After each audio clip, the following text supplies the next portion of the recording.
I better take a shower and get dressed before I go downstairs. Gone shopping. I'll pick the kids up from school at lunchtime, and then I'll come home to get things ready for Jason's birthday party. Don't work too hard. I love you.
Nothing like a refreshing shower. I almost feel awake. I'm as clean as a whistle. Time to get dressed.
Plans are coming along nicely. Should be finished by Monday.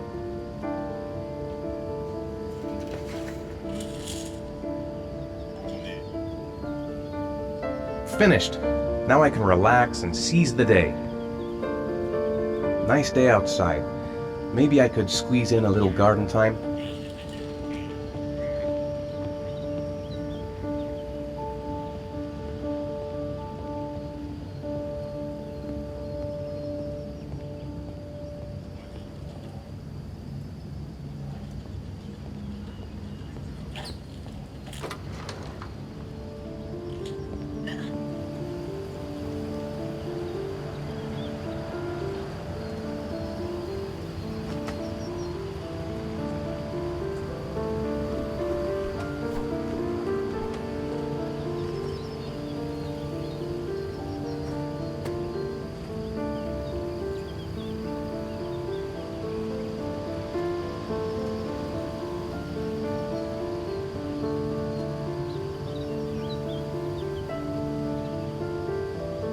It's almost lunchtime.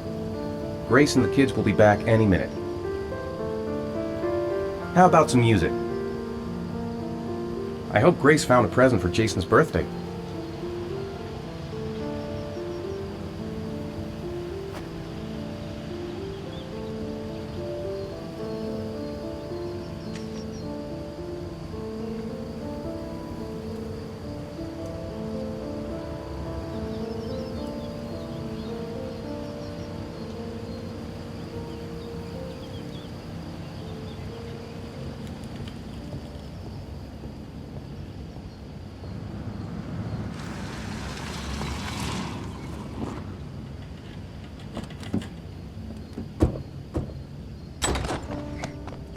Hey, take it easy, you're gonna knock me over. So this is your big day, huh? Am I grown up now? 10 years old, that's not exactly grown up, but you're getting there. Now, can I drive your car? And I think you're gonna have to wait a little while for that.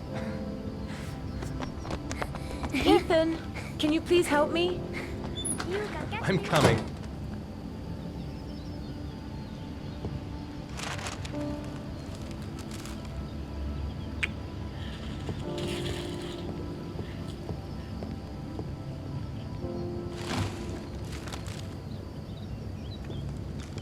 They've been so excited since this morning. I could hardly keep them in line in the supermarket.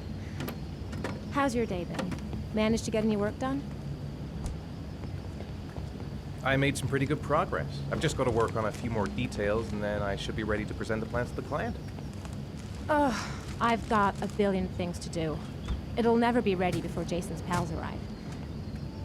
Can you please help me? There should be plates in the living room cupboard. No problem, leave it to me.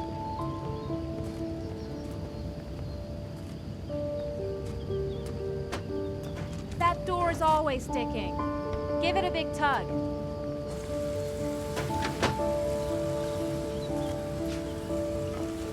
That's the set my mother gave us. Be careful, okay? Don't worry, I wouldn't want to be responsible for a diplomatic incident with your mother.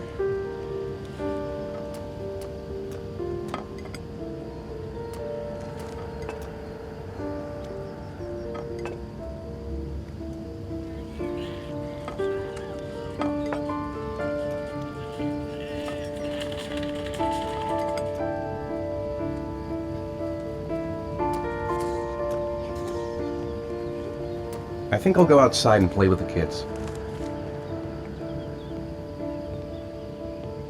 She's more goddamn beautiful with every passing day.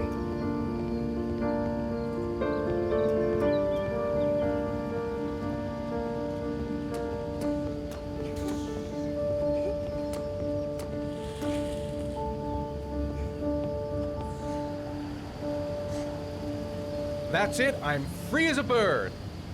Hey, 5 minutes, boys, okay? After that, we've got to eat, because your friends are going to be here soon. Okay, we promise, Mom. Who wants to go first? Me first! No, me me first! Easy, fellas, you can both have a turn. Me first! Me first! No, me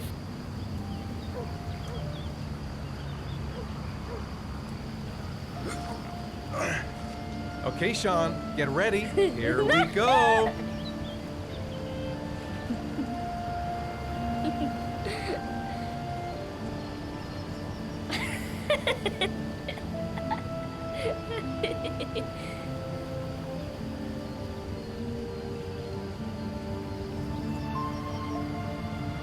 It's my turn now. All right, Jason, let's do the helicopter.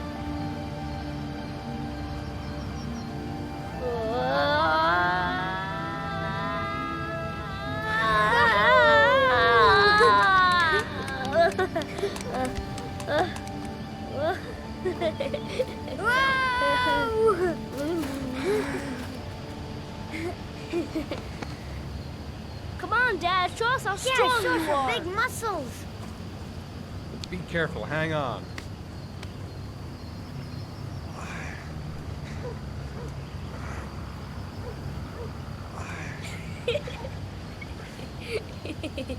Ah. Oh. Whew.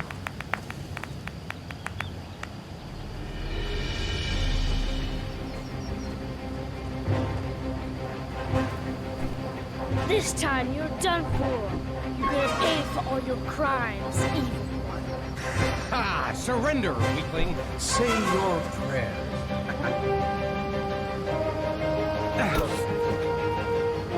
Come on, Jason. Hoya! Give up. I am victorious. Watch out. Oh!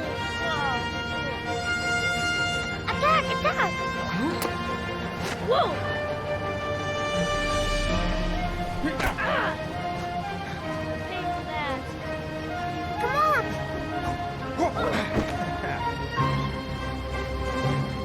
Yeah, Jason! Ah! Continue. Yeah! Yeah! Ah! Go, Jason. Yeah. Hoya! Oh, no. My life. Scum. Food's ready, kids. You coming in?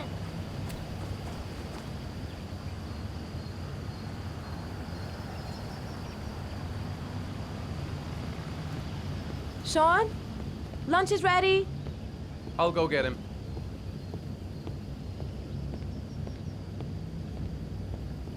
Why isn't Sean at the table? He should be around here somewhere.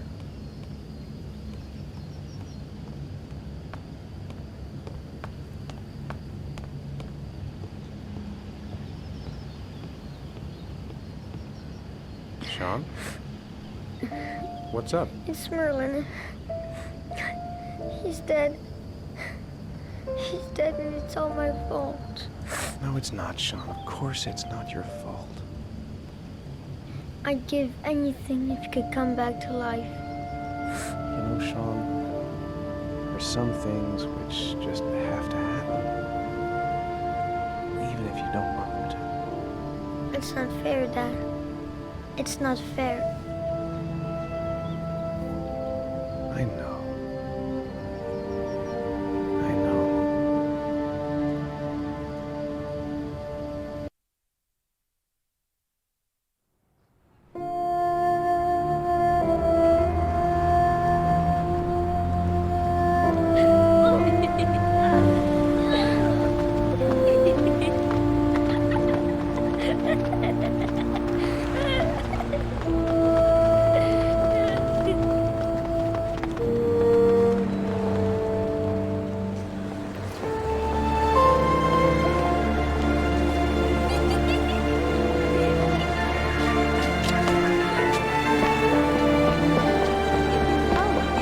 I'd like to have a quick look at some shoes for Sean.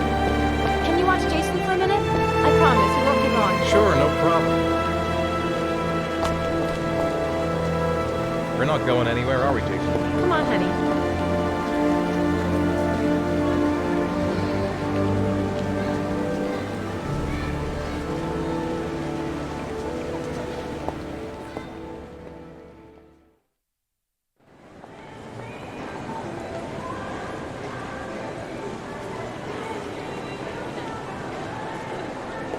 Jason! Jason! Jason! Jason! Jason!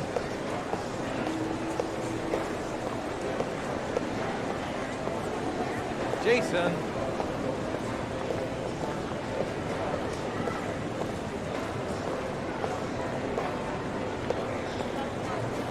Jason, you really shouldn't wander off like that, you know? There's an awful lot of people in here. Please, Dad, can I have one? I would really love to have one. Please, Dad, come on. Okay, let's go buy a balloon. Great! Hey, champ! What's your name? Jason, Which balloon would you like, Jason? the red one. Here you go.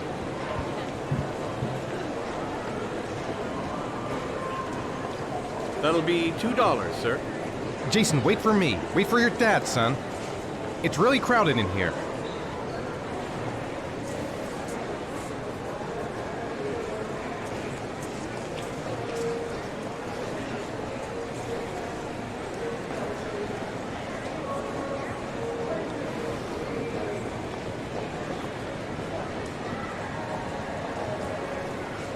Keep the change.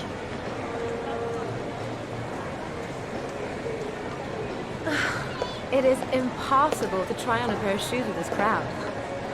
Where's Jason? He was here a second ago. I bought him a balloon, I turned around and he just disappeared. Disappeared? What do you mean disappeared? Stay here. I'll go get him.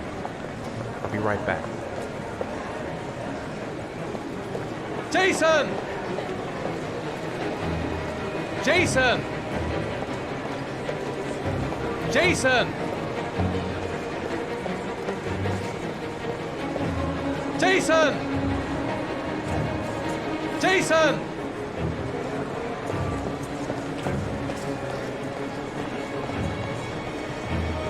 Jason!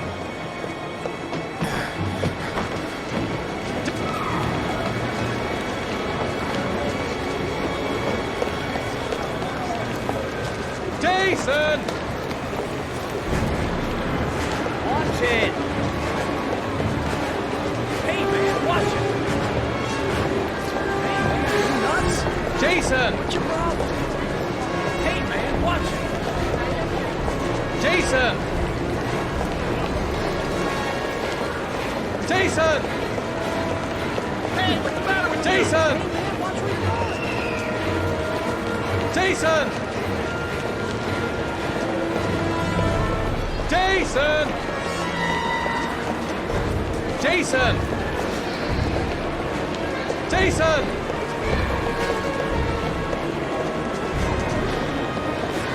Jason, God, you really had me scared.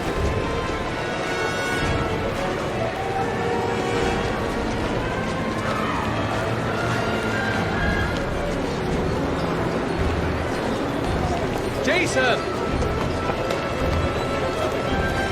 Jason! Jason! Jason! Hey, man, what's your problem?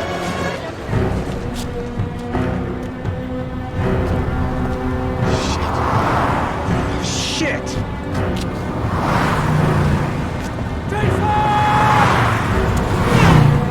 Dad!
Hi, Sean. Hi, Dad.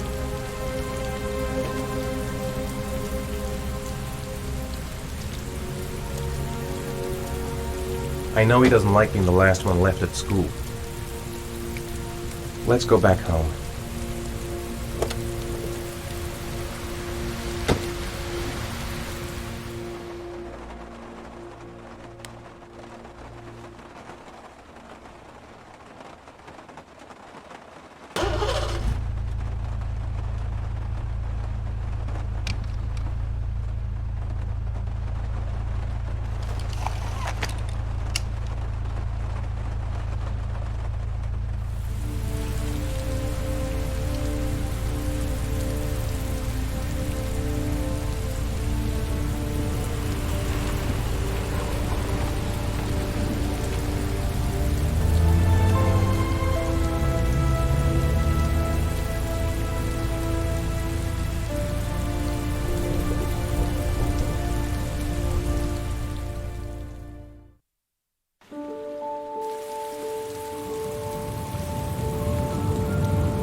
Sean, do you want to do your homework now? Please, Dad, let me watch TV a little while longer. We'll do it later, okay?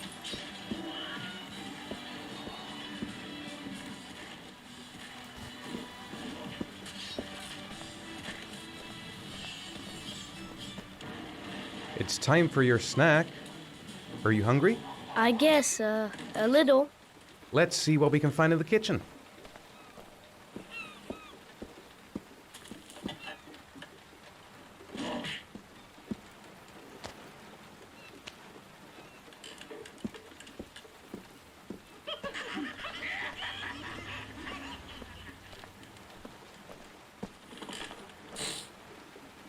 Here, Sean. Here's your snack. Thanks, Dad.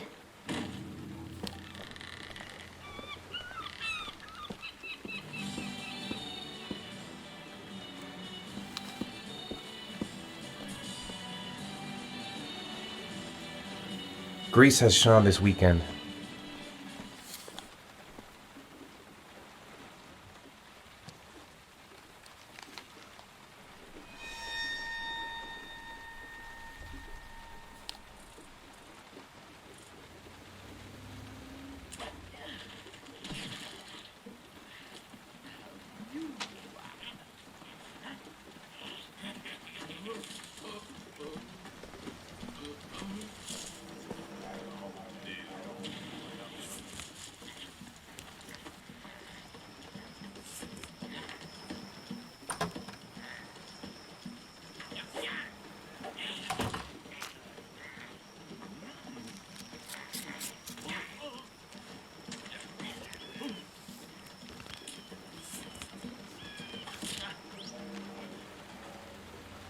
When the parents came home from church, all their children were gone.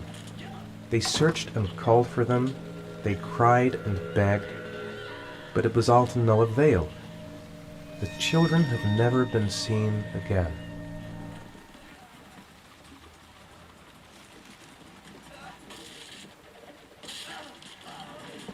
Sean hasn't done his homework yet.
You've got a cold coming on. I'm gonna see if I can find some medicine for you.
Here, take this.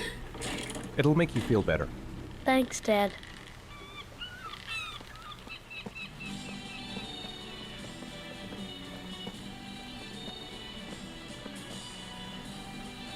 Sean, do you want to do your homework now? Please, Dad, let me watch TV a little while longer. We'll do it later, okay? I think we should just get right to it. Then it's done and out of the way. Now, get your bag and get set up in the kitchen. I'll help you.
Dad, I'm finished. Can I go watch TV?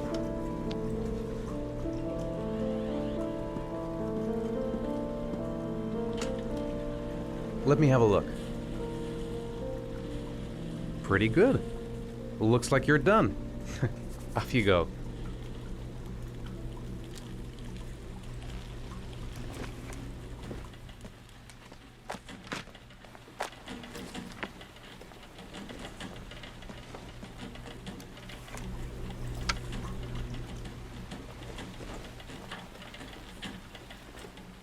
It's dinner time. I'd better make something for Sean.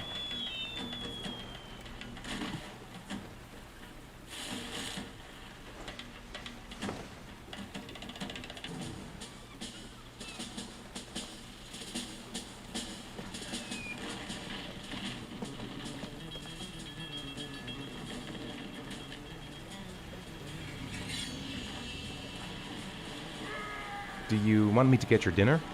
Oh yeah, I'm really hungry. Okay, I'll go see what I can find. I'll call you when it's ready.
You can come now, Sean. Your meal is ready. I'm coming!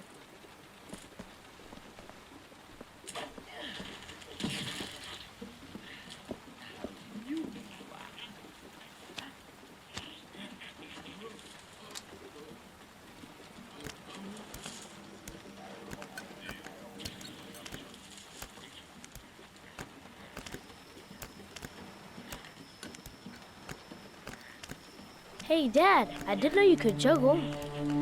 I haven't tried it in a long time. Do you think you could teach me too? Sure. I'll show you if you like.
Come on, Sean.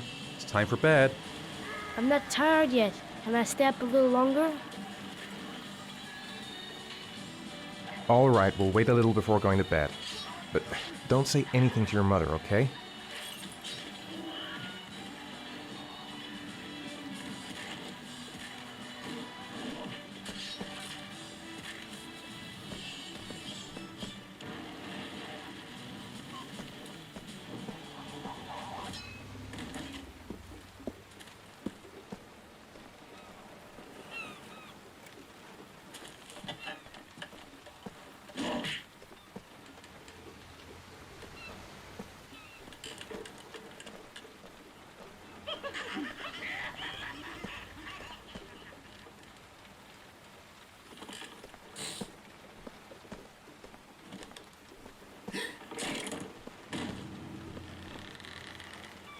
Come on, Sean. It's time for bed. I'm not tired yet. Can I stay up a little longer? Now, that's not very reasonable, is it? You have school tomorrow. You have to get some sleep. All right, I'm going. Are you coming with me? Go brush your teeth and put on your pajamas. I'll come up.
Hey, stop messing around or I'll never be able to film you. What do you want me to do? I don't know. Oh, yeah, Jason, tell me what you want to be when you grow up. I don't know. Maybe a fireman or an astronaut. Oh, wait, I know. I'll be a dinosaur hunter. I'll make video games. And here's the most beautiful mother in the whole wide world. Oh, Ethan, stop. Don't film me. You know I don't like it. Hey, Dad, film me. I'll show you how fast I can run. Yeah, me too, Dad. I can run really fast, too.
Good night, Sean. My teddy. I haven't got my teddy, Dad. You must have left it somewhere in the house. Do you have any idea where it could be? No, Dad. Please, I can't sleep without him. All right, I'll have a look around and see if I can find it, okay?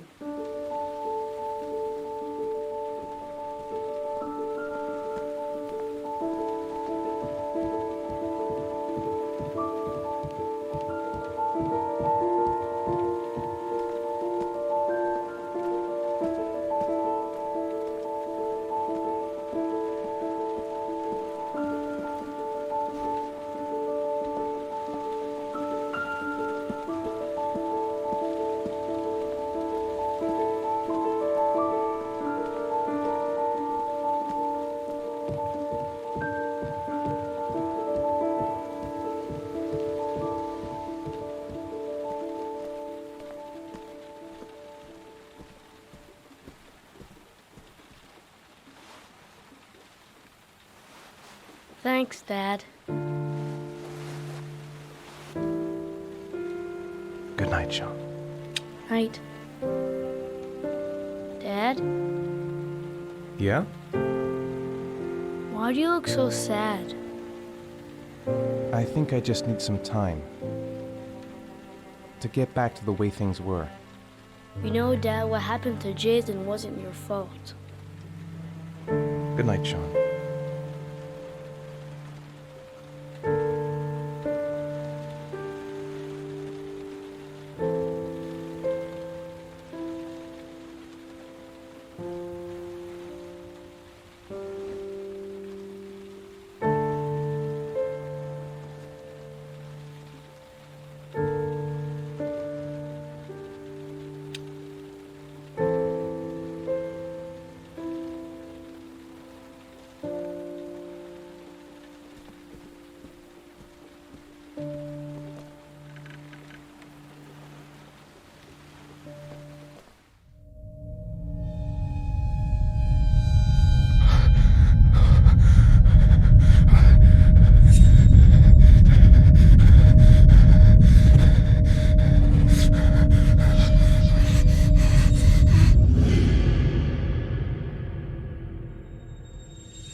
What the heck is happening to me? I must be going crazy.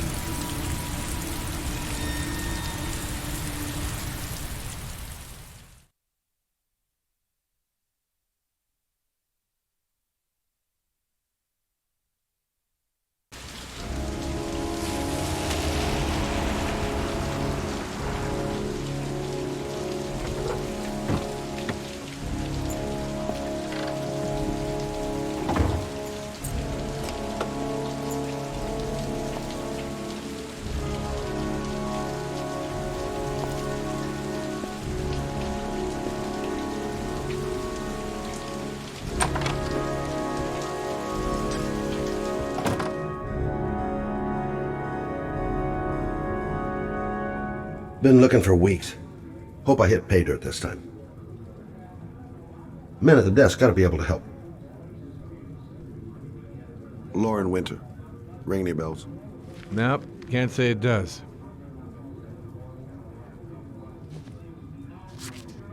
Oh, that Lauren Winter. 3rd floor, last door on the left at the end of the corridor. Guess I better take the stairs.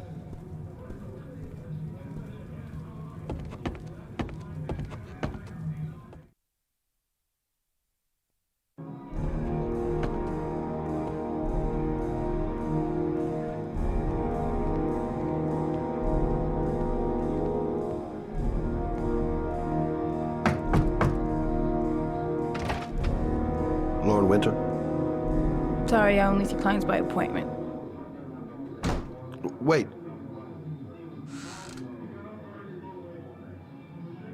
It's $50. I don't kiss and I don't do any weird shit. Fine by me.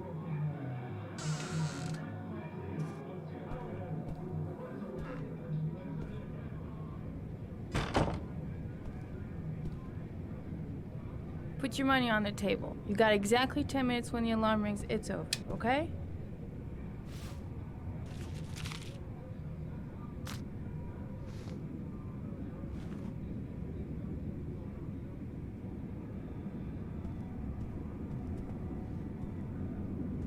You should take your clothes off. We ain't got all day.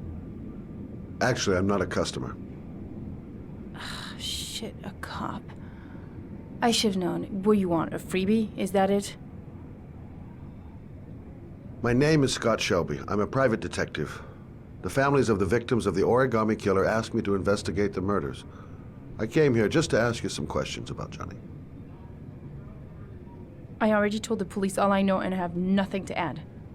Leave me alone.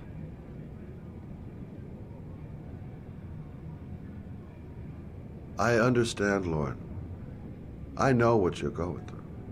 Oh yeah? You know what it feels like to find your own son's body on a wasteland?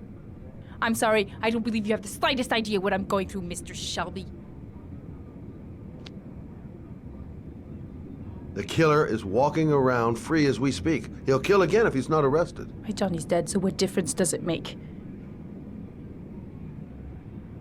If we don't find the killer, there'll be other mothers who find their son's body on a deserted wasteland. But you're right. Why should you care? It's not your problem anymore, right?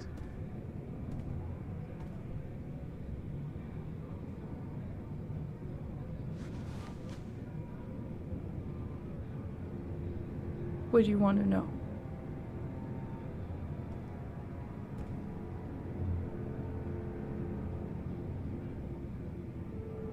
Did you suspect anyone after he disappeared? I meet a lot of pretty shady characters in my line of work. Sure, I thought of it at first. But it didn't seem to make any sense. I don't believe any of my clients could have done that to my Johnny and all those other kids. How did your son disappear? He used to go play with the neighborhood kids after school. It was pouring down something awful that day. I'll never forget it. All his friends came home around 5. All except him.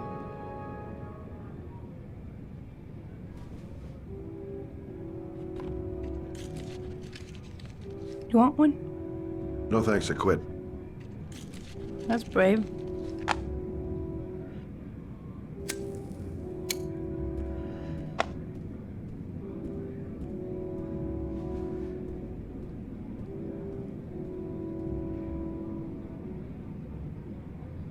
Tell me about Johnny. What kind of kid was he? Johnny was really a good boy. Sometimes he fought with other kids who called me you know. In his own way, I think he understood what was going on. Did Johnny live with you? Yes. Of course, I made sure he never met any of my clients. I wanted to stop, you know. But we needed the money. I was trying to earn enough to get us out of here.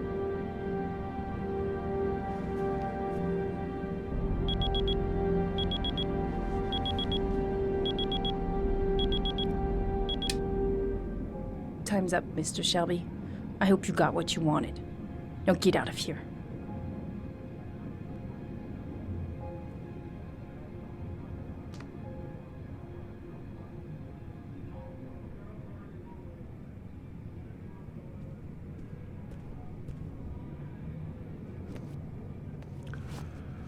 Well, if you remember anything, the smallest detail, give me a call.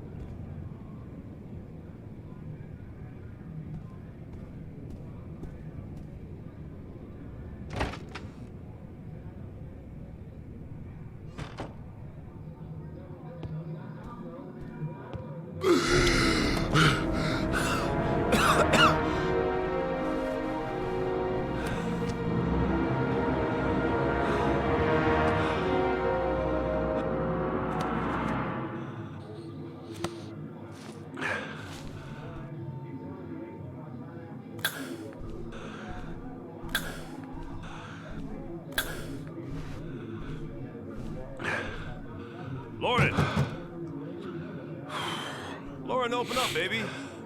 It's me. Troy, what are you doing here? I already told you I don't want to see you anymore. Sorry, Dal. Goddamn asthma. See ya. And it's not gonna get any better this friggin' weather.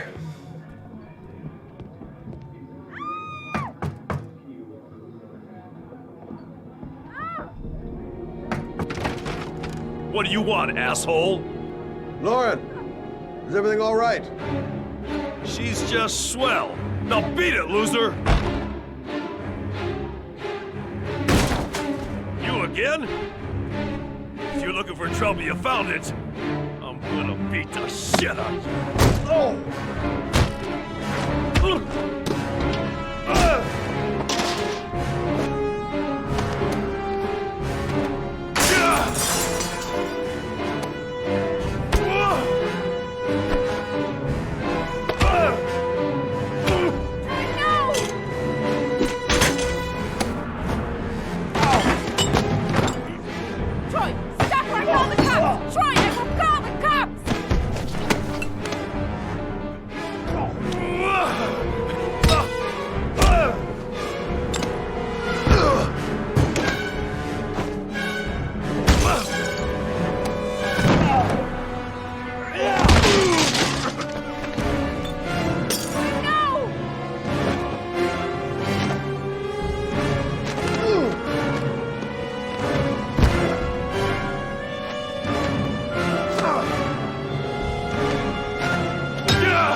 see you again, asshole. Are you alright? Better than him, I guess. Who is he? An ex-client who thinks he owns me. He was getting violent, and I told him I didn't want to see him anymore. Well, you should be careful. He'll probably be back. Sorry about the mess. Mr. Shelby, Yeah. thanks.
Noted that name somewhere. What was it?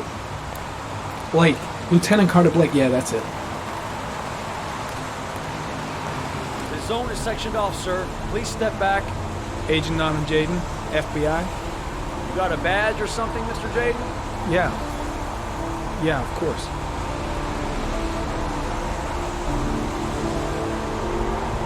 Check. You can pass. I'm looking for Lieutenant Blake. Is he around? I saw him arrive earlier. He's here somewhere.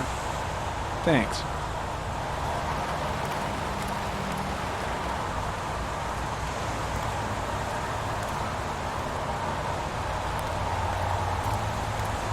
God, my hands are trembling.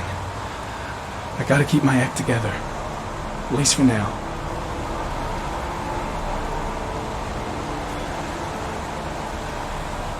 Video memo recording, Agent 47023, Norman Jaden, Tuesday, October 4th, 2011. Time is 8:14 a.m.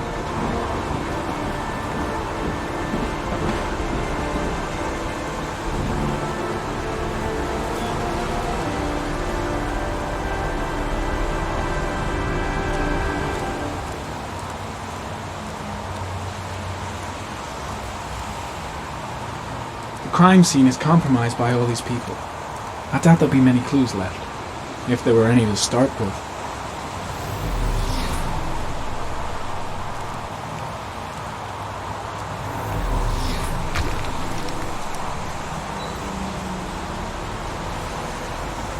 Harry County, sample of no interest. Comes from one of the policemen present on the wasteland.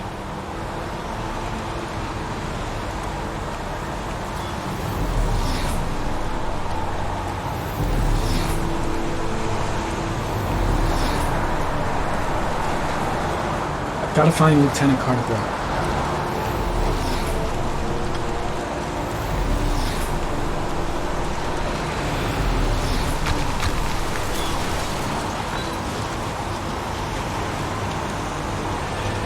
Very common. Traces of footprints leading toward the body. They don't look like those of the police.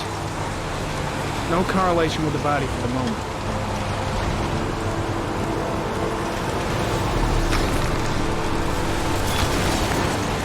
Very common. Traces of blood on the railroad track. The blood report indicates an advanced and long-lasting state of exhaustion.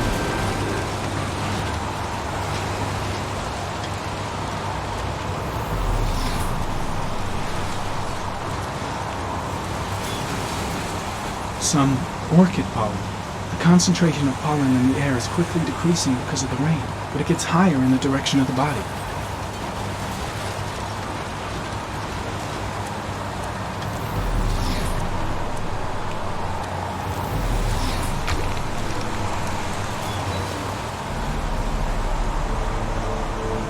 Harry comment, sample of no interest. Comes from one of the policemen present on the wasteland.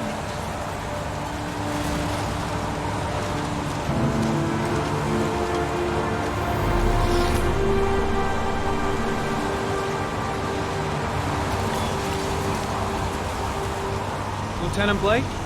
I'm Agent Norman Jaden from the FBI. I went by your office this morning. They told me you'd be here. Now, if you're looking for rain, dead bodies, and highways, you come to the right place. Mike, will you tell that asshole with the bulldozer to stop for 5 minutes? I can't hear myself think here. Right away, Lieutenant. Well, are you coming, Jaden? So, what happened? Some guy taking his dog for a piss found a body about 6 o'clock this morning. We don't know much more right now. Based on what we've seen, looks like the work of the origami killer. Any witnesses? None yet. Given the neighborhood, I'd be surprised if anybody saw anything. Any news on the coroner? He's on his way, Lieutenant. We've been waiting for an hour, for fuck's sake. There are a lot of people on the crime scene. Aren't you afraid your men might destroy some clues? You don't find proof sitting behind a desk. We're not in the habit of trampling things into the ground, even if we're not in the FBI. No, of course not. That's not what I meant. Tony, I don't want to see a single shit-stirring journalist within a mile of here. You got it? Yes, Lieutenant. Do we know the cause of death? There are no marks on the body. Chances are he was drowned, like the others. Has the time of death been established? Based on the rigor mortis, must be less than 6 hours ago. We should know more once the coroner has had a look. Listen, I'm a little busy here. Why don't we discuss all this a little later, back at the office? Well, no problem. I understand. Do you mind if I have a look around? Be my guest. Hey, Jade, you come and see me if you find anything, okay? We're on the same team now.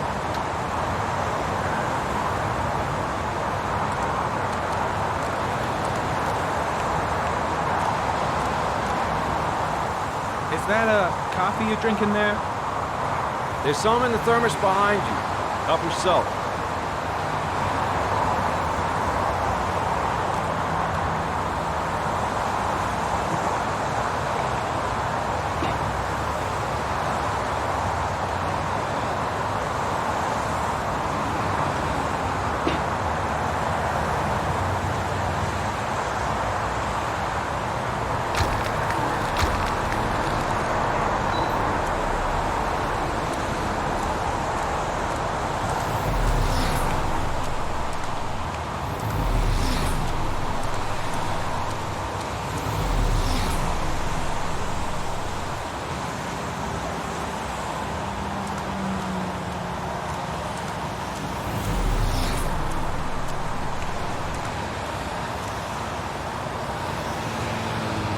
Harry comment.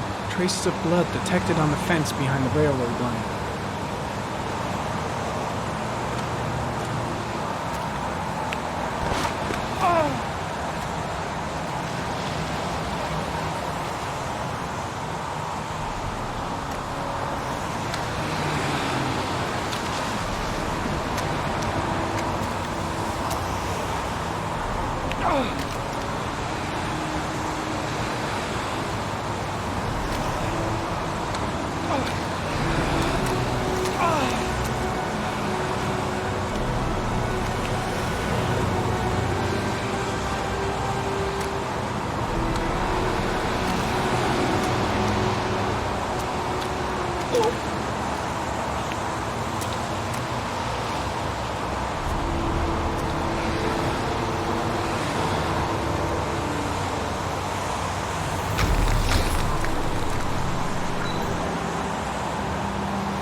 There's a good chance that they're the killers.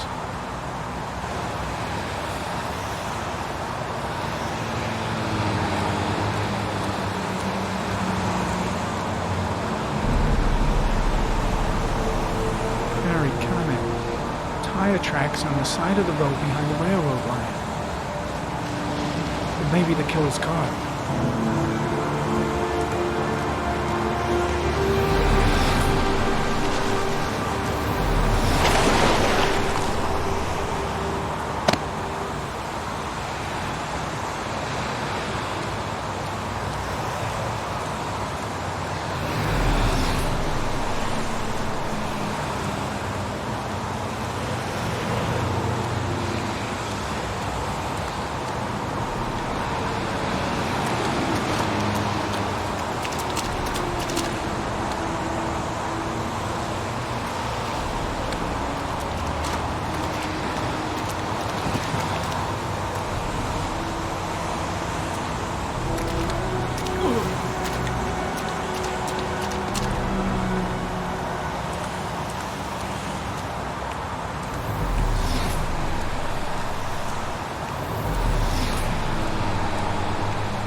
Harry commented, the victim is lying on his back.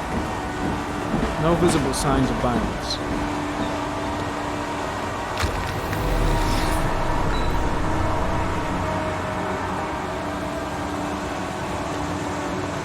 An orchid was placed on the victim's chest.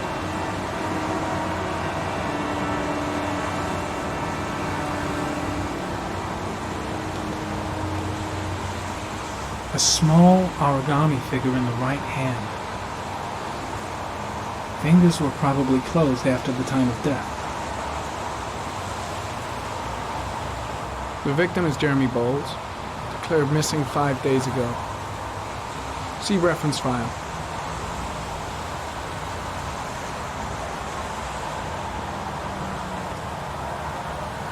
Superficial wound on the right thigh. The blood is identical to that on the fence.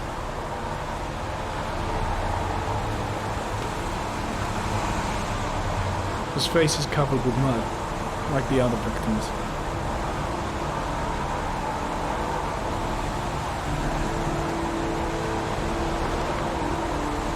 Think I've seen all there is to see. I think I've seen enough. Better get back to the station before I catch pneumonia. I'm heading back to the office. You staying?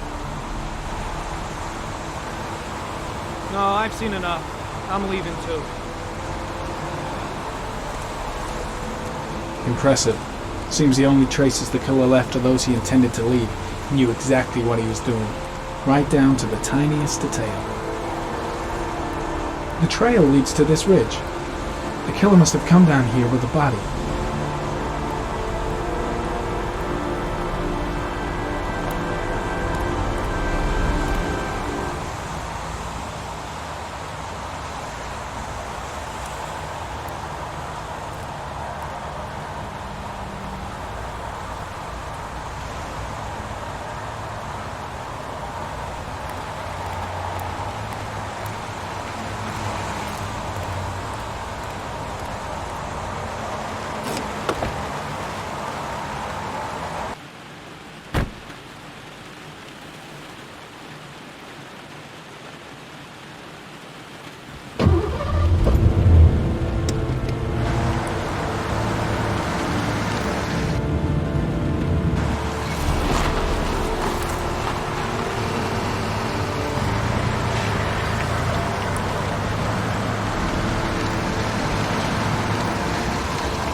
A bat.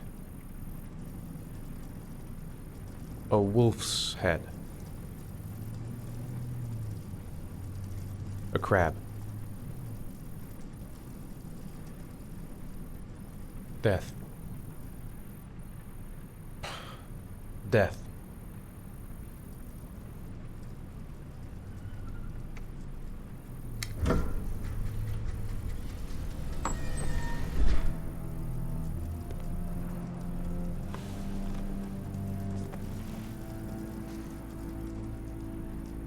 I have the results of your MRI scans. Everything seems to be normal. There is no physical damage from the accident. However, I am worried about your psychological condition. I know it's not easy, but you've got to start over, Ethan.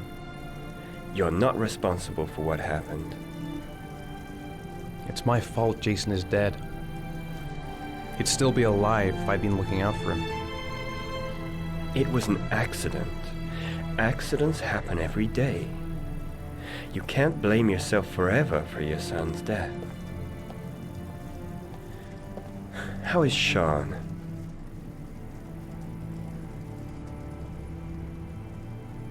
He's a very solitary kid, you know, very focused within himself. He's really close to his mother. With me, he's more distant. And what about you, Ethan? What do you feel?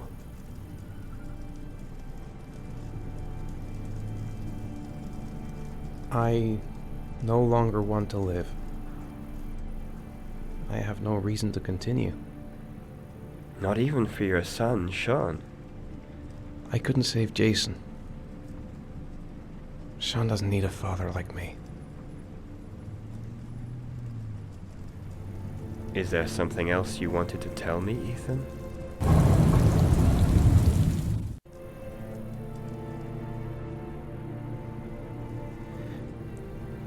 I sometimes have these blackouts.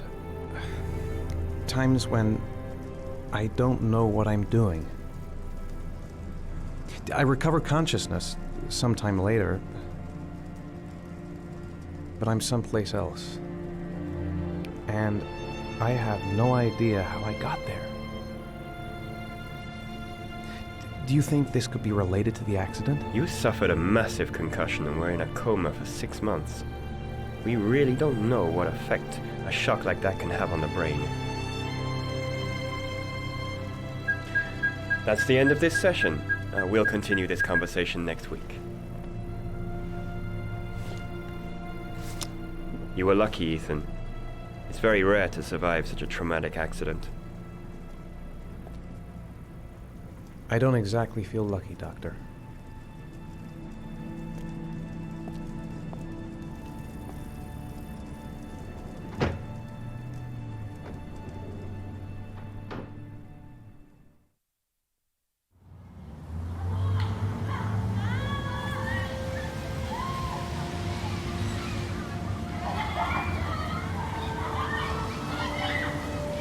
Aren't you gonna go play with the other kids? I don't feel like it.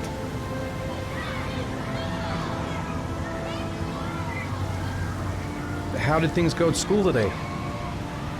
The teacher yelled at me for being late again. She's gonna send me home the next time it happens. I'm sorry about that, Sean. Next time, we'll really pull it together, okay?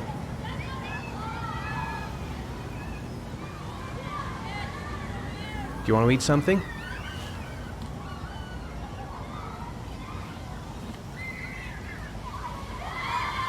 Is something the matter, Sean? No, I'm all right.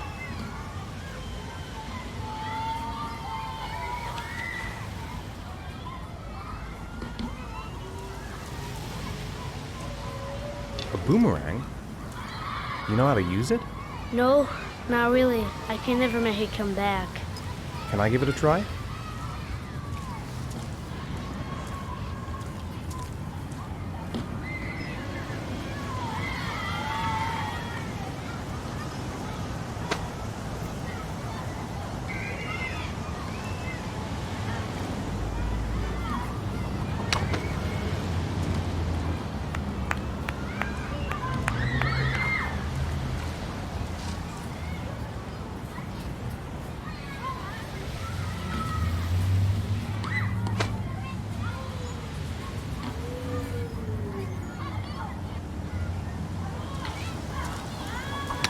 Whoa! You did it, Dad! Do you want to give it a try? I won't be able to do it. Oh, come on, let's try it together. Now, the main thing is to get the right position at the beginning. Now, you gotta throw it straight and a little to the right.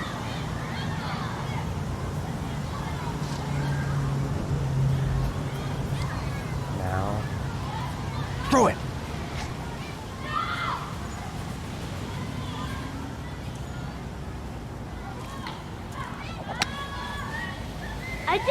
I did it, Dad! Good job, Sean. See? That wasn't so hard.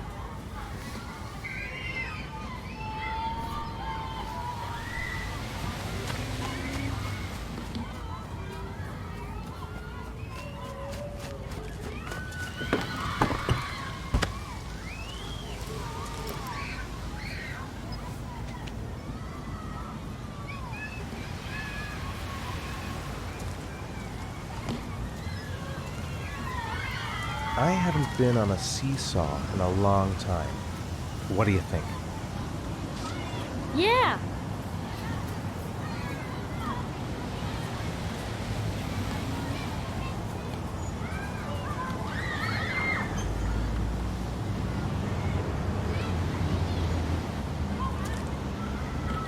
Come on, Dad, make me fly!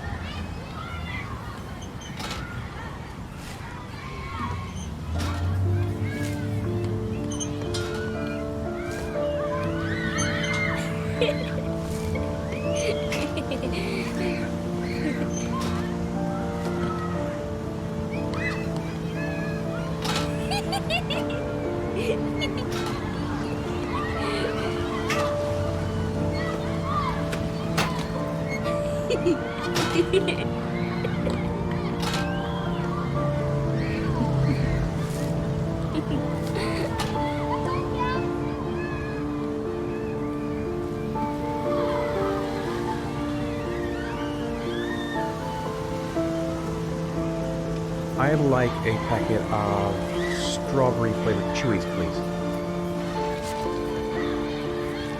Thanks. Hey, I got you some chewies. I hate strawberries. Thanks. It was nice of you anyway.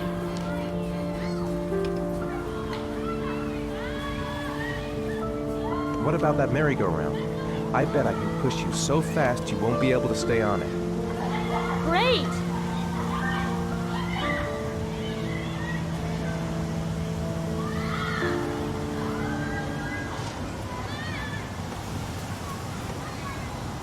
Go on, Dad, as fast as you can. Faster! Faster! Come on! Faster, faster!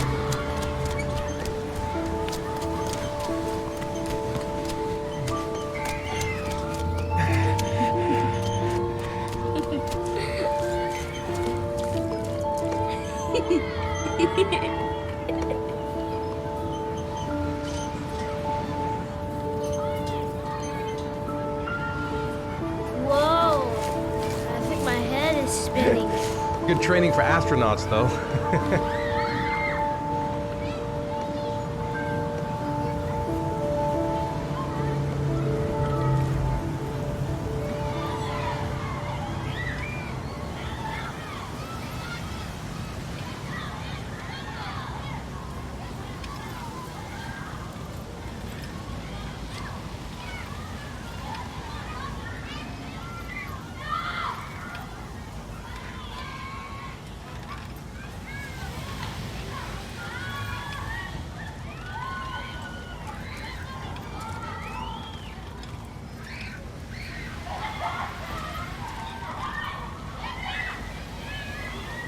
You want to go play on the swing?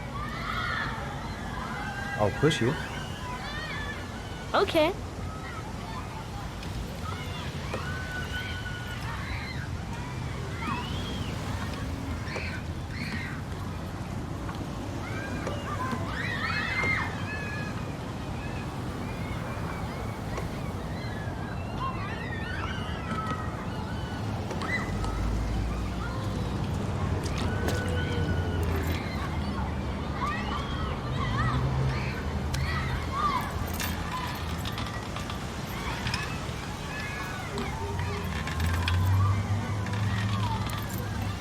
Come on, Dad! Higher!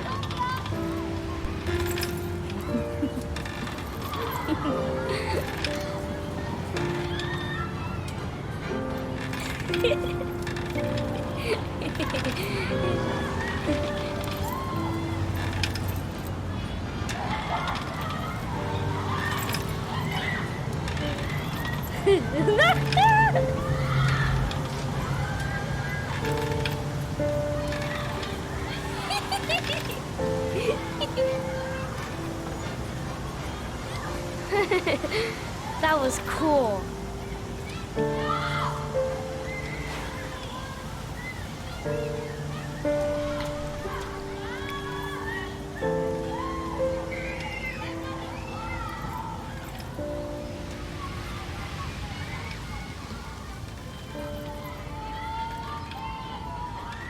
He seems to be having fun.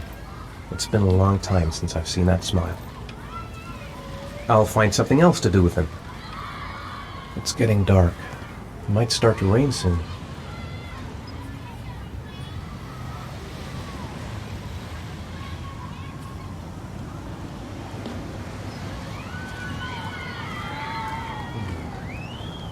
Looks like rain's coming.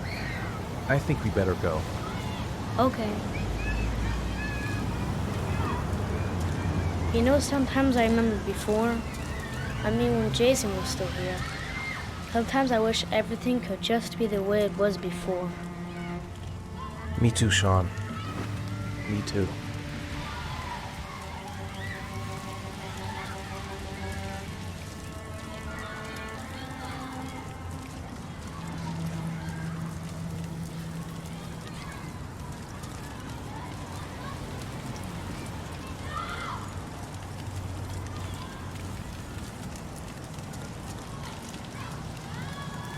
Hey, Dad, can I have a ride on the carousel? Can I?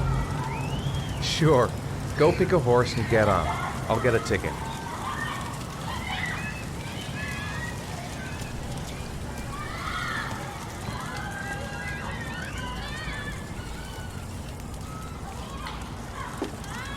One, please.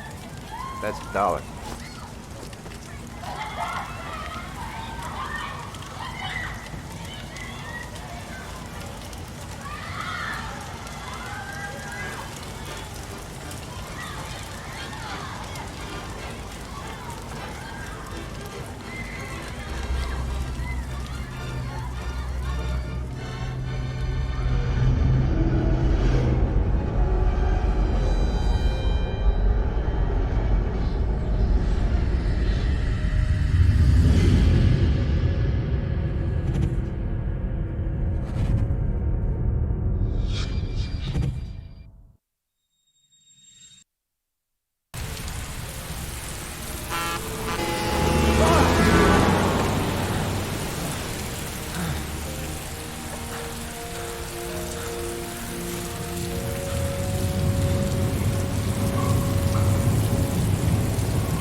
I've got to find Sean. I left him alone in the park. Sean! Sean!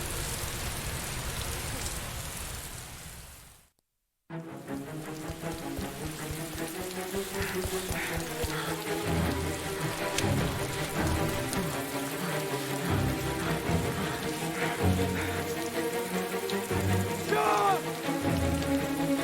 Sean!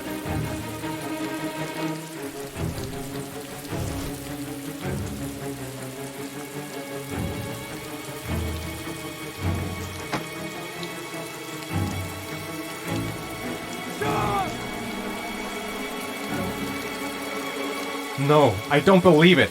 I couldn't have...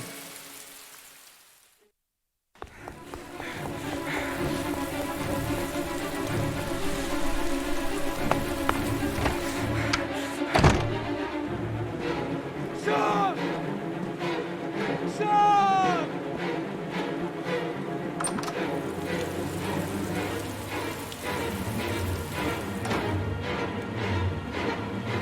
Sean! Sean! Sean!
I could go for a little Harry time right about now. Let's get the formalities out of the way so I can get back to some real work. God, I'm bored. I hate having nothing to do. Do you think it's gonna take long? No, he should be finished soon.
I gotta see Captain Perry.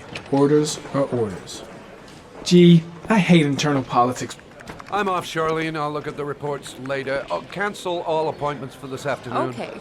Oh, Captain. Agent Norman Jaden from the FBI is here. Jaden, of course. We've been expecting you. I'm in a bit of a hurry. Do you mind tagging along? We can talk as we walk. Yeah, of course. I wanted to introduce myself before getting started, but perhaps there's a better time. No, it's fine. I just have to get to the press conference. We have them every day now. Believe me, it's not always easy finding something to tell them. Fortunately, today we have some news. Have you met Lieutenant Blake yet? Yeah, we met this morning. He has his own methods, but he's a good cop. I'm sure you'll get on well together. Do you know how to tie a knot in a necktie? I guess. To be frank with you, I could have done without the FBI on this one, but the press are all over us. This origami killer case crept up on us, and it's fast becoming a national concern. There are hundreds of killers in this country, but what do you know? This guy is exotic. He leaves flowers and origami figures. Work that one out. Then the press get onto it, and we suddenly become the center of the universe. I'm here to arrest a serial killer. With all due respect, sir, the rest of it, it's none of my business. No, of course not. All I'm asking is that you make progress, and fast. The press want a perpetrator, and we're gonna have to serve him up on a silver platter. Not bad.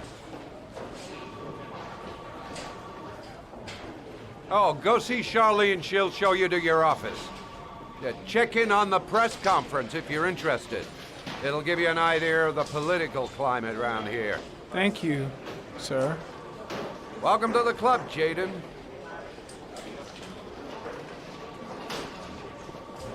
Captain Perry is doing his press conference now. Might be interesting to have a look.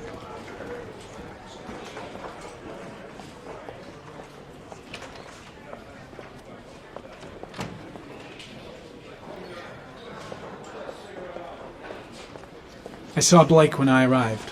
Maybe I should go talk to him.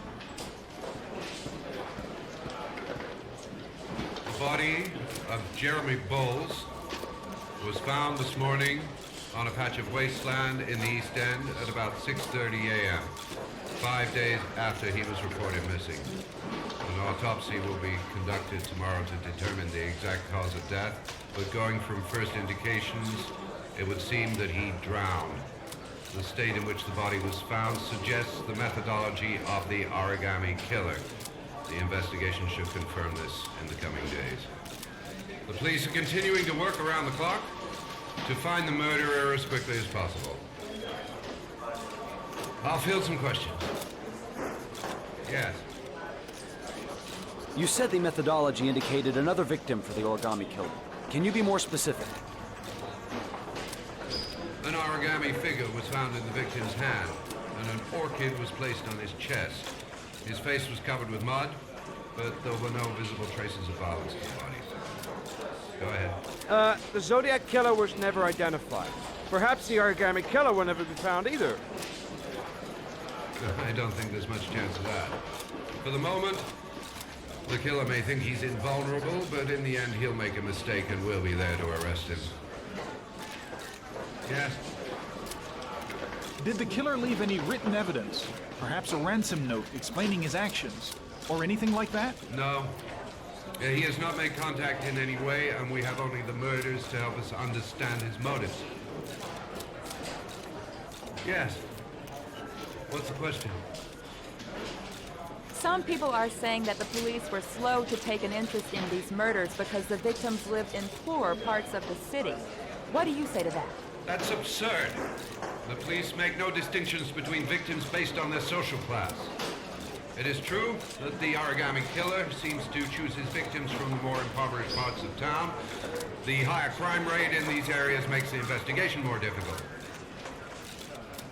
Time for a couple more. Yes. There are rumors that the FBI has sent a profiler to help with the investigation. Is that true? You seem to be well informed. Yes, we asked the FBI to send us a profiler to help us with this investigation. We were planning to announce this in the next few days, but it seems that won't be necessary. I'm dying of thirst. Where's the water cooler when you need one? I'll have a look around the station. Stretch my legs for a bit. Think I need a good cup of Java.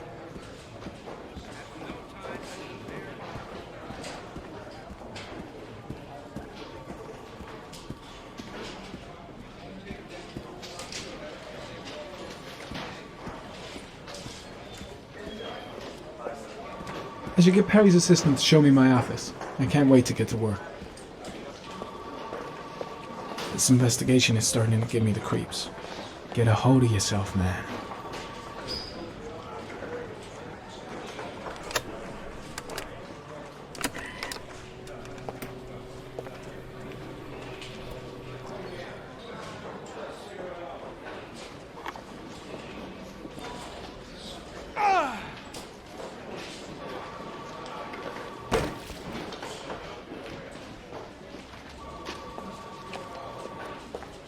Case is front page news in all the papers.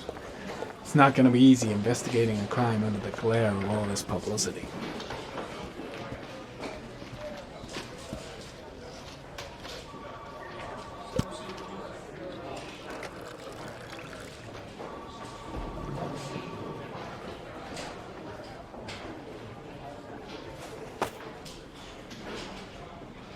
Strange character, Captain Perry.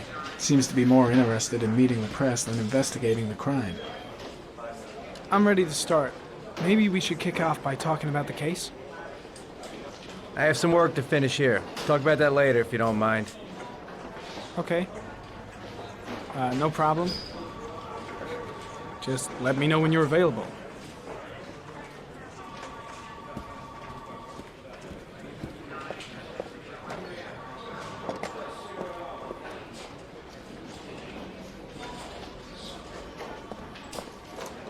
Nice watch.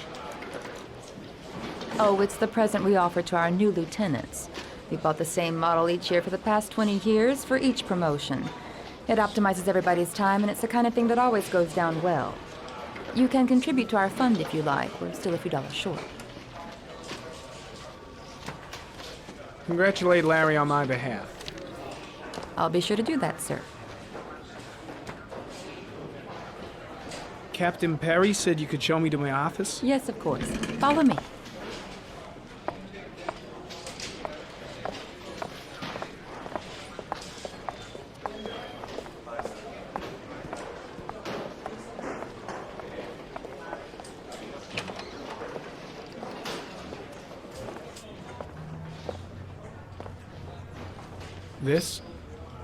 This is my office?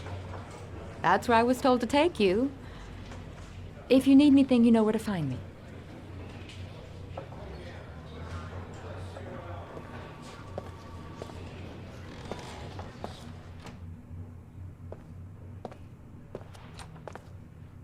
Okay, time to work.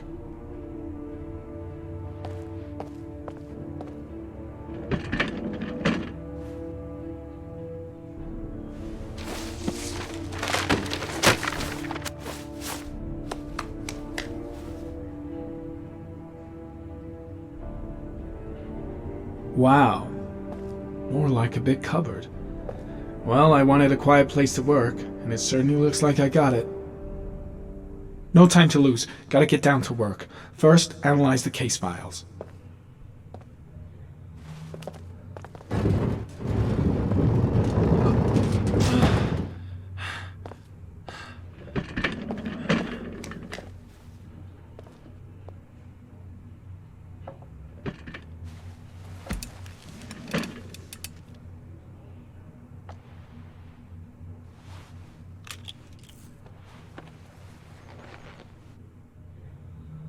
Step 1. Change the office.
Always the same ritual. An origami in the hand, an orchid on the chest. The victims have always been dead for less than 6 hours when they were found, which means they remained alive for several days before being drowned. Over 3,500 people questioned. Over 100 suspects interrogated. Not a single lead to go on.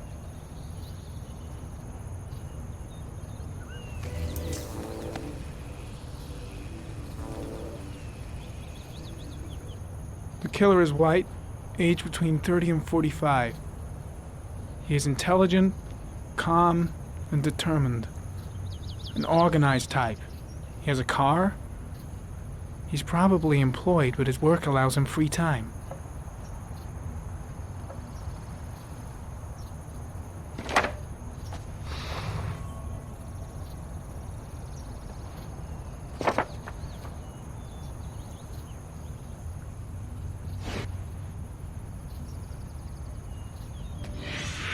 Eight victims in the last 3 years.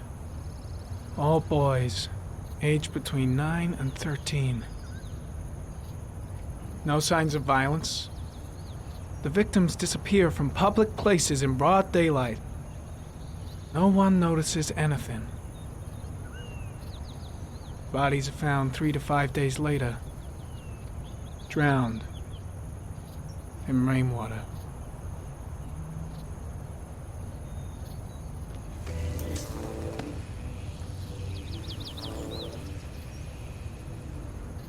There is always a railroad line adjacent to where the bodies are found. And all the victims disappeared in the fall.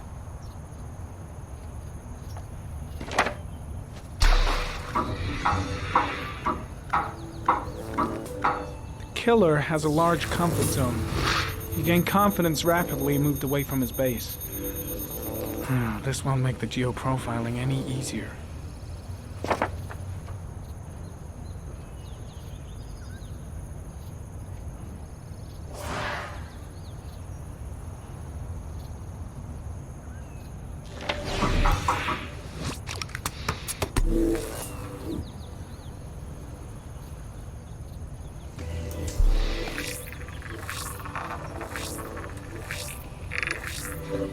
The killer's car is probably a Chevrolet Malibu 83.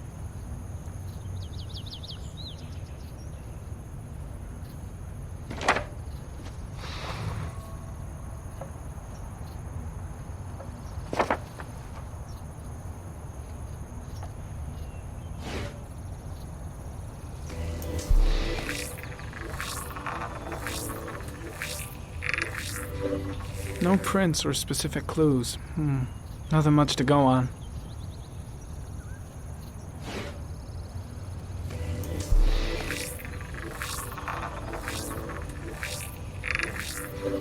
A common species. That doesn't help much.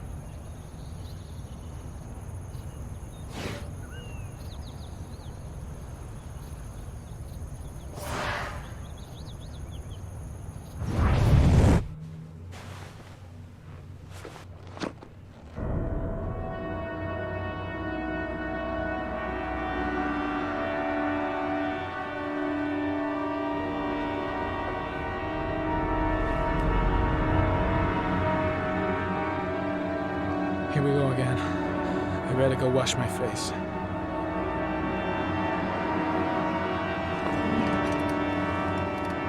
I need to take some. I'm gonna faint if I resist. It's all right. I know I can make it. I know I can make it.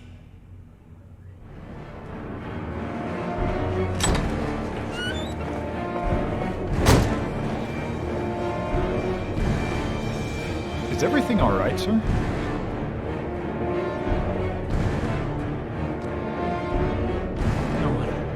No one will see.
This is Lieutenant Blake, Mr. Marshall. Could you please tell him what happened? It was this afternoon. I went to the park with my son, Sean. We played together for a while, and then he wanted to go on the carousel, so I put him on one of the wooden horses, and when I turned back, Sean had disappeared. Exactly what time did you arrive at the park? Try to remember exactly, Mr. Mars. Every detail can be important. It must have been about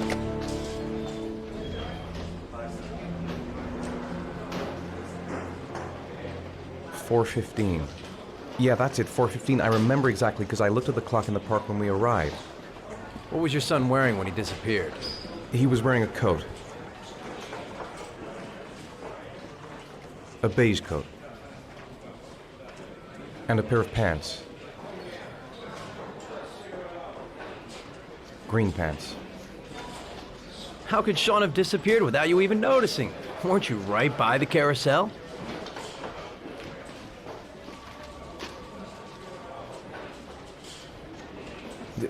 I went to sit on a bench a little way off. I didn't notice right away the carousel had stopped. That must have been when Sean disappeared. You say you took your son to the park after school, but you didn't report him missing until 8:15. Why did it take you so long to contact the police? I searched the whole neighborhood for him. I thought he couldn't have gone far. Did Sean have any particular difficulties, Mr. Mars? Anything that might have caused him to run away?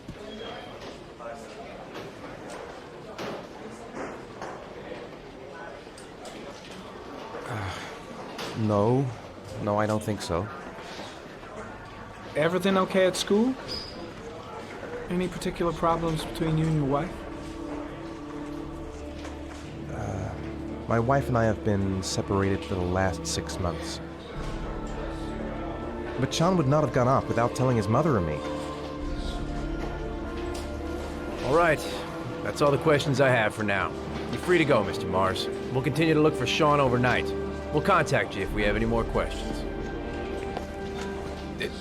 Do you think the origami killer... Listen, your son's probably just run off and he'll turn up in a couple of hours. But what if it is the origami killer? Well, then we have about 4 days to find him alive.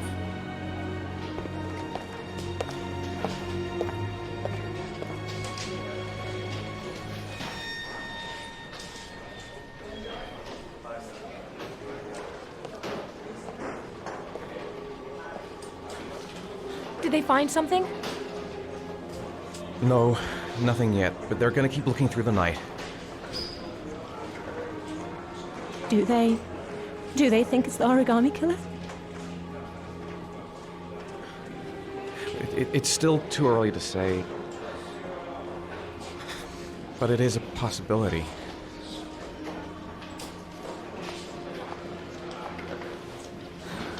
What happened, Ethan? How could you lose Sean like that? You should never have taken your eyes off him. I mean, for God's sake, how hard is it to keep your eye on a child in the park? Why did you leave him, Ethan? Why? Wasn't it enough losing Jason? I'm sorry. That's not what I meant to say. I miss him so much.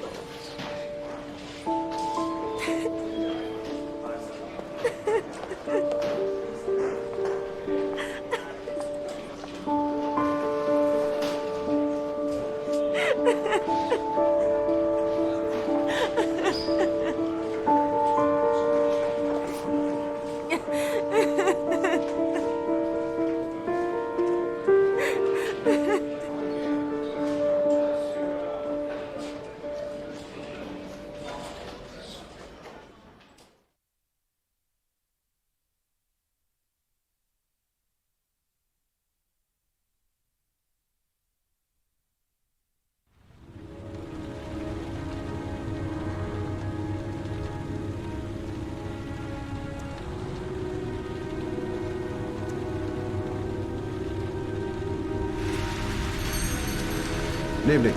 Good evening to you, sir.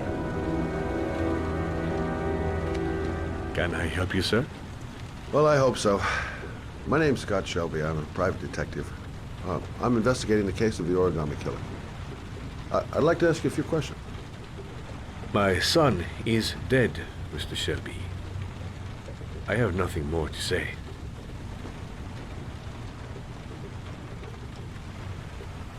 I also lost someone I loved. I know what you're feeling. Then you will understand that I do not wish to talk about it. The killer has kidnapped another victim. A 10-year-old boy. Like your son, Risa. I have 4 days before we find his body on a deserted stretch of wasteland. No one did anything to save my son. Now, please, to move along, sir. Oh, do you sell inhalers? I'm all out, and at least I won't go away completely empty-handed. In the back of the store, to the right. Thanks.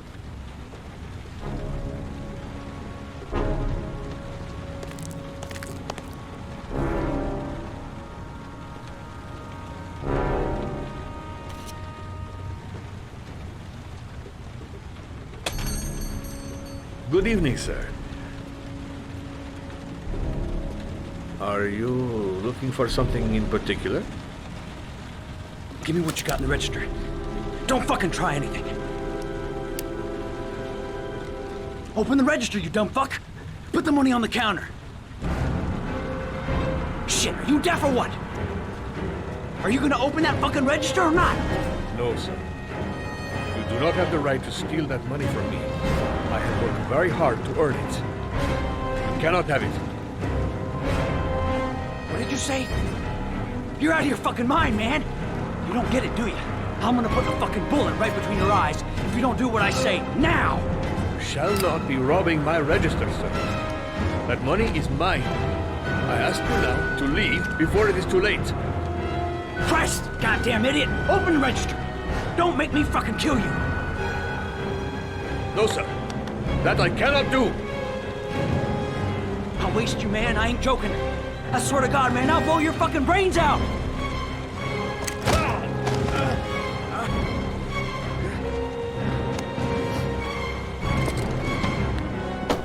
Fuck!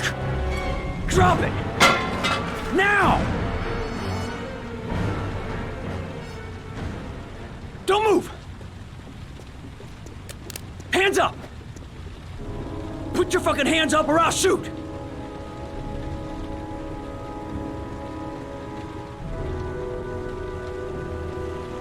Look, it's not worth it. Put the gun down and just walk away. You giving me advice? I'll give you some fucking advice. Don't panic. Let's just stay calm. Nobody here wants to hurt you. We're all just gonna be cool, and everything will be all right. Yeah. I'm cool, man. Everything's gonna be all fucking right.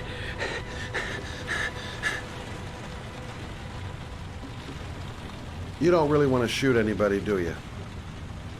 I'm sure we can find a way out of this mess, right?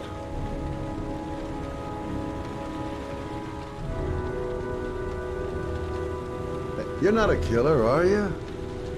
You just want a few extra dollars. No blood on your head. No, I'm not a killer. I ain't no killer.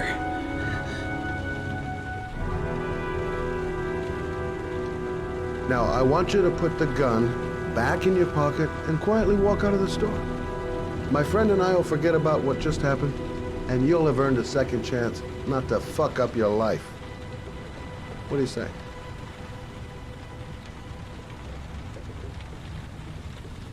Nice try.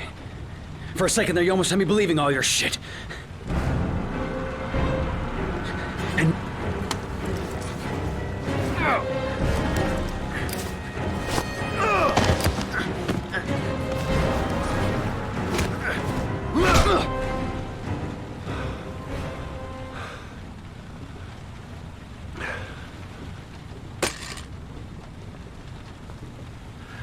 Thousand thank you, sir.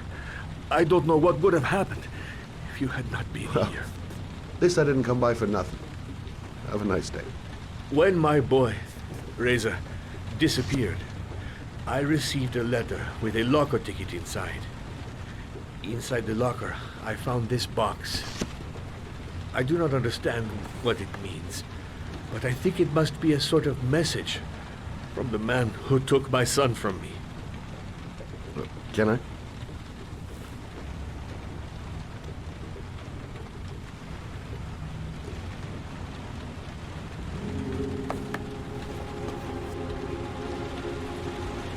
Please, take the box if it can be of any use to you at all. It did not help me to save Reza, but maybe it will help you find the other little boy.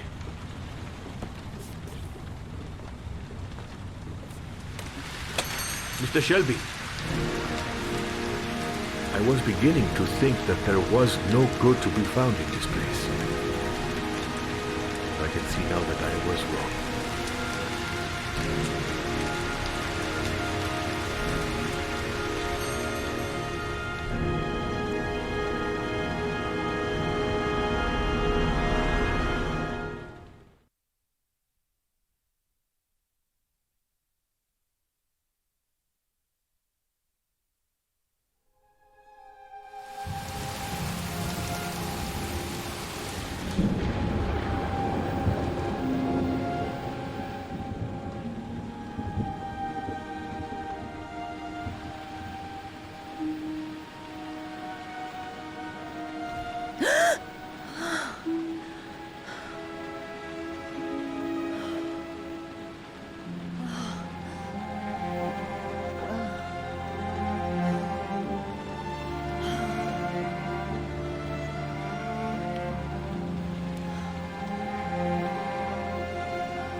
Goddamn insomnia.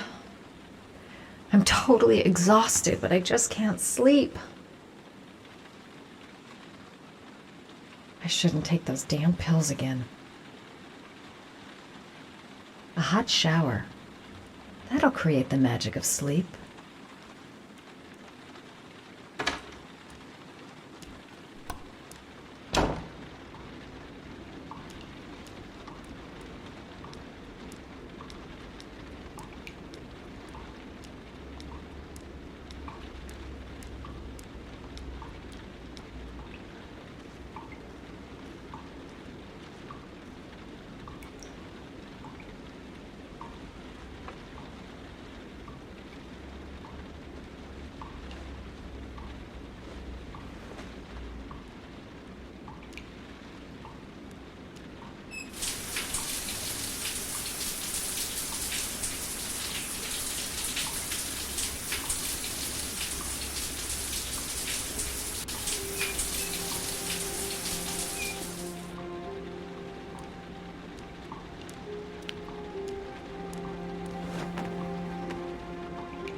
If I try to stay busy, it might actually help me get to sleep.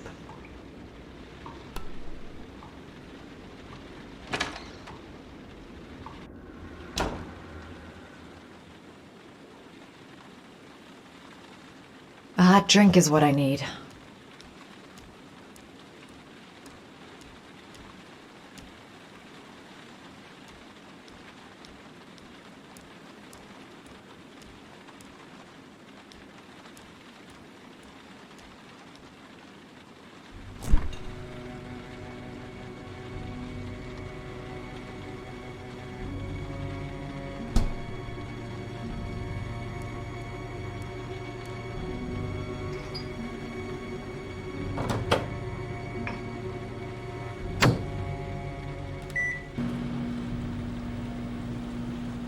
I really need sleep. How hard can it be to fall asleep?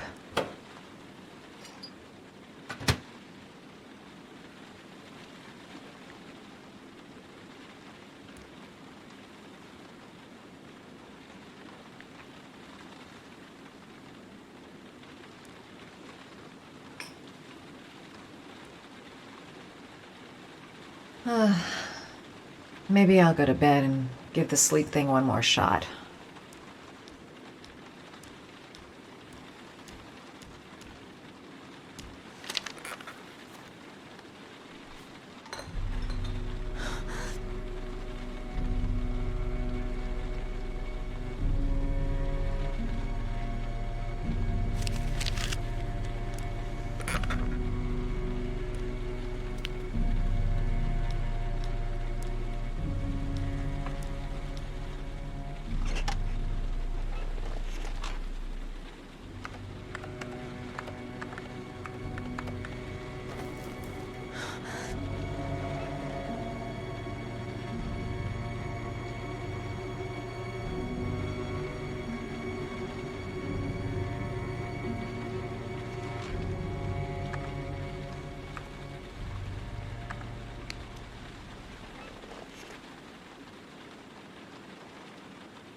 There's someone here.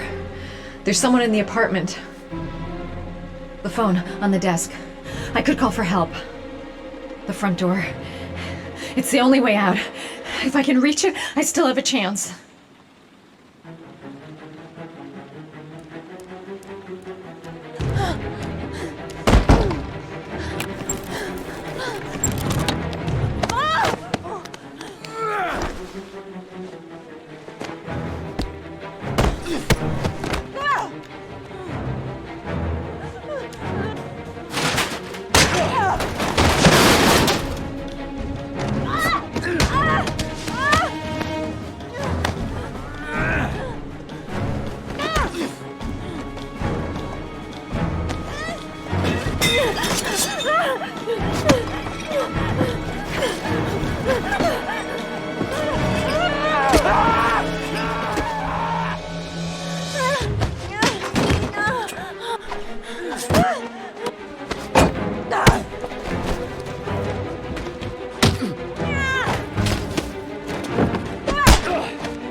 When the parents came home from church, all their children were gone. They searched and called for them, they cried and begged, but it was all to no avail. The children have never been seen again.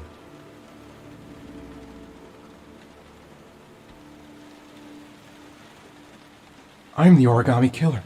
I black out, and then the murdering starts. I know it's me. This doesn't make any sense. It couldn't have been me. I couldn't ever have done that. What does it mean? Some sort of fairy tale? The origami figure in my hand after my blackout. It's the same one the killer leaves in the hands of his victims. I've never done origami in my life.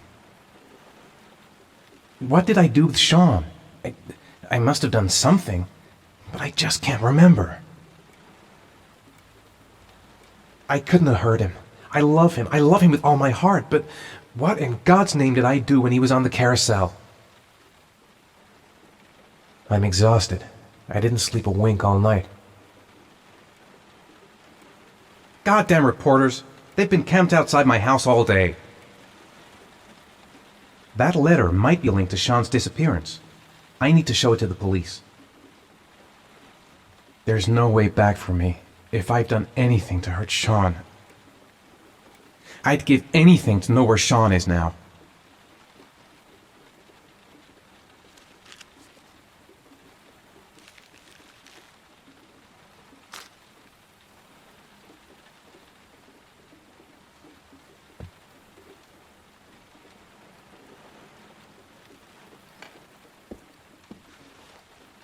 I have to get out of here and find out what this ticket is about. It looks like the ticket to a locker.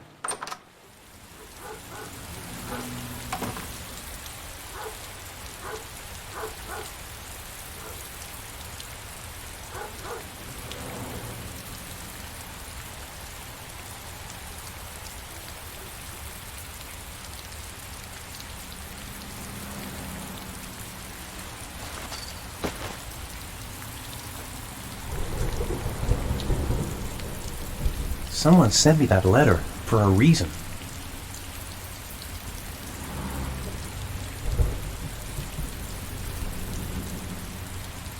This angel on the ticket. I'm sure I've seen it somewhere before.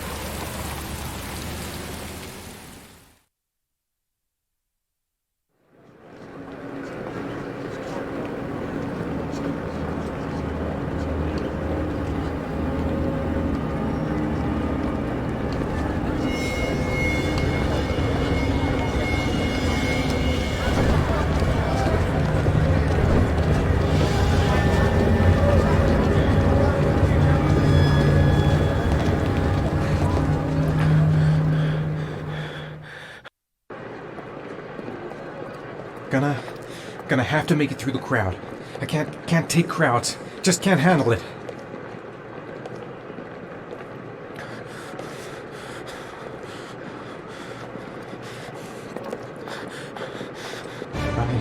I can't make it. Too many people. Too many people.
Jason! Dad! Jason! Dad! Jason! Dad! Jason! Dad! Jason! Dad!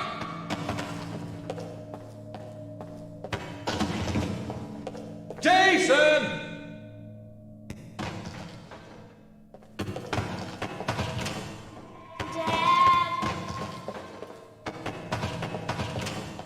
Jason!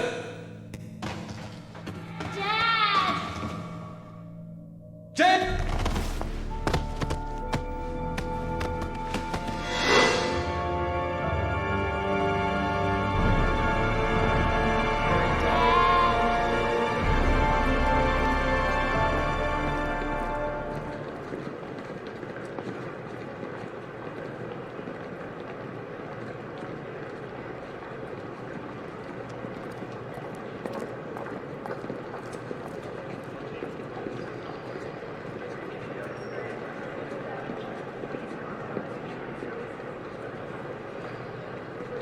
The lockers.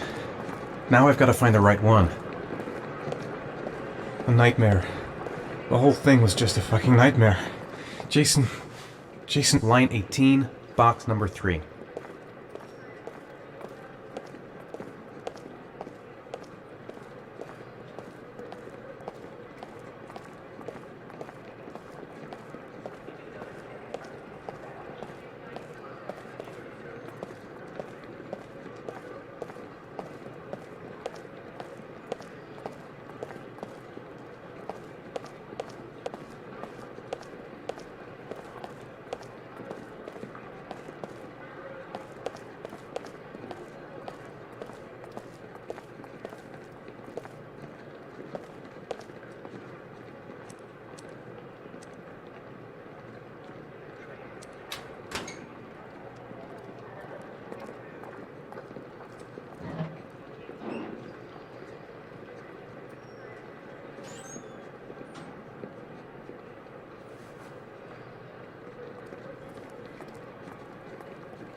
The box from the locker.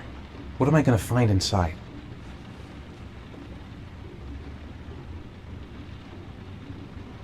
I took a room in the first motel I saw.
Sean.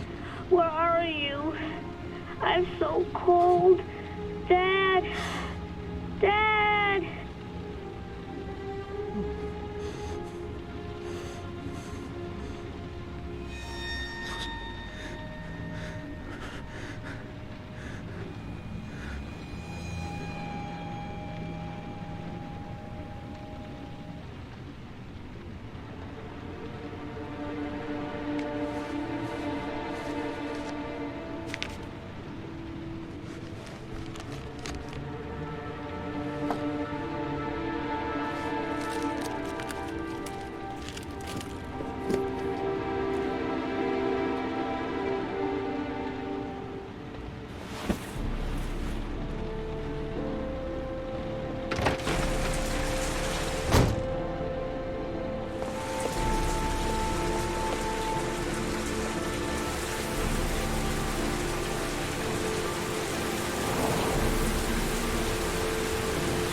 The killer is white, aged between 30 and 45. He doesn't act on impulse, but plans his crimes in a very meticulous fashion. He doesn't have anything personal against the victims. That's why he covers their faces with mud, to make them anonymous. Why does he kill them if he doesn't have anything against them? For him, they're more of an image, a symbol. That's probably why he gives them an origami figure and an orchid as gifts to apologize for what he's done to them. Very interesting. And where does all that get us? The best way of tracking a predator is to be familiar with his behavior. That may be true in novels, but there's a child's life at stake here. Continue, Jaden. Then I studied the geographical distribution of the murders. Generally, a killer commits his first murder near to where he lives, so he has a safe place to flee to if any complications arise. The more confident he becomes, the further he roams from his base. By analyzing the locations where the victims disappeared, I was able to isolate a zone where the killer might live.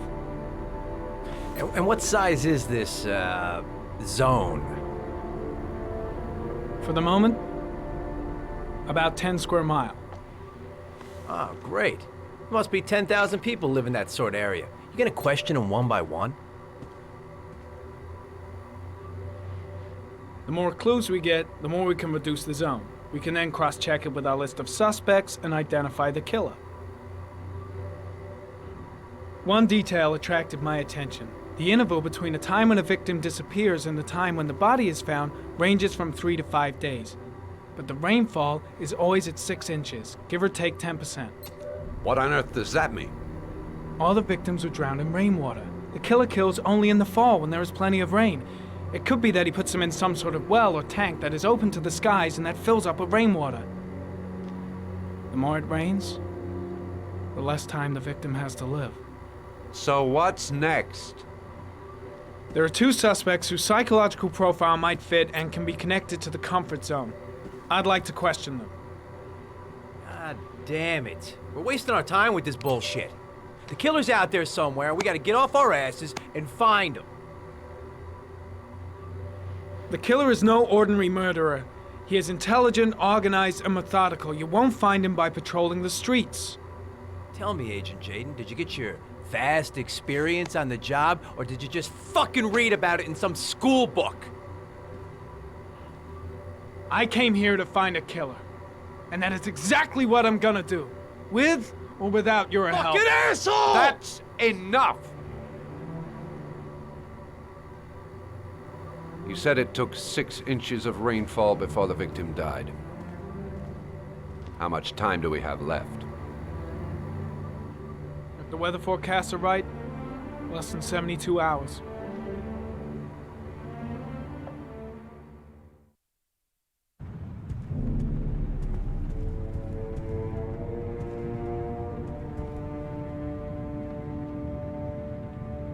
Nathaniel Williams is our prime suspect. He's already been questioned, and he lives in the exact geoprofiling zone.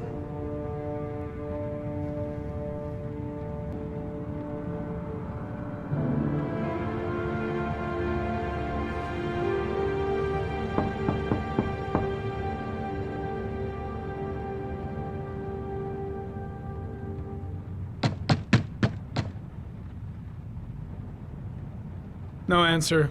We waste our time coming here. Maybe we should have a little look inside anyway. There's nobody home.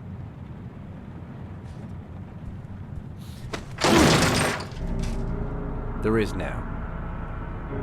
I'm not sure that's entirely legal. Call the cops.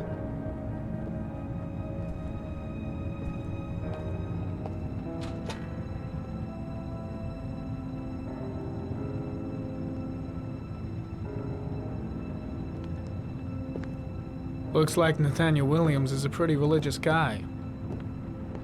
He's a God-fearing idiot, waiting for the end of the world. We questioned him a few months back because he was causing a disturbance in the park. He was ranting and raving. Said he heard voices. Had this idea in his sick little head that I was the Antichrist, and I'd come to Earth to persecute him. Real twisted.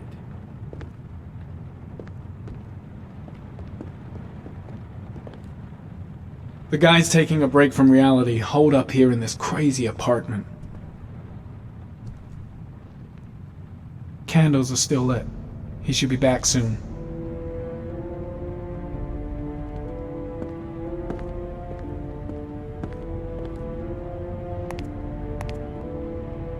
All the signs of a mystical obsessive neurosis compounded by a persecution complex. You don't have to be a profiler to see he's not a killer. We're wasting our time here.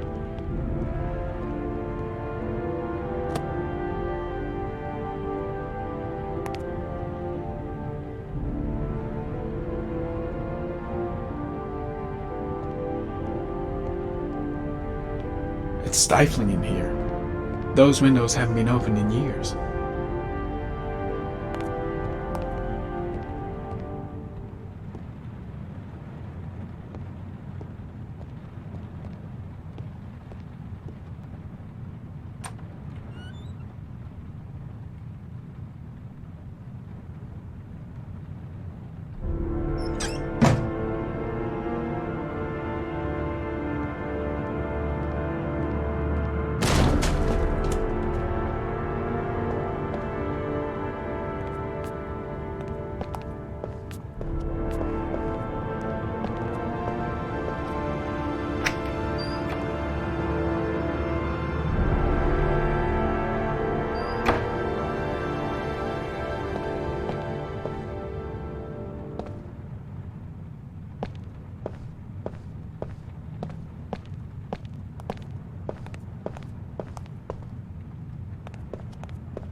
Good timing, Nathaniel.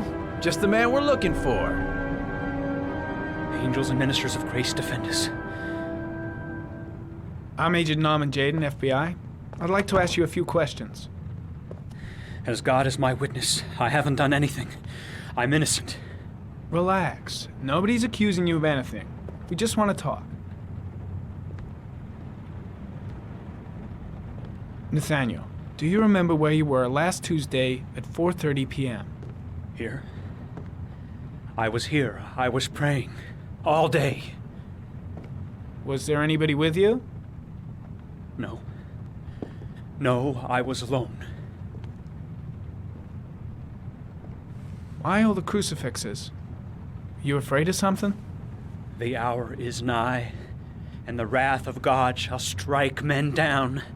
I'm preparing for the end of the world. Where do you work, Nathaniel? Do you have a job? My sole occupation is praying to the all-merciful Lord for the salvation of humanity. What about the voices, Nathaniel? Do you still hear the voices? We know who talks to you, don't we, Nathaniel? Or we both know who talks to you. Don't speak that name. What does he say to you, Blake, Nathaniel? what are you doing? I can't talk about it. You mustn't talk about it. He orders you to go and find new prey, doesn't he? He needs more and more. That's enough! Leave him alone! No! You mustn't mention him. You'll bring him here. He told you to go and find that kid in the park. The voices tormented you all night long. You Curtis, wanted them to shit! stop. Are you Didn't out of your Nathaniel? mind? Stop! Stop! That's enough!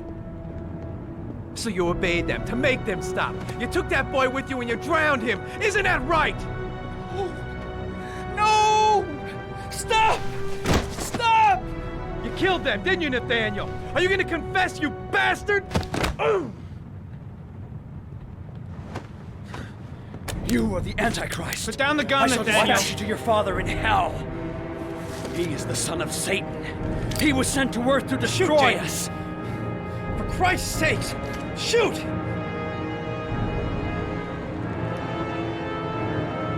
Calm down, Nathaniel. Nobody here wants to hurt you. Put the gun down. Keep calm. Everything is going to be fine, Nathaniel. Team, you shall regret confronting the emissary of the Lord. You shall know divine power.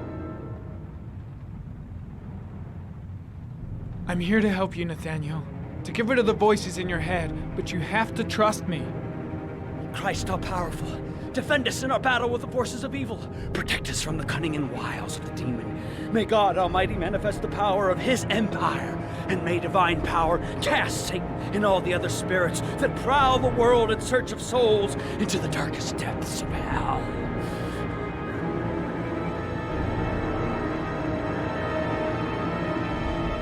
Lieutenant Blake is going to leave our planet right now and return to the realm of shadows. Creature of darkness, I do beseech you to return to the realm of shadows and leave our Nathaniel in peace. Back away, slowly.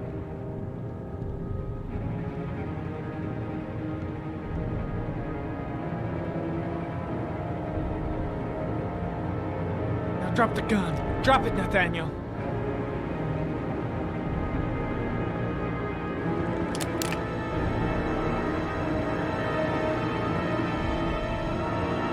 Put your hands on your head. Turn around.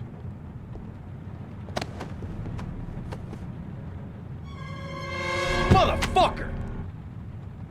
In the name of the Lord, I exorcise thee, Satan. Okay, freak, the show's over. You're under arrest. Pretty damn cool under the circumstances. I would have just shot him. A gun isn't the answer to every problem, Blake.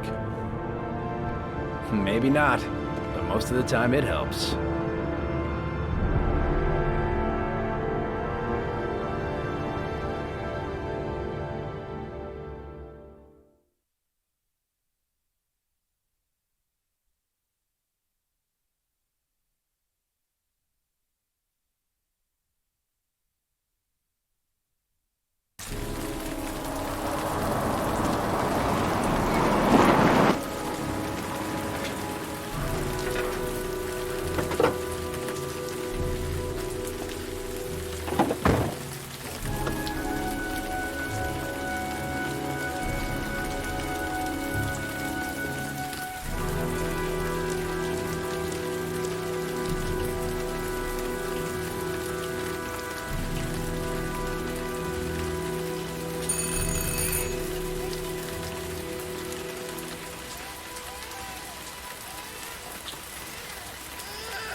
Baby screaming and no answers?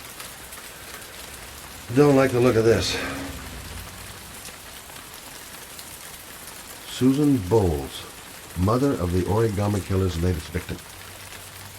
Maybe she knows something about the circumstances surrounding her son's death. No answer. Baby screaming inside. Not a promising start. I should have a look around. There should be another way to get in. Asthma-free for the moment and loving it. Good old inhaler in my pocket, just in case.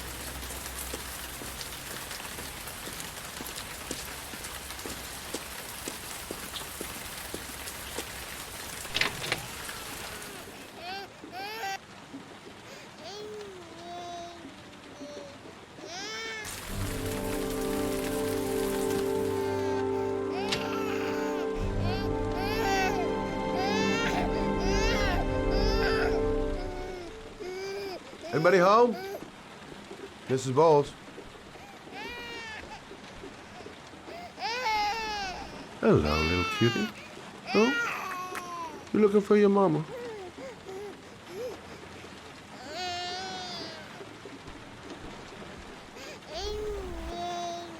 Oh, Jesus.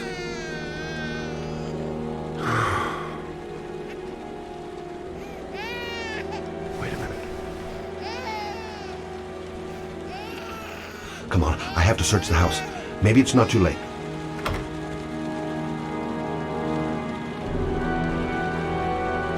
Mrs. Bowles? Mrs. Bowles, are you there?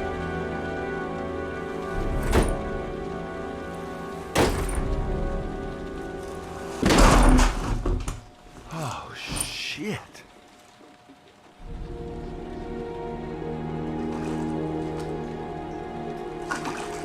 Mrs. Bowles! Mrs. Bowles, can you hear me? Wake up!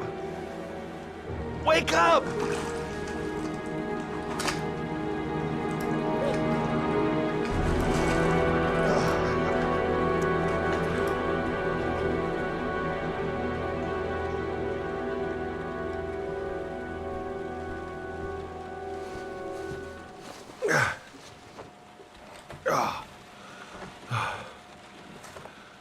I'm gonna call an ambulance. No, I don't want to go to the hospital. Please. Okay. You got something around here I can dress this wound with? Yeah, I think so. Okay, don't move. I'll be right back.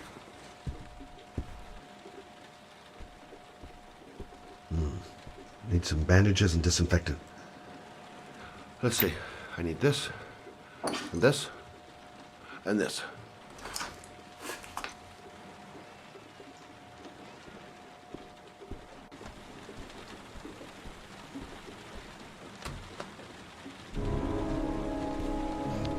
I'm here for you, Susan. You'll be all right. I'll take care of you.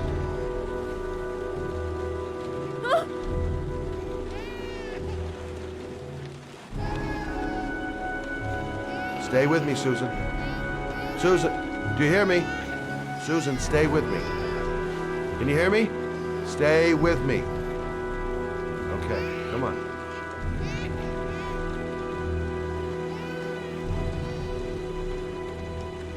There, I done what I can. That should stop the bleeding. Well, luckily the wounds aren't too deep. Hey, how are you feeling? You okay? My baby. My baby needs me. Right. You stay there. I'll take care of the baby. Okay? Do you know what to do? With a baby, I mean. I'm a private eye. There's nothing I can't do. Her name is Emily. Gotcha.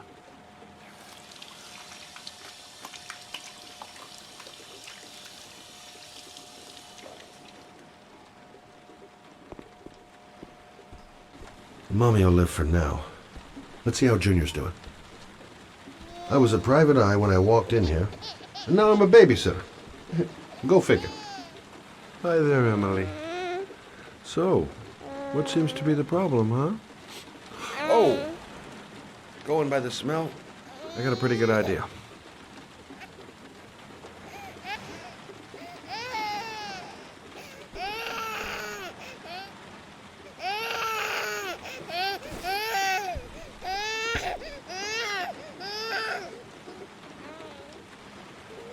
Okay. How do you do this again?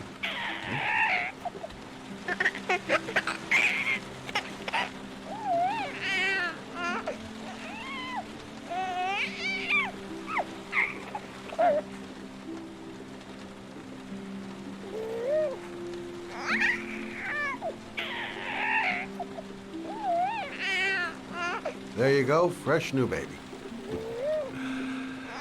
That should feel better. Right, Emily?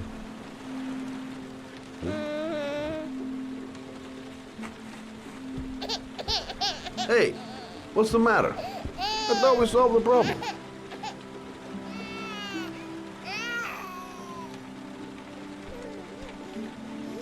Maybe she's hungry.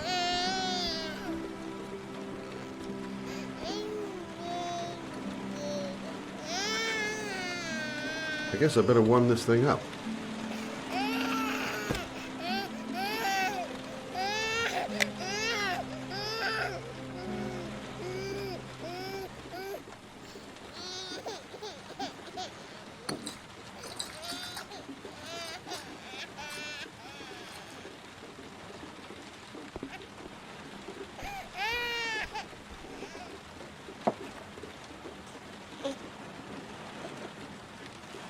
Oh, Emily, are you hungry?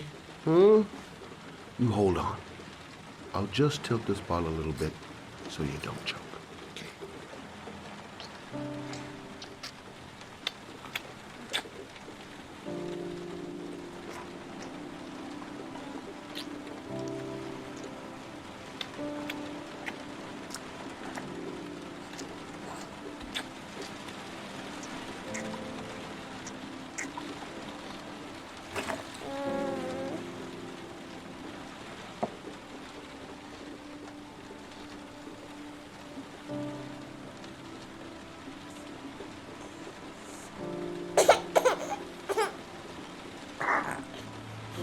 Oh, good job, Emily.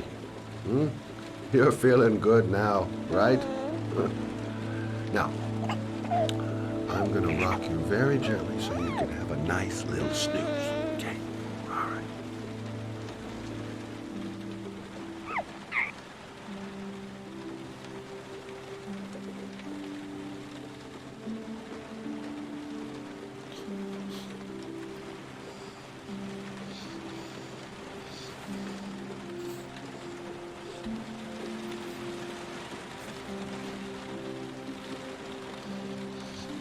Right. That's about the limit of my maternal powers. Poor kid. Life ain't gonna be easy for her.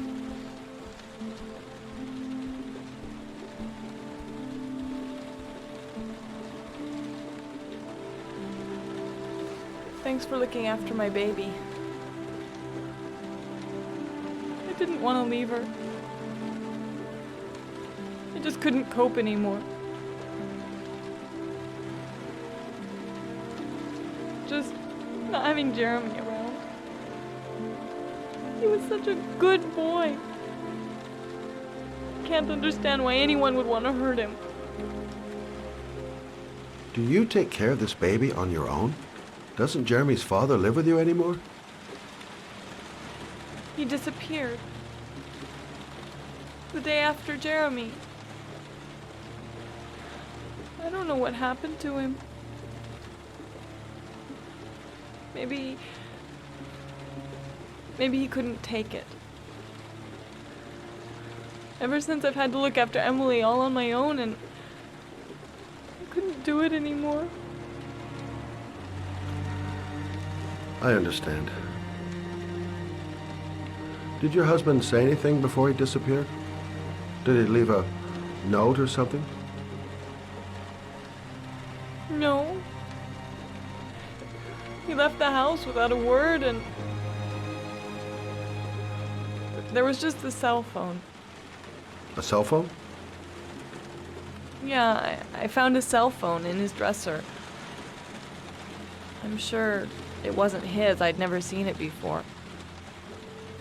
I tried to turn it on, but it didn't work. Do you still have it? Yeah, it's in a drawer in the living room. You can have it if you'd like. I'm sure it's of more use to you than to me. Do you have any family or anybody to help you? Yeah. My mother. I didn't want to ask her for anything. We don't really get along. But I guess I'm out of options. Well, look after yourself. And Emily. I will. I promise.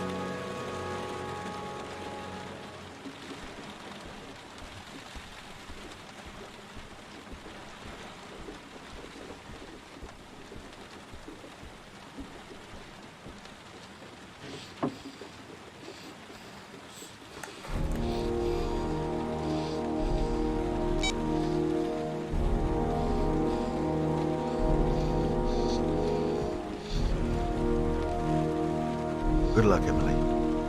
You take care of your mom.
Excuse me? Hey! Oh! Huh. Sorry. Didn't see you. What can I do you for? I'd like to get my car.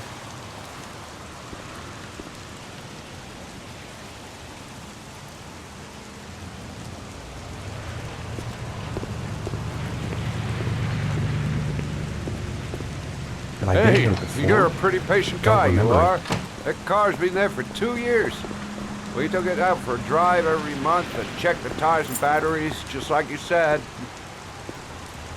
Here, it's the 3rd floor down. The service elevator is at the far end of the garage. Ah, you have yourself a good one, Chief. Can't stop thinking about that well. Sean seemed exhausted. But at least he's alive. I'll do anything to get him out of there.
Your destination is 4 miles from here.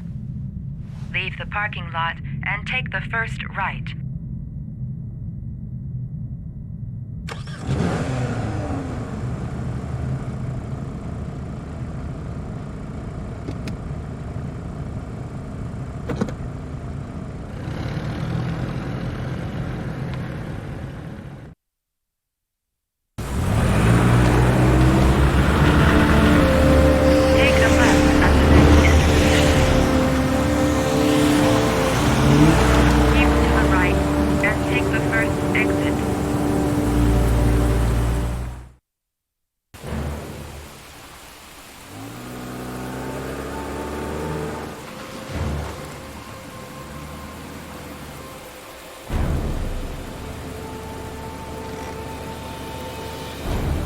Have reached your destination.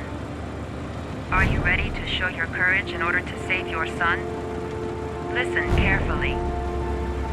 Take the highway and drive against the traffic for 5 miles. If you haven't reached your destination in 5 minutes, you will have failed. I can do it. I'd do anything to save my son. If I succeed, I'll get more letters for the hangman. It's my only need. No turning back now.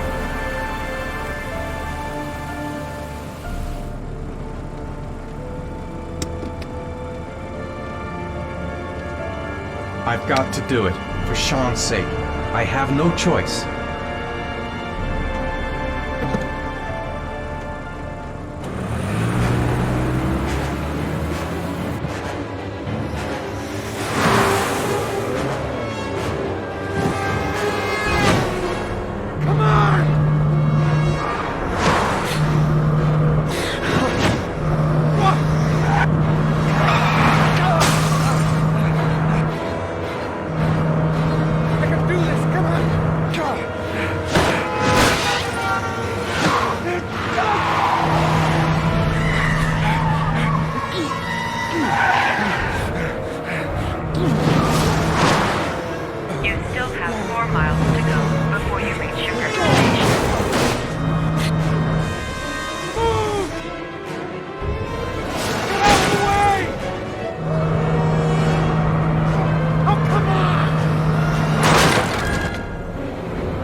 reward is in the glove compartment.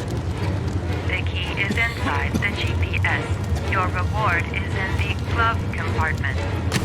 The key is inside the GPS. Your reward is in the glove compartment.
I'm worn out.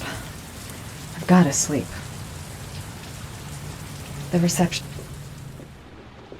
The atmosphere here is one of concern, as there is still no news of 10-year-old Sean Mars, who disappeared yesterday. A recent report indicates that the police are treating this as another kidnapping by the origami killer. If this information is confirmed, he may still be alive, as the previous victims were all Hello killed there, 3 to 5 sweetheart. days after their What can I do for you? Obviously, time is running I'd like a room. For you? Anything. Feeling the register.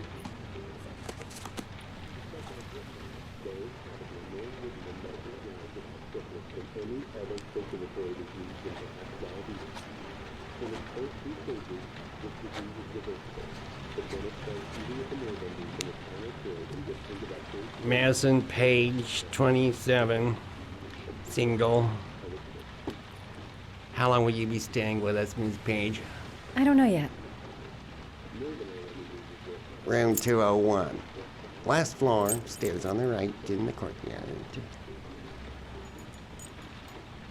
Thanks. The pleasure was all mine. That's for sure.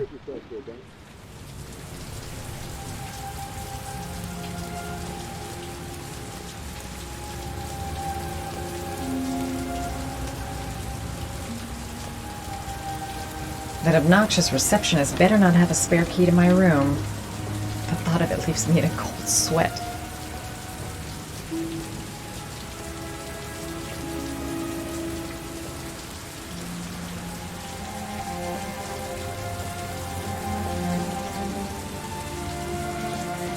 201. Stairs on the right, last floor.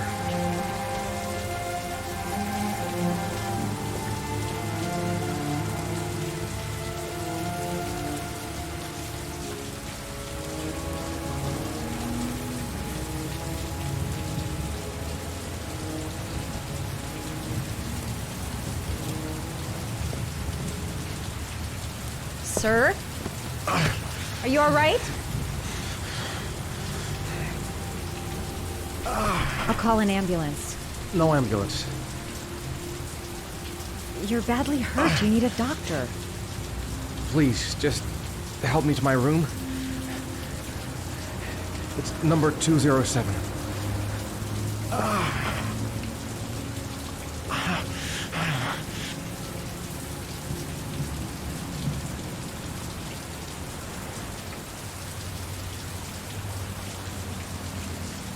He's really out of it.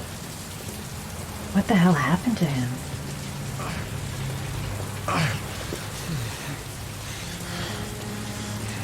Have you got the key?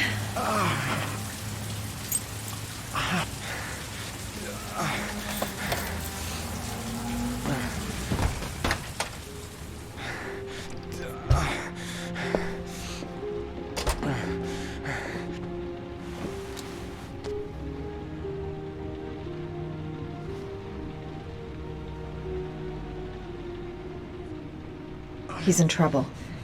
I can't just walk away and leave him like that. You're really in bad shape. You should see a doctor. Must have one, maybe two broken ribs. It's not fatal. But it's sore as hell. Your head is bleeding. It looks deep.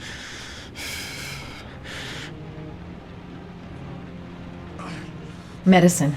There's bound to be a medicine cabinet in the bathroom.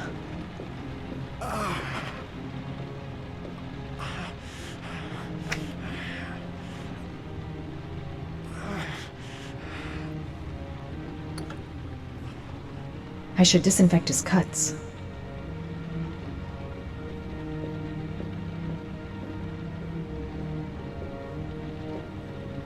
I'm gonna disinfect your wound. This might hurt a little.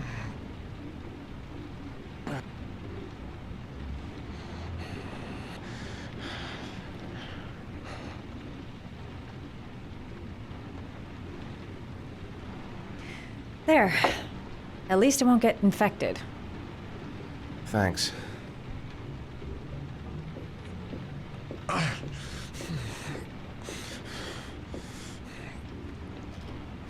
Paracetamol painkiller. Administer in cases of intense pain. Do not take more than one pill every 24 hours.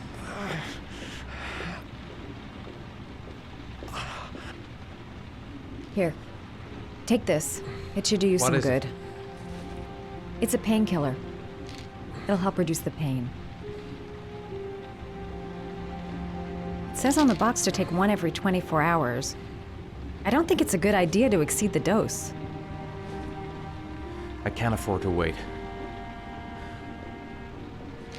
I wouldn't move around for a few days if I were you. I'm gonna take a shower. All right, let me help you.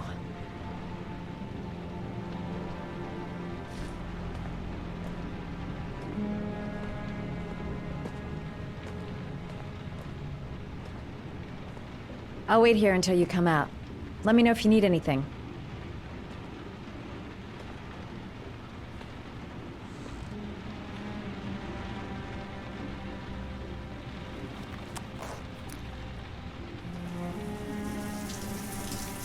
Talk to me. That way I'll know if you pass out. What's your name? Madison. Are you staying in the hotel? No, I live in town. I suffer from chronic insomnia. I seem to only be able to sleep in motels. Don't ask me why. Whenever I get too exhausted, I come and spend a night here. I'm just passing through. And what else do you do, Madison? Apart from fixing up strangers. I'm a photographer. I take pictures of furniture for fashionable design magazines. And you? I'm an architect.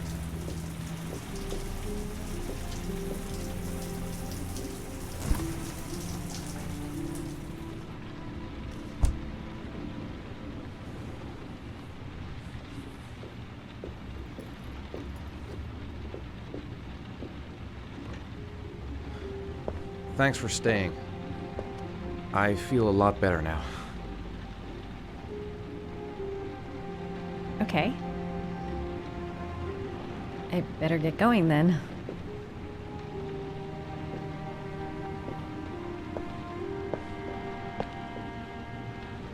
By the way, you never told me your name. Ethan. Be careful, Ethan.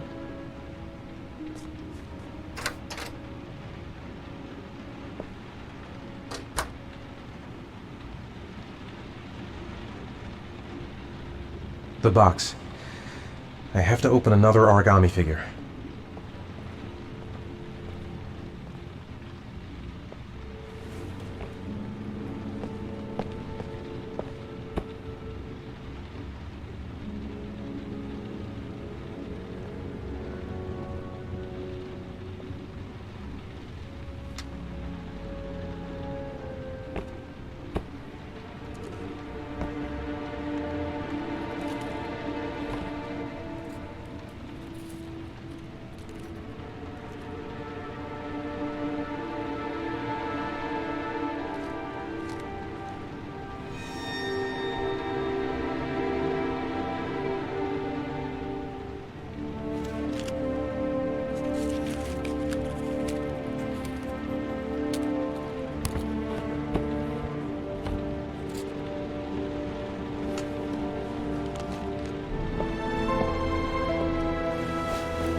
Why didn't you shoot?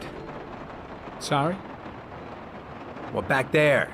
Nathaniel could have had a gun. Could have killed me. Why didn't you shoot? I prefer to have all the information before I make a decision. I try to make rational choices when possible. Come on, you had a fraction of a second to react. You could have whacked me before you had time to move. Oh, I'm sorry. I thought you were a tough guy. A street cop who's been through the mill. I didn't think you'd scare so easily. Why don't you fuck off, Norman?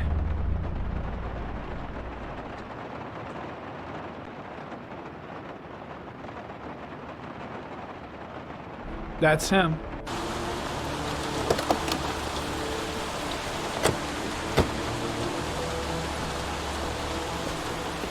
Miroslav Korda? Yeah? Lieutenant Carter Blake, I'd like to ask you some questions.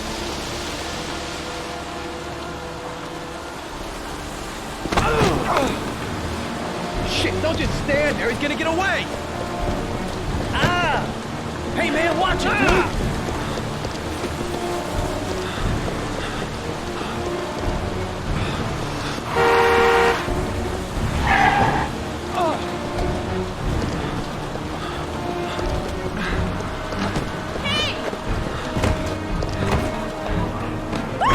Hey, watch it, man!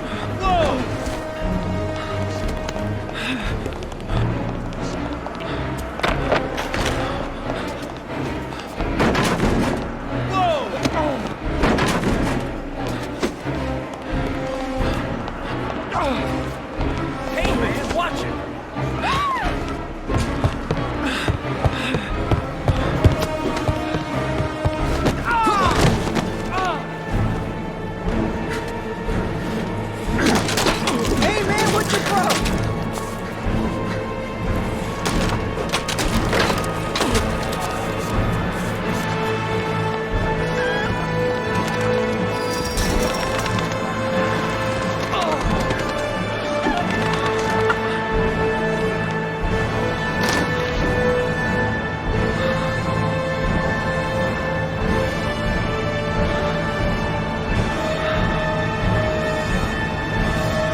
This time it looks like we got our origami killer.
I've seen the parents of all the victims, and all I've come up with is this telephone and a box of origami figures.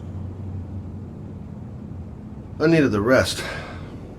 I haven't been sleeping well since the murder started up again. Can't breathe with this goddamn humidity. Hope it stops raining soon. All the newspapers are talking about Sean Mars, the kid who disappeared.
You said I could contact you if I remembered anything. Can I come in? Sure.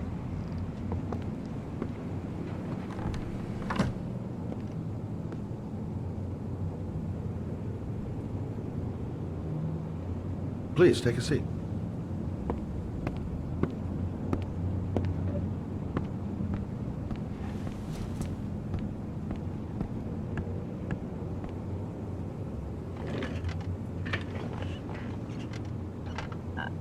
I just remembered something.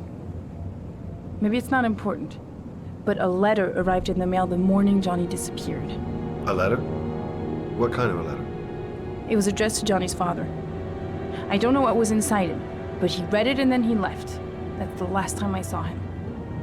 And you think there's a connection between that letter and Johnny's death, is that it? Do you remember anything else about the letter? Well, I don't know why, but I kept the envelope.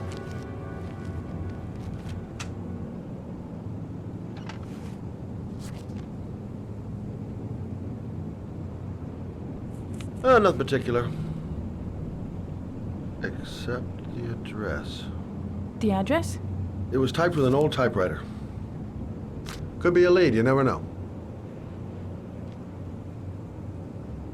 Well, thanks for your help, Lauren. I'll let you know if it leads to anything. Wait, I can't just sit around and do nothing while you're out there looking for the man who killed my son. Ever since you came around, I've been thinking, and I want to come with you. Help you in your investigation?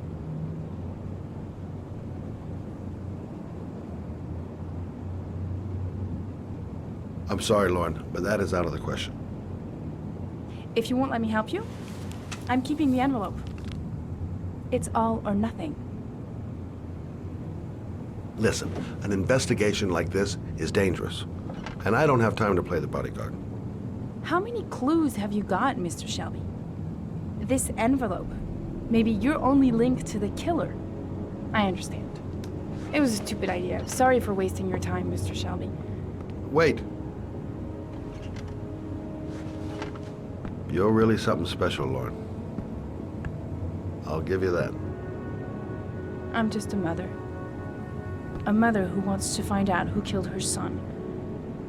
Are we partners?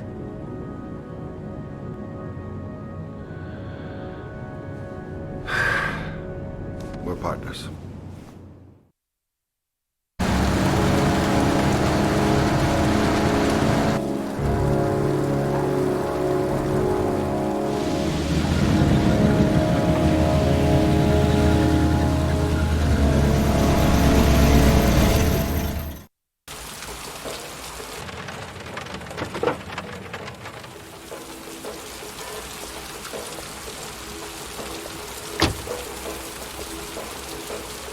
Maybe you better stay in the car. We're partners, remember? Wherever you go, I go.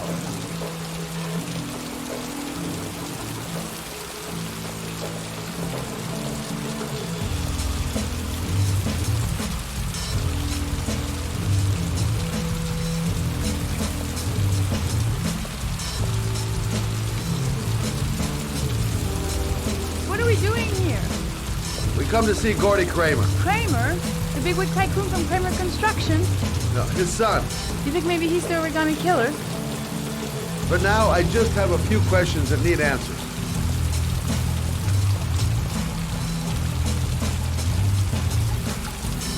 Stupid to bring Lauren. I don't do partners too well. All that just to get my hands on that stupid envelope.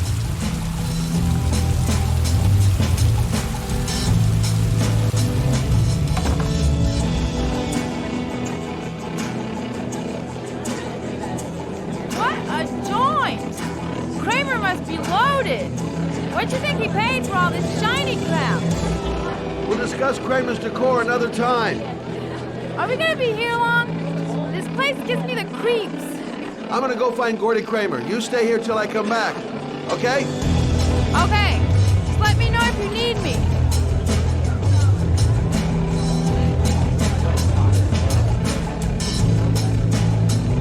I'm a private detective. I'd like to speak to Gordy Kramer. Gordy hasn't seen anyone. Beat it. Look, you just tell him that Scott Shelby wants to speak to you. Okay? You're starting to piss me off, man. Now beat it before I get angry.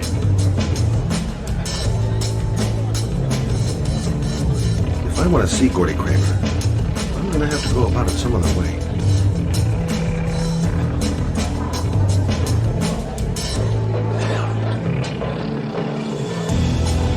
Maybe bust a few heads? Yeah, tempting. But not such a good idea. Too many goon-shaped reinforcements around here. Whiskey straight up, no ice.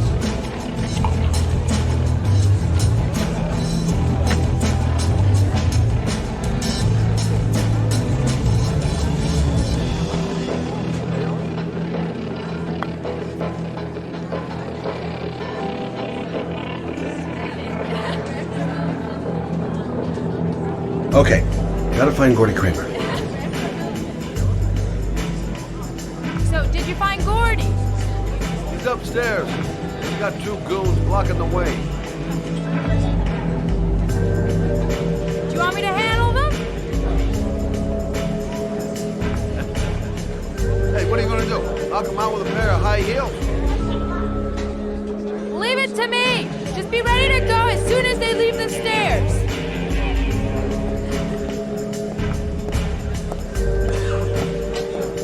Wait, Lauren.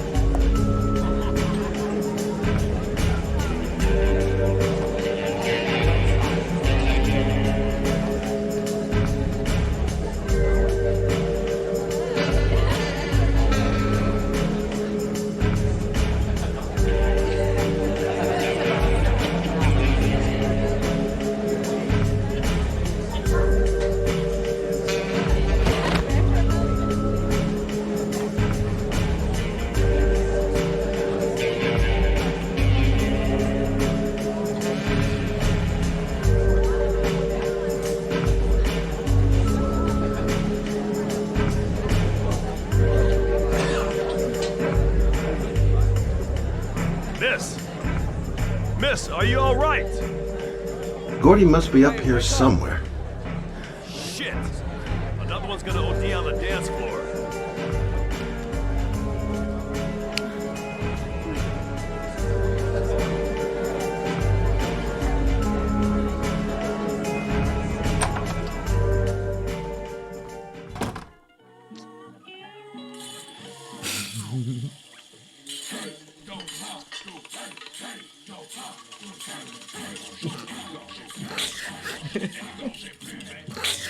Mr. Kramer? Shh! This is the best part.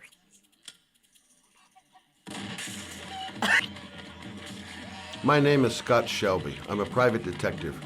I'm investigating the case of the origami killer. I'd like to ask you a few questions.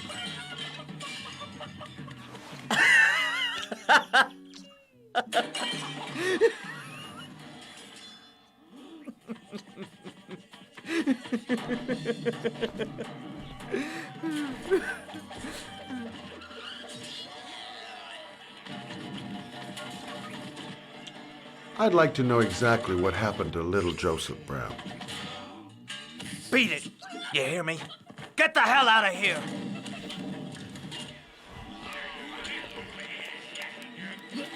What do you want? A witness saw little Joseph Brown get in the back of your limousine. That was the last time anybody ever saw him. Now, I know you've been arrested and interrogated until your father made a little phone call and the file was closed.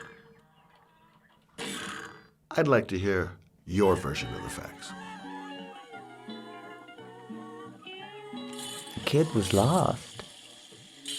I just offered to drive him home. The police arrived, I explained the misunderstanding, and I was released. End of story. Nothing to get excited about, right?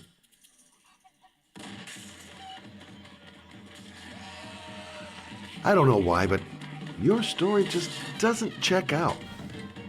You're giving me the crap now. Tell me something I can't believe.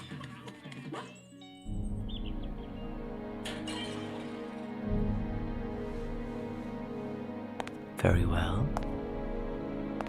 I'm the origami killer. I get my victims into my car. I drown them in rainwater. Then I dump them on a wasteland with an origami figure in one hand and an orchid on their chest. I do that because I'm bored, Mr. Shelby. And it's a creative and entertaining way of having fun. Is that good enough for you? Or do you want more?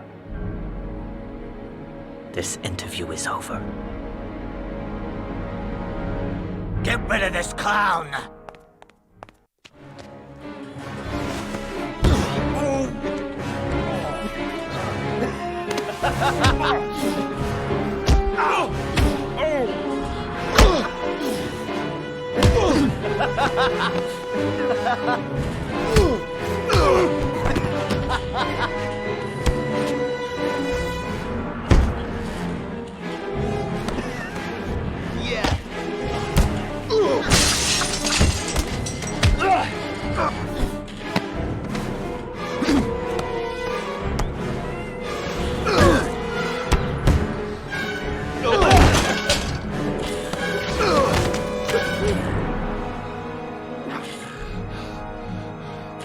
It's a dangerous game you're playing, Kramer.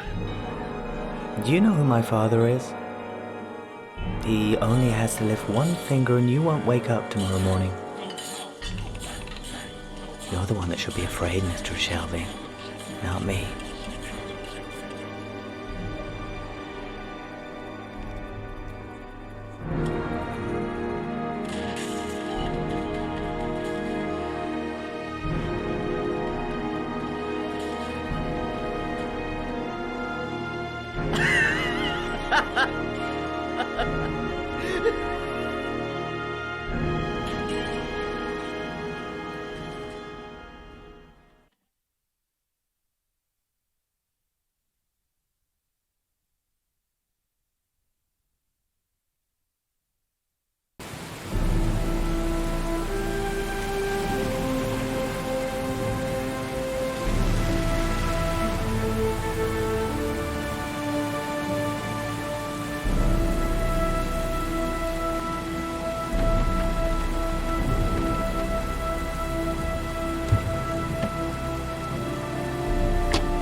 Now where am I supposed to go?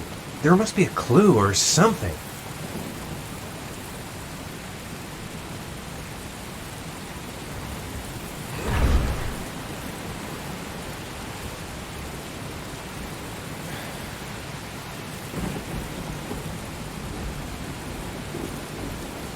The origami figure was in the form of a butterfly. So, am I looking for a butterfly? What the hell am I supposed to do here?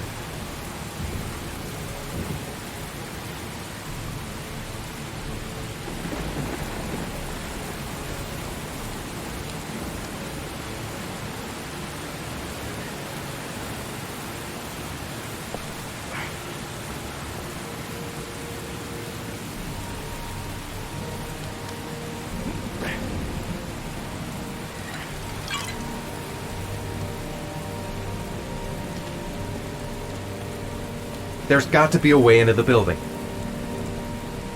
This is the old Pico power station. I thought it was abandoned.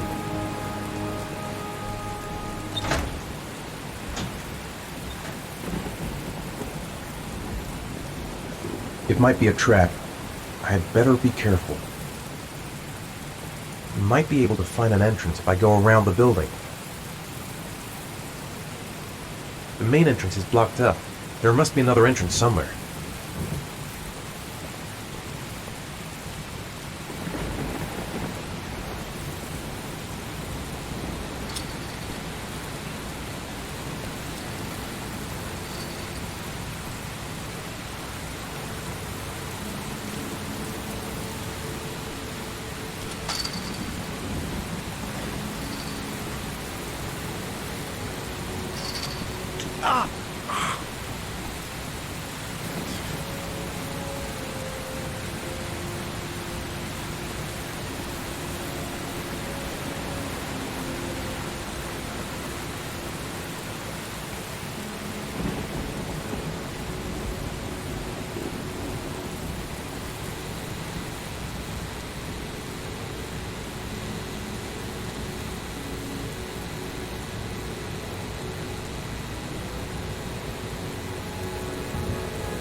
Electrical condensers. Going by the sound of them, they're still active.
Where's this pipe go? I've got a bad feeling. I should never have got into this pipe. It's suicide.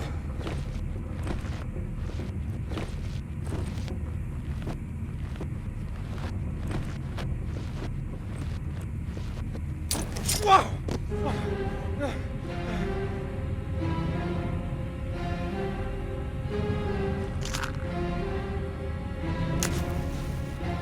Glass. Broken glass. Sharp as a razor. Impossible to go back. I'm gonna have to crawl through it, slowly, so I don't tear up my arms.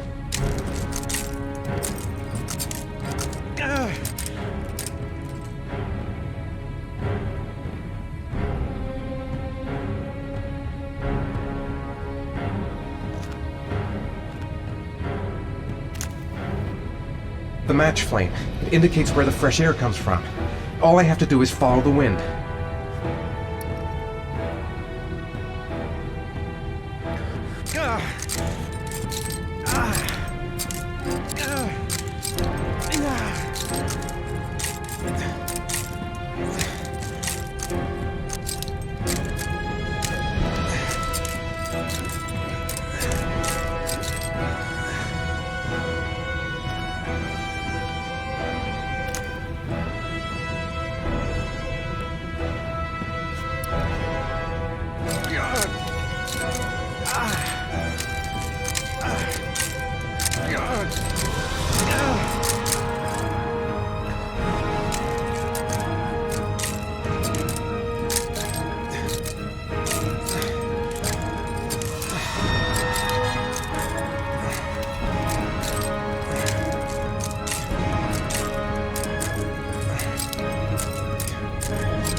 To jump or not to jump? Fuck that. Right. I guess I don't really have any choice.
Keep it together, Ethan. Come on.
Oh my god.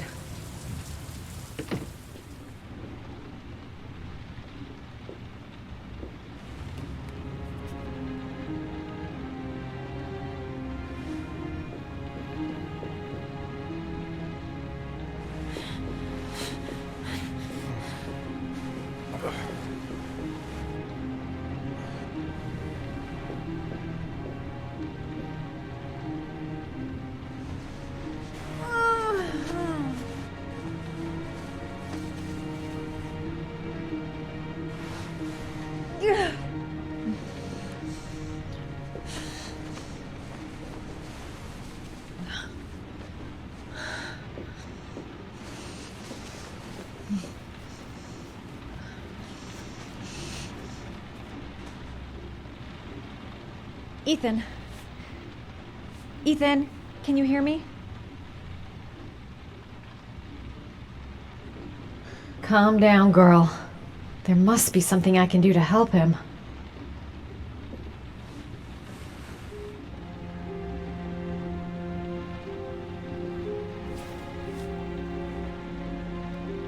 You've got a hell of a fever.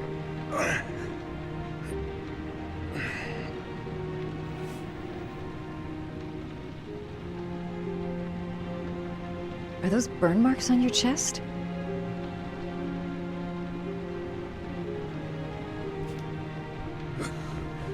Arms look really bad. I need to disinfect your wounds.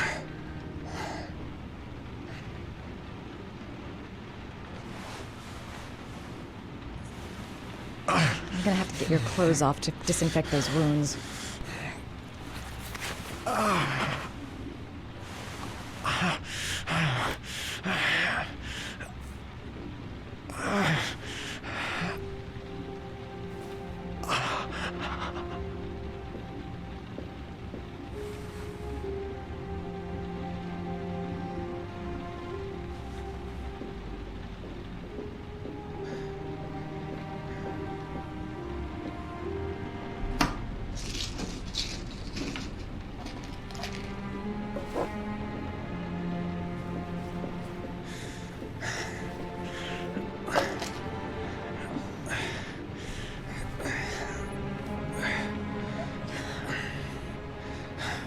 I'm no doctor, but I'll do what I can.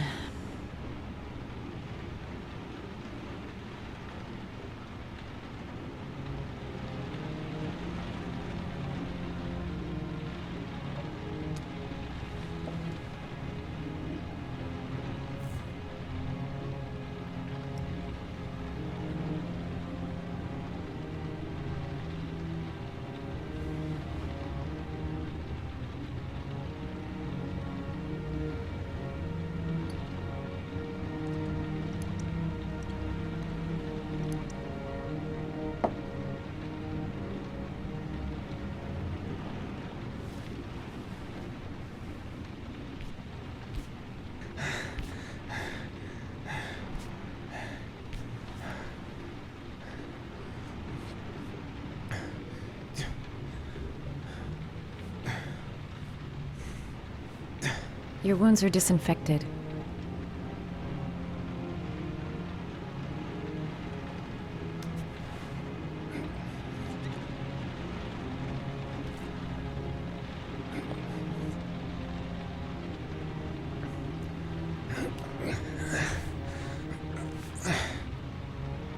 That should ease the pain.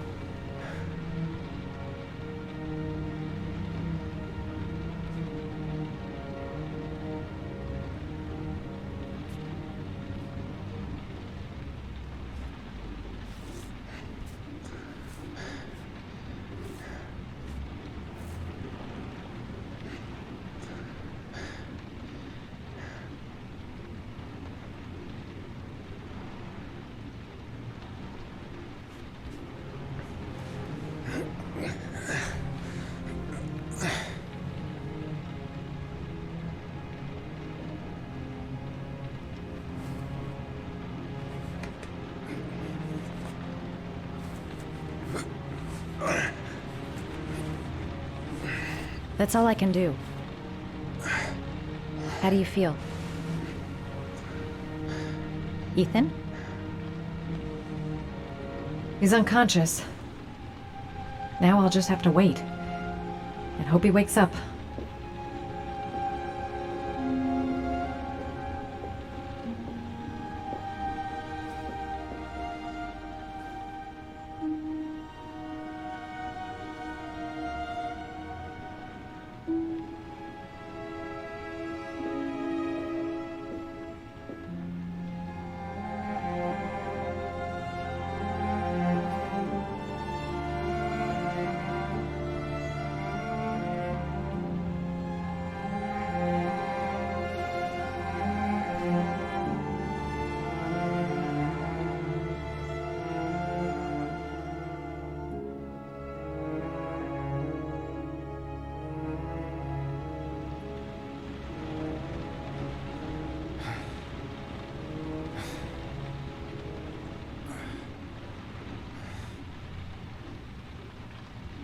How do you feel?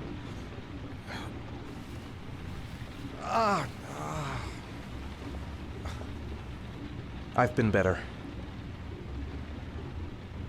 Was I out for long? About 3 hours.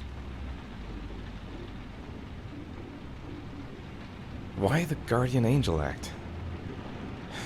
You don't even know me.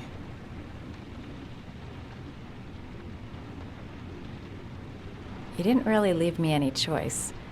I couldn't just leave you like that.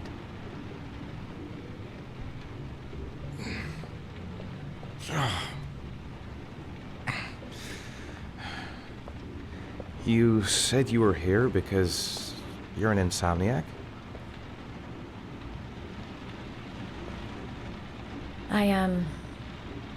I've been going through a bit of a tough patch the last few months. It's the kind of stuff you prefer to forget. I do what I can to live with it, but it's not easy.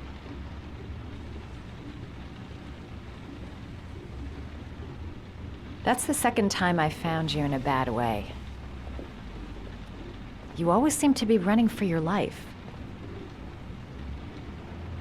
What's happening, Ethan?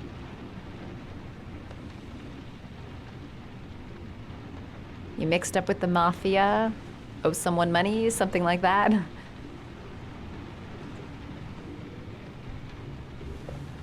Listen, I'm truly grateful for your help, but for your own sake, I think it's better if you don't ask any questions. Maybe I could help you. No one can help me. You've already done a lot, Madison. Right.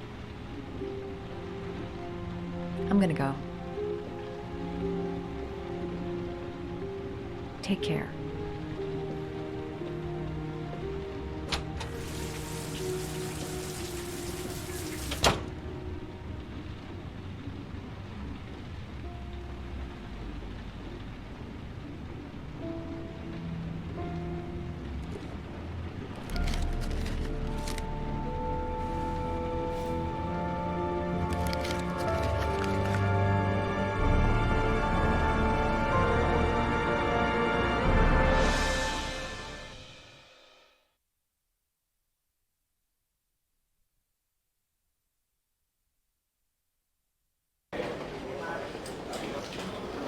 I didn't do it. I swear I didn't do it.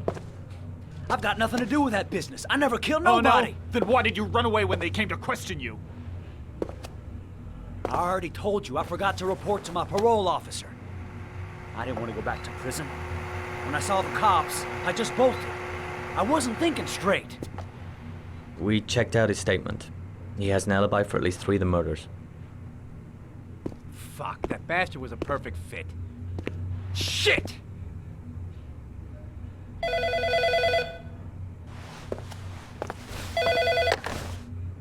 Ash?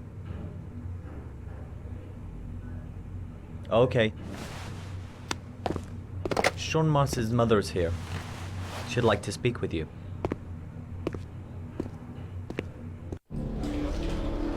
It was a few months back. The middle of the night. It was pouring down. Ethan came home completely drenched at about 3. I asked him where he'd been. He spoke about drowning, the rain. He didn't make any sense. There was something in his eyes. As if it wasn't really him. There may be no connection, but the next day there was that announcement about another victim of the origami killer. Find my son. I'm begging you.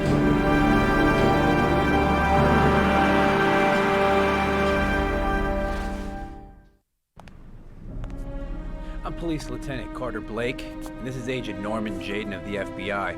According to our information, Ethan Mars is one of your patients. We'd like to ask you a few questions about him. I'm sorry, that's impossible. I beg your pardon? I'm bound by an oath of secrecy. Under no circumstances may I discuss my patients. My job is to find Sean Mars alive, and I don't give a damn about any bullshit oath. It's your duty to inform the police if you suspect one of your patients, Doctor.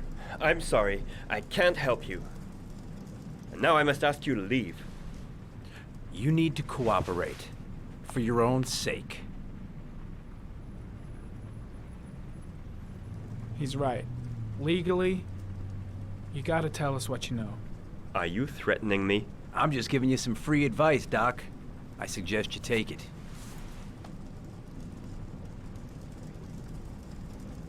Blake, that's enough. Let's get out of here. I am going to call the police and make a complaint about your behavior. Doctor, you are really pushing my buttons. The only thing I'm interested in is saving that kid's life. So, you're gonna be a good boy and tell me what I want to know, or I am really gonna lose my temper. Blake, stop that! Immediately! Let go of me! You have no right!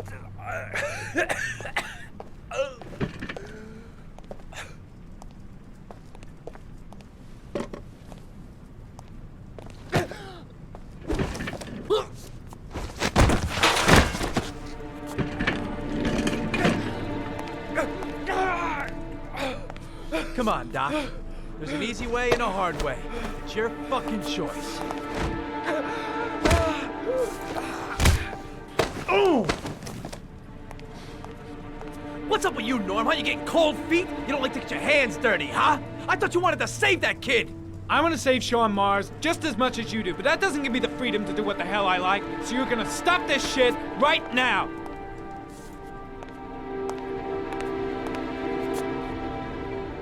I'll get you for this, Jaden. Don't worry. I will not forget. Ethan Mars has had psychological problems since his first son died. Feels responsible for his death. A sort of morbid neurosis. He is haunted by visions of drowning bodies. A few weeks ago, after one of our usual sessions, I found this on the floor. It must have fallen out of his pocket.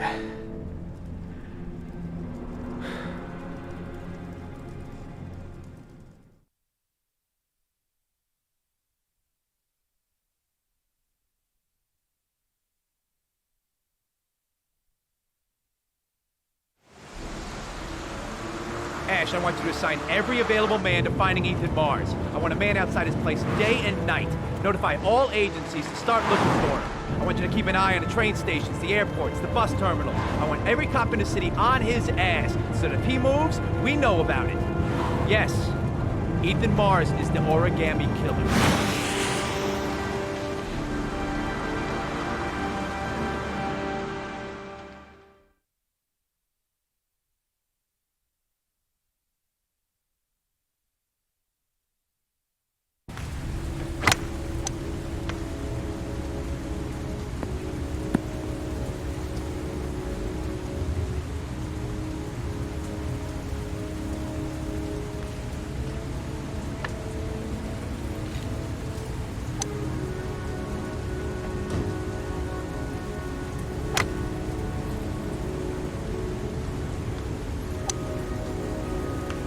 I kept Lauren in the dark on this one.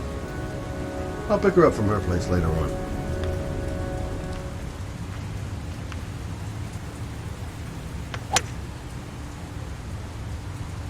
Nice shot. Thank you. Please come in, Mr. Shelby. Would you care for a coffee? Oh, no thanks. Do you play? I tried once, but I think the owner of the course is still looking for me. It's an interesting sport. It requires strength, but also a cool head and absolute precision. Would you care to hit a few balls with me? There's no danger of damaging the greens here. Okay. Take off your jacket and grab a club.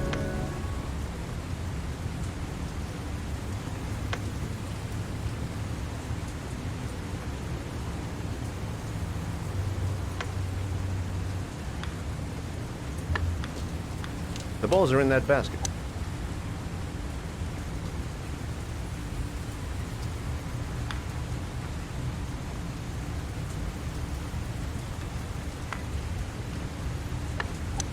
The most important thing is to grip the club correctly. When you feel ready, you swing.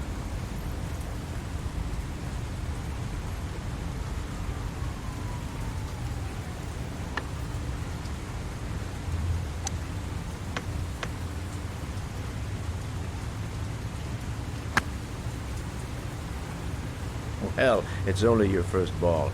You should try to strike it a little harder next time.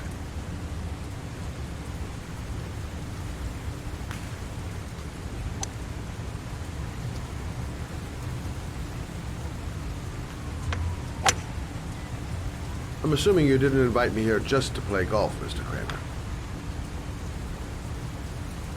I hear you've been asking questions about my son. That's right. I want to know if Gordy is linked to the origami killer case in any way.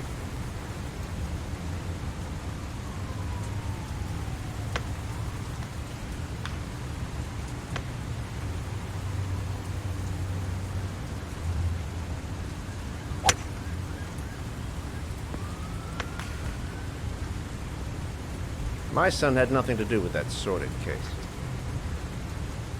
Well, then he has nothing to fear from my investigation.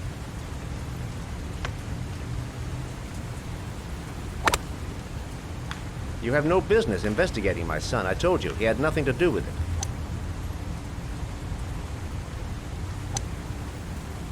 With all due respect, Mr. Kramer, it's up to me to decide who I want to investigate.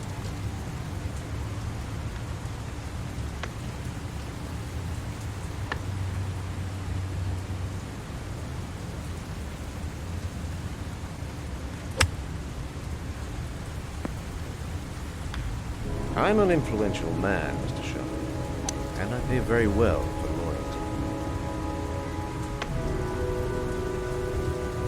Are you trying to buy me? Let's just say I'm trying to show you where your interest lies. How much do you want to leave my son alone?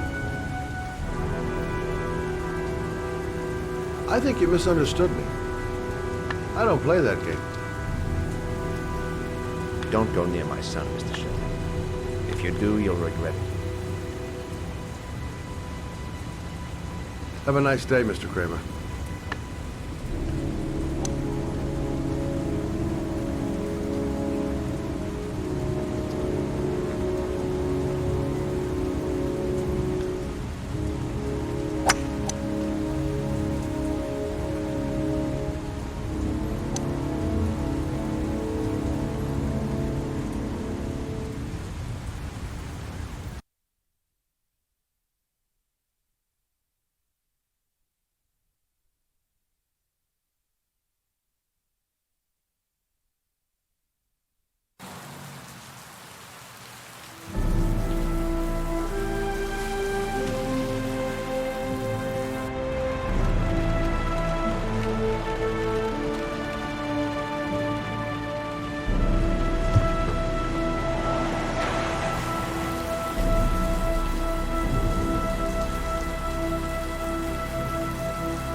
Porcelain lizards?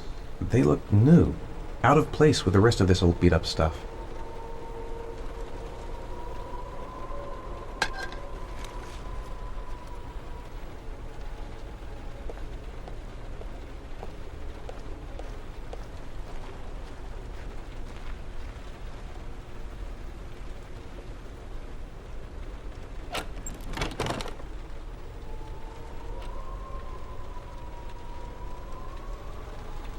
pain's coming back. Drugs are beginning to wear off.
Are you prepared to suffer to save your son?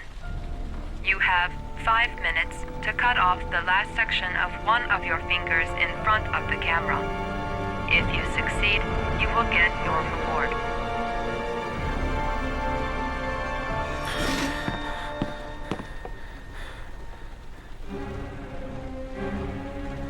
Cut off a finger? No way!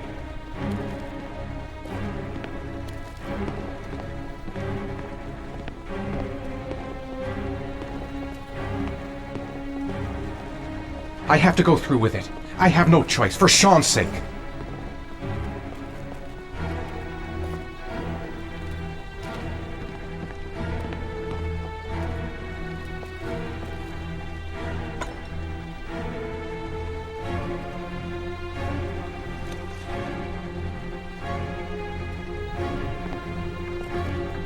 Gotta find a sharp object, something that'll make a clean cut. I don't want to have to start hacking away at it.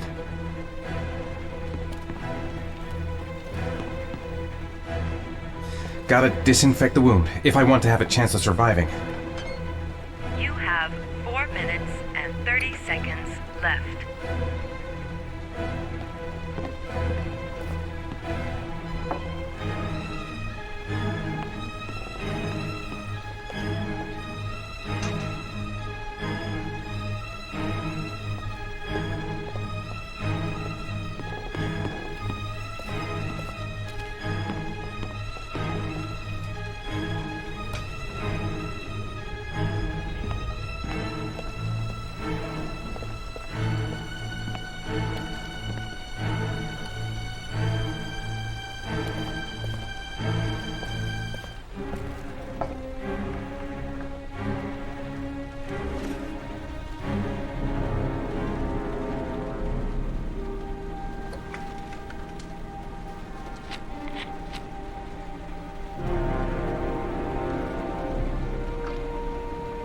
You have 4 minutes left.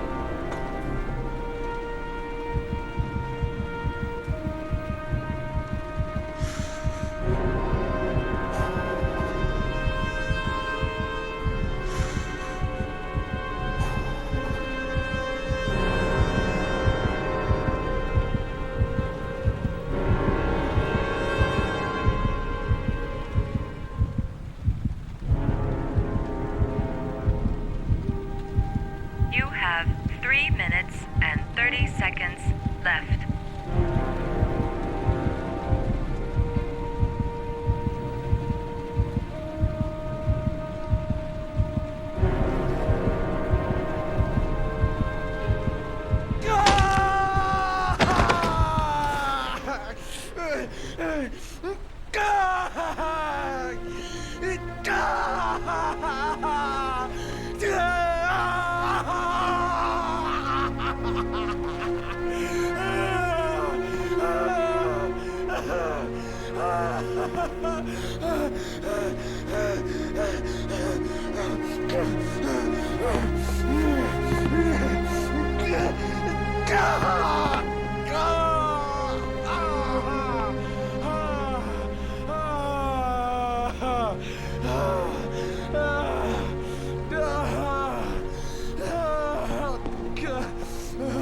Under the desk.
That's affirmative, Lieutenant.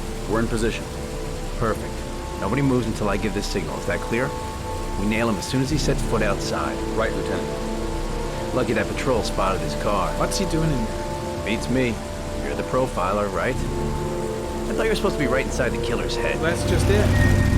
What I know of Ethan Mars doesn't match the killer's psychological profile. I know what the jury's gonna choose between your theories and concrete proof.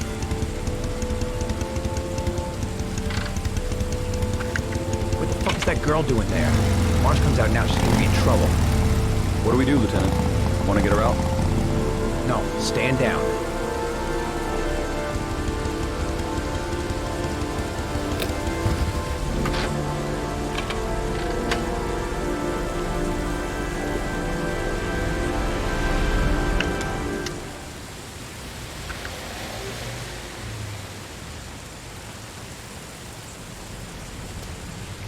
The police. They staked out the building where Ethan is. The cops don't know me. I could just walk into the building without being noticed. She's going inside. Maybe she lives there. Well, it's just as well. We don't want anyone hanging around if Mars comes out. Ethan, what happened? The police. They're out there. I think they're here to arrest you. We've got to find another way out. Shit. What's he up to in there? Wait for a go on my word.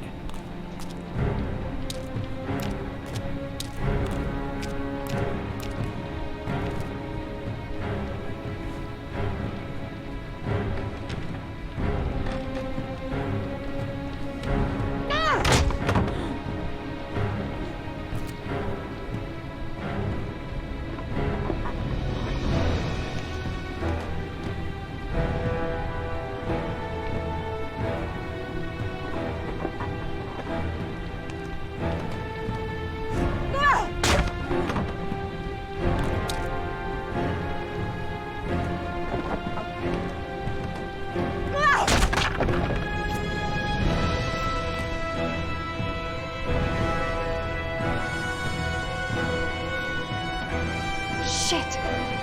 It's too high.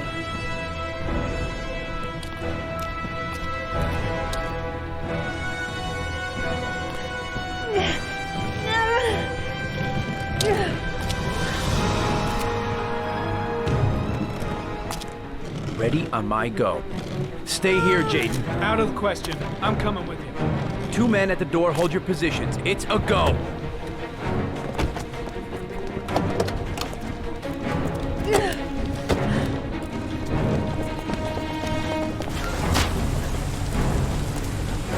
Come on, let's go this way.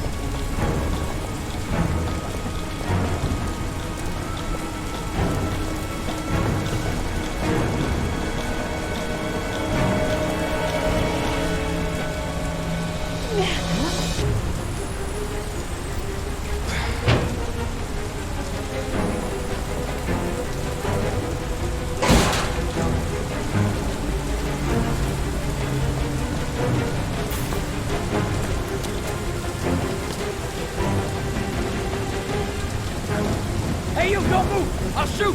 Come on, quick! I can't. Hands in the air! Lieutenant, there's a man and a woman exiting the alley. A woman?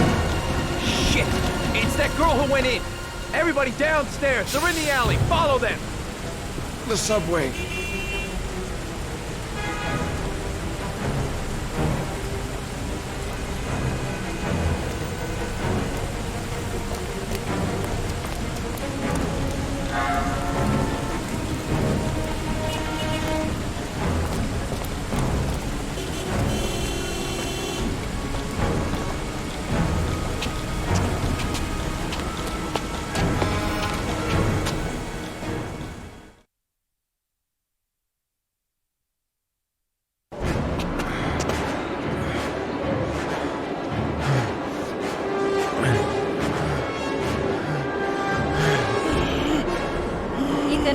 Ethan, what's the matter? We've got to keep going. Ethan, they're coming.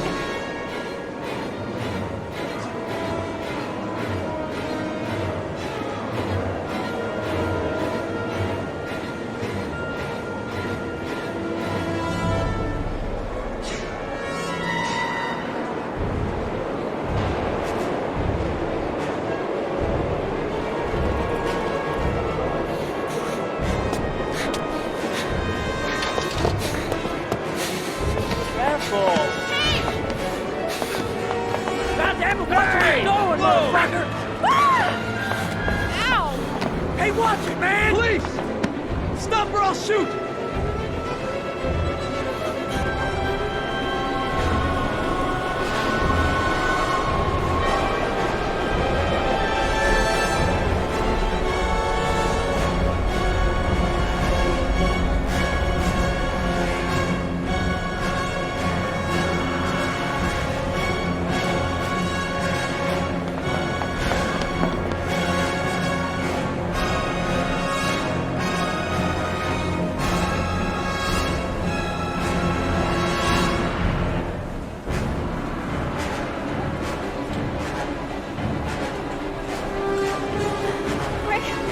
Quick!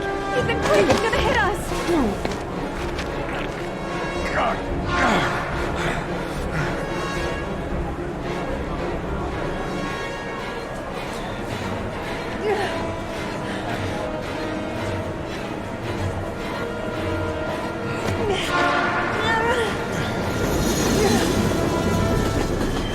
We've got to get on that train, Ethan. It's our only chance.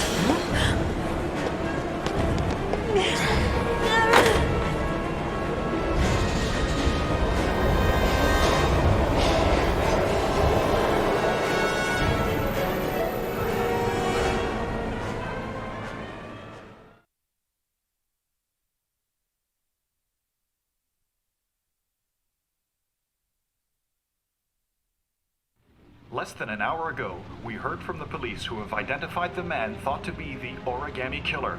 Ethan Mars, father of the kidnapped victim Sean Mars, is on the run and should be considered armed and dangerous.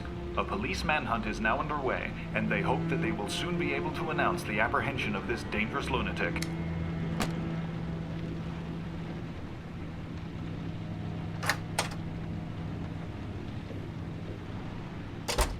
I brought some food. I didn't know what you liked, so I brought some of everything. I hope that's okay.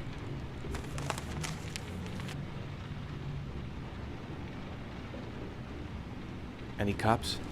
No, I think we lost them. The guy at the desk, though, he gives me the creeps. I don't trust him. You're all over the news reports, Ethan. Every cop in the country will be hunting you. They say you're the origami killer. Is it true? Are you the killer, Ethan?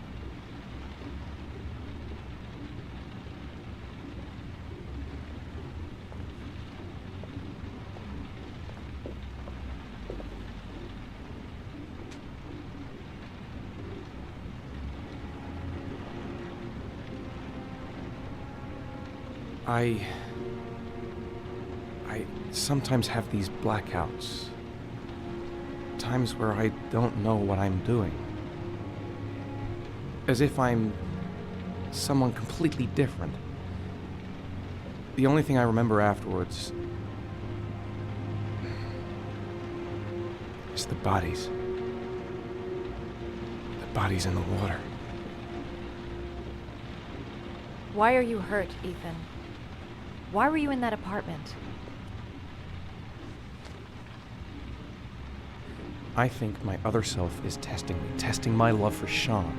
He wants to know if I'd love my son enough to save him. That means there's some part of me that knows where Sean is. But the only way to find him is to go through these trials. Why can't you tell that to the police? And tell them what? That I'm a schizophrenic who drowned his victims and has kidnapped his own son? They'd never let me go, and I have to stay free to save Sean. I have no choice. I'm his only chance. When Sean is out of danger, I'll turn myself in, but not until then.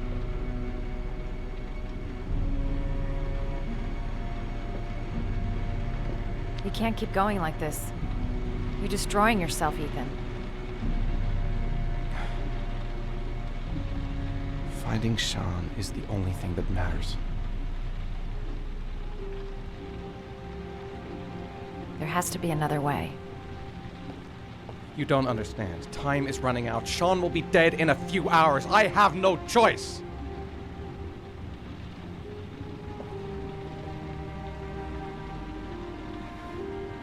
Please, Madison. Leave. Forget everything that's happened. There is nothing more you can do for me. If you want to help me, leave. Leave me to do this on my own.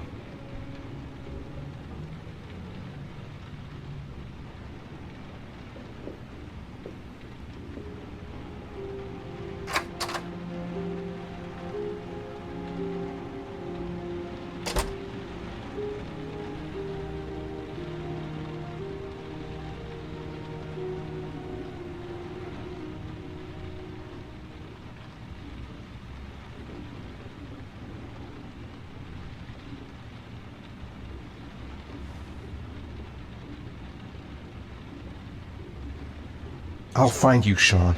I swear I'll find you.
Your vodka, sir. Thanks. You look preoccupied, if you don't mind my saying so. Problems with the investigation? Blake is convinced that Mars is the killer. Not you. I thought there was some evidence to that effect. That's true. But it just doesn't make sense. His psychological profile doesn't fit. Neither does the geolocalization. I can't see this father drowning 8 victims before kidnapping his own kid. Mars is not the origami killer. I'd stake my life on it. Then who is? I haven't the faintest fucking idea. Maybe you should review the evidence in your possession. That's just what I was thinking of doing. Oh, one last thing, sir. You should be careful not to overindulge in you-know-what. It can be dangerous. Very dangerous. I'm trying to keep a handle on it, but that's difficult. It gets more and more difficult. It'll end up killing you if you're not careful. That would be most unfortunate, sir.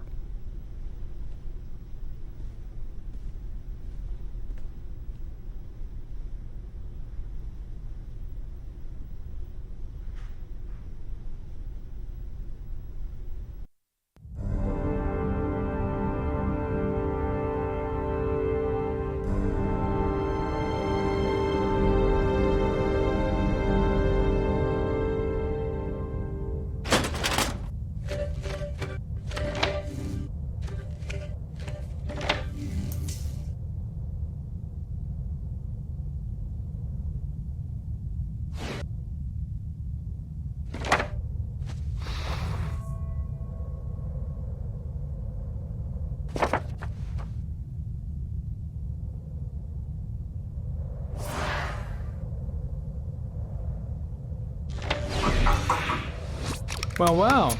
Looks like there's something new. The video recording from near the park on the afternoon Sean Mars disappeared. I doubt there's anything on it, but you never know.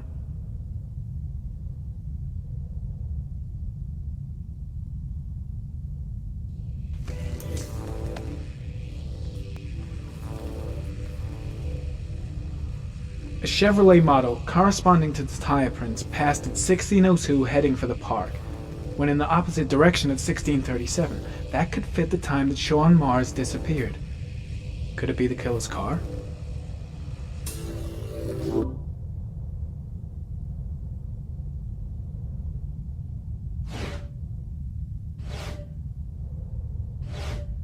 Ah, pity we can't see the driver's face.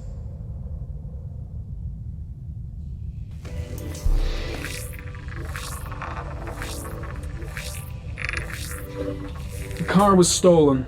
Let's see. A certain Jackson Neville was suspected of stealing it, but the charges were dropped. Not enough evidence.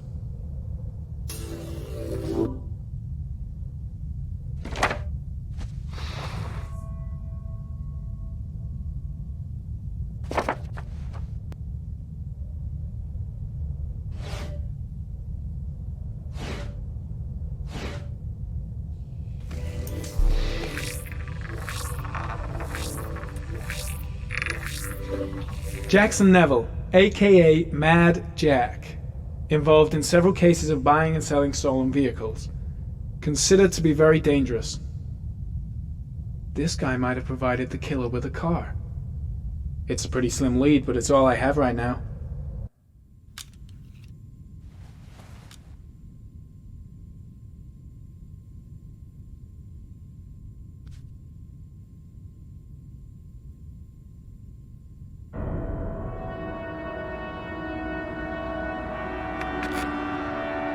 Oh, one last thing, sir.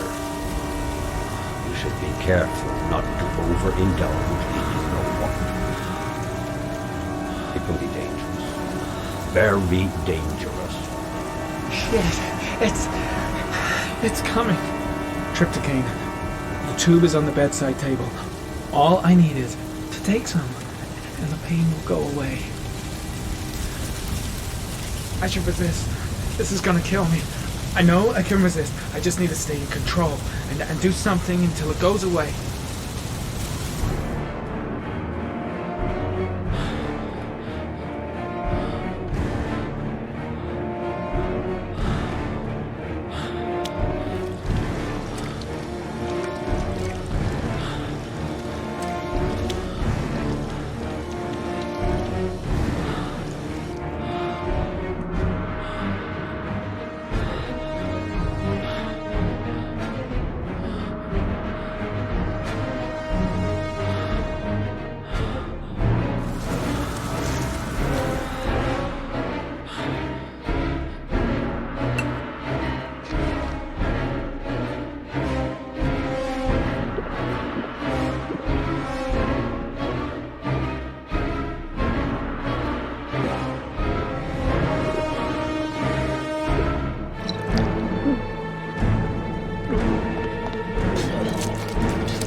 Manfred! Manfred! Anybody home?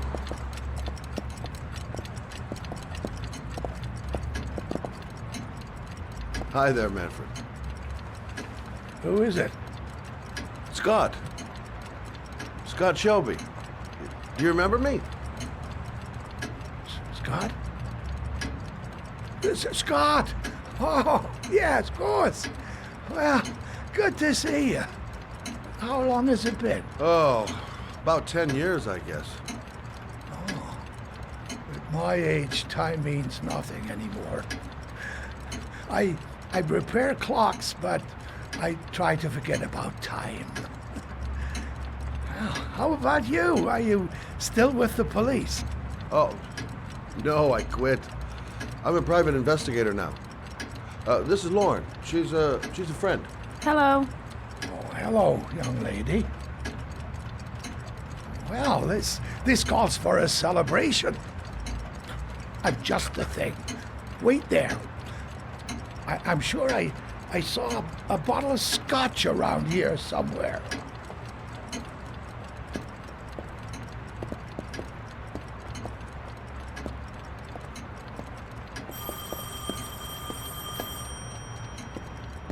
Do an old man a favor, would you, Scott? Tell him to call back this afternoon. Sure, no problem. Hello? Yeah, this is Manfred's. He's not available right now. Could you call back later this afternoon? Thanks.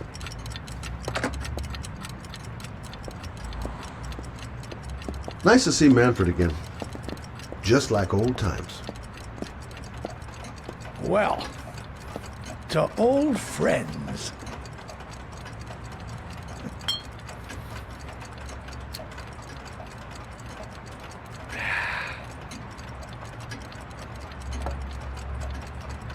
I'd like you to have a look at an envelope. I thought maybe you could tell me about the typewriter that was used to type the address on it. Oh, let's have a look.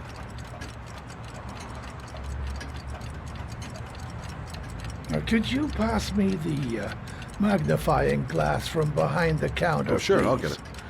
My eyes are beginning to fail me.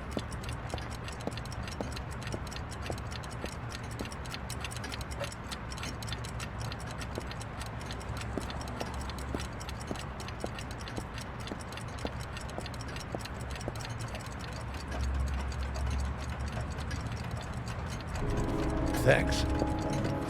Well, let's see what this envelope has to say for itself. The Royal 5. Yes, the shape of the T's and the F's is typical of that model. Produced between 1907 and 1924.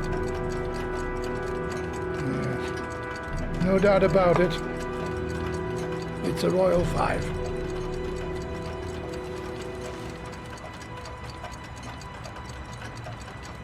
These typewriters, are they rare?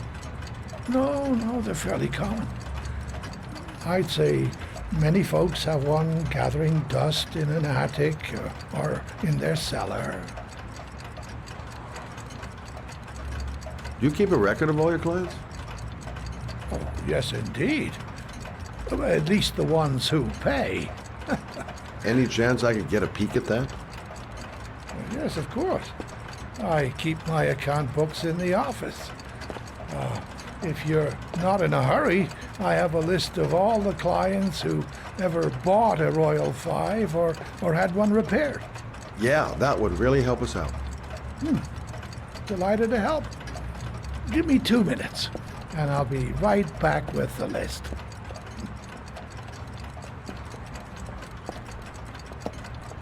You think the killer's been here? If he has a 1920s typewriter, he may have needed Manfred's services to get it fixed. We'll know when we get the list.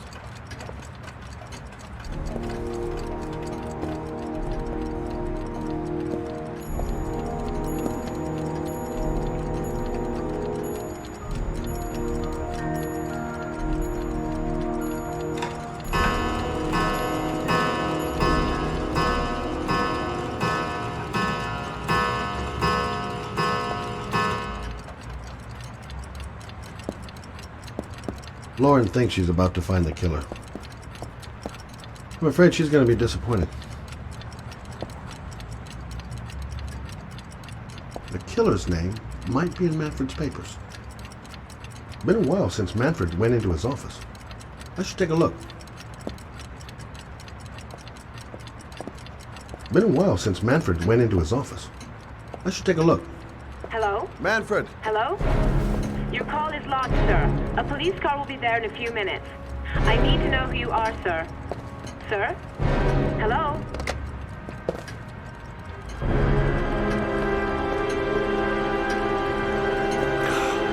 Oh my God! He's dead. Oh, God. Poor old man. He didn't deserve to go like that. Scott? Oh my God. What are you doing? I'm calling the police. The killer has already called the police. I think he wants us to be his scapegoats. We gotta get the hell out of here. What do you mean? We have nothing to do with his death. We were just here when it happened. Look, we're running out of time to find Sean Mars. The last thing we need is 24 hours in a police station explaining this whole thing. Well, so what do we do?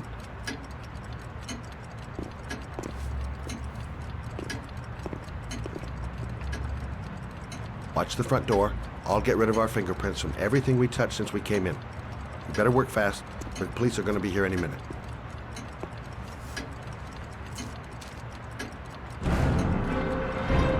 What are you doing, Lauren? If someone comes in, we're going to be in trouble. These are Manfred's account books. He must have been looking for owners of Royals when he was killed. Forget it. We got to get out of here fast.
Longer? The police will be here any second. I'm almost finished.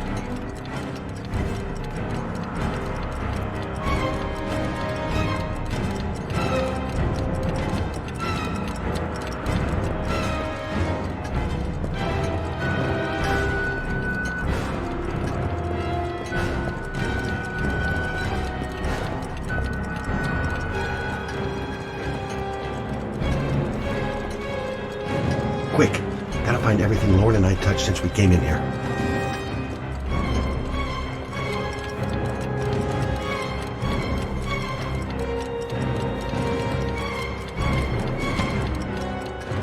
That's it. We're done. You get all the prints? Hang tight. I'll just check one last time. I haven't forgotten anything.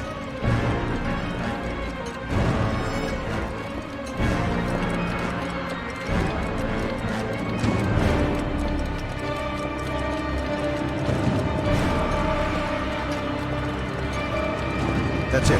We're done. You get all the prints?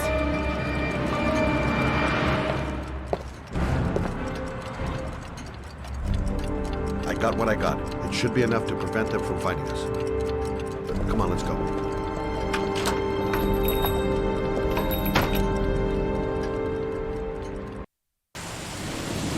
Where are we going?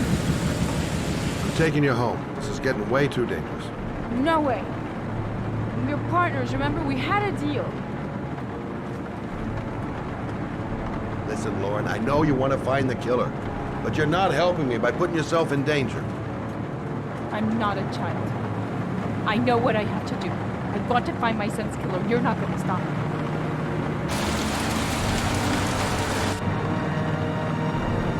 You're gonna be a good girl, you're gonna go home and let me get on with my investigation.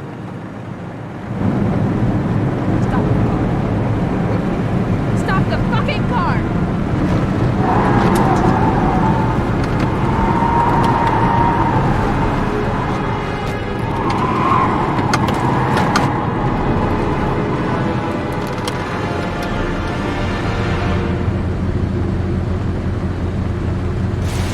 You're not gonna help me fight back so much, Johnny. I'll do it on my own.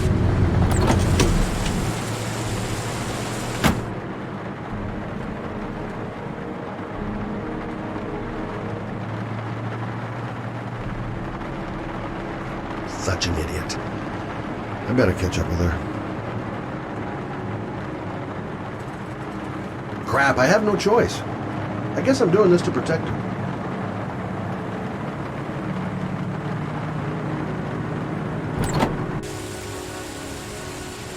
Lauren!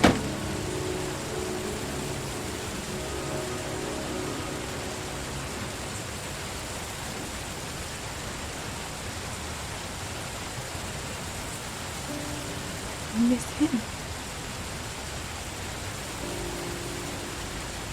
Miss him so much. Do anything to hold him once again in my arms.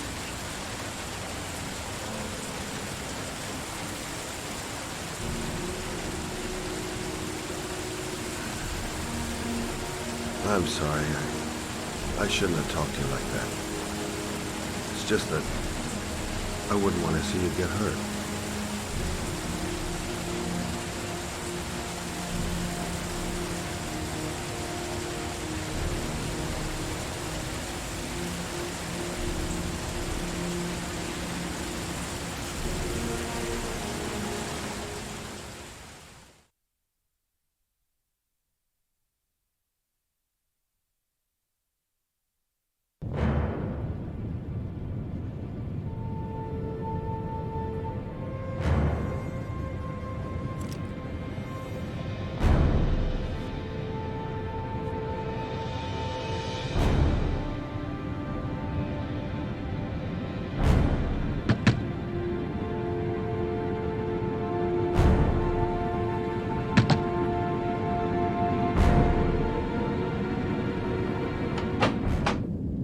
Yeah?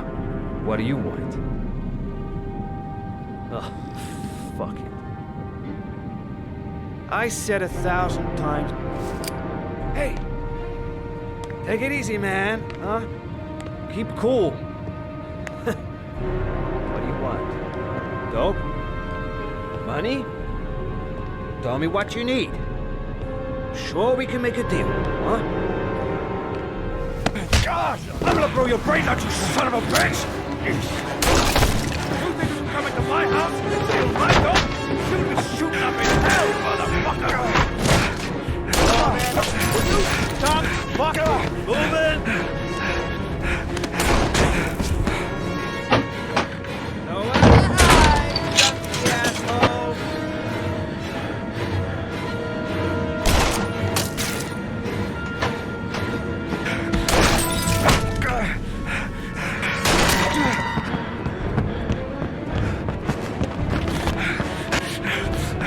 Your body.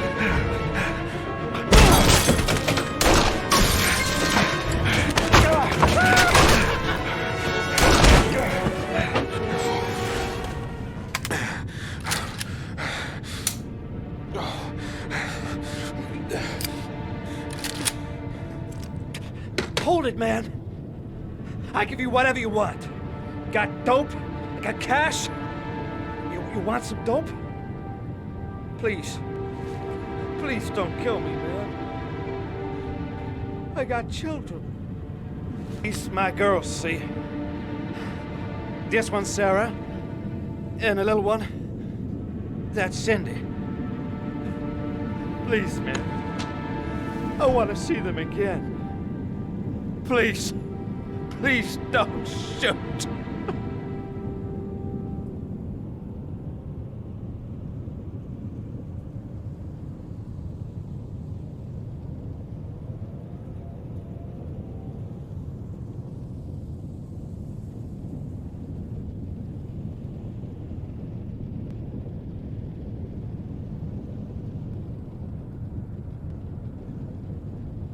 I'm a father too. But I have no choice.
Matt, it's Sam.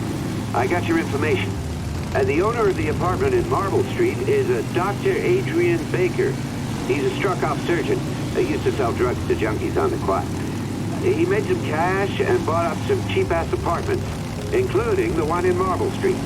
Of course, he got caught. He did a few months in prison and was struck off the medical register. Interesting. Thanks for the information, Sam. I owe you one. Hey, Matt, be careful, okay? I'm on it. Talk to you later.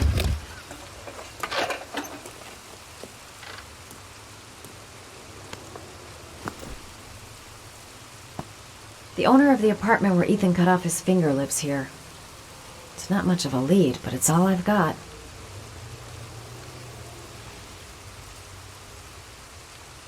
Gotta find some way to get him to talk about the Marble Street apartment.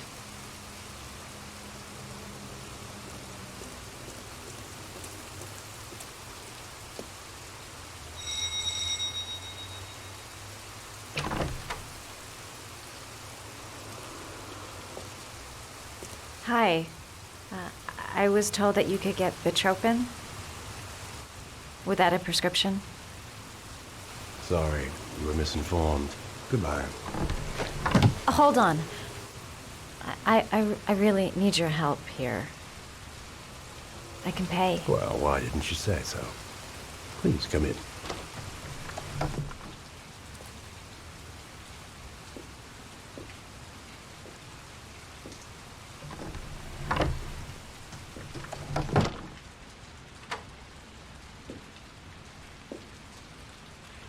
So, you're looking for Bitropin, my dear?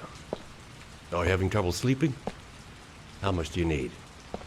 I don't know, about 3-4 boxes. Well, no, that shouldn't be a problem. Would you like a drink? I was just about to have one. No, thanks. Well, alcohol helps take the edge off the pills, don't you think? Anyway, we should drink a toast to our first deal.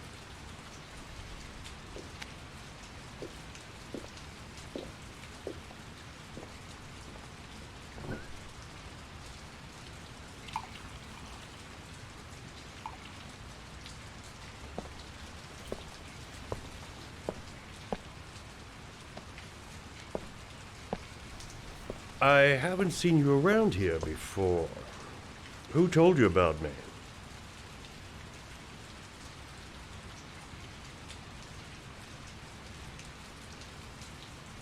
I can't remember. My brain's fried with all these pills. Can't tell day from night half the time.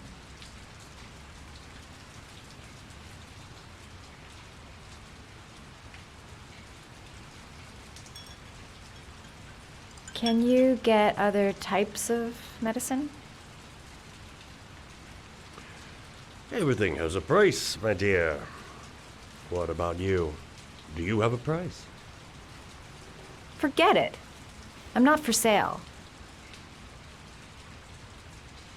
I heard you had some apartments for rent.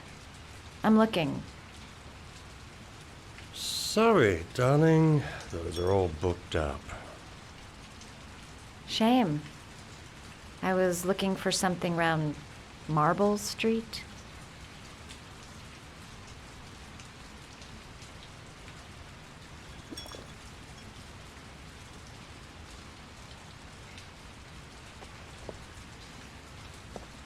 You're not drinking? I'm not really thirsty.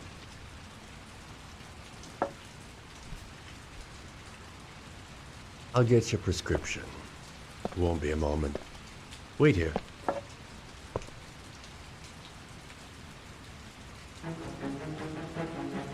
That guy gives me the creeps. I better take a look around to see if I can find anything before he gets back.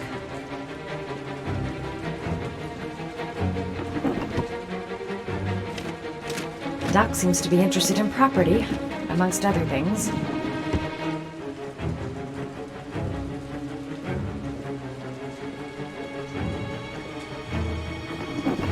Looks like he retired a bunch of medical supplies on his way out. There's enough sleeping pills here to knock out an army.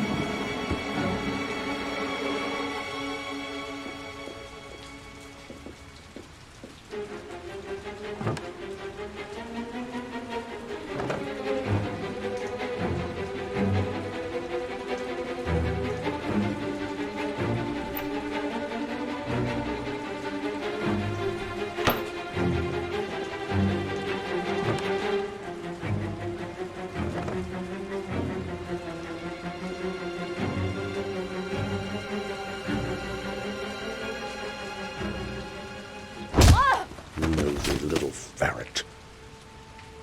We're gonna have some fun together, my darling. I promise.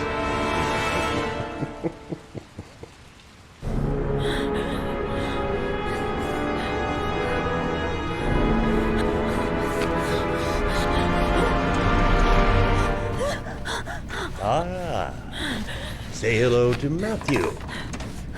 He claimed he had come to the census. Another one of those goddamn government spies. So, you're interested in my Marble Street apartment. I rented to my friend Paco, if you must know. I have no idea what he does there. Maybe that's where he fornicates with his dancers from the Blue Lagoon. To be honest, I don't give a damn, because as long as he pays his rent, he can do whatever he likes. But enough with the chit-chat. I miss surgery, you see, so I take every opportunity to practice. I don't have any instruments here, so I use whatever comes to hand. I hope you won't hold that against me. Hold on. This might sting him.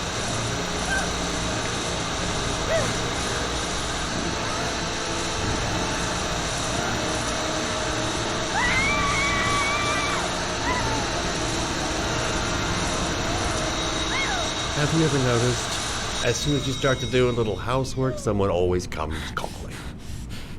I'll get rid of our visitor and be right back. Don't move. I won't be long.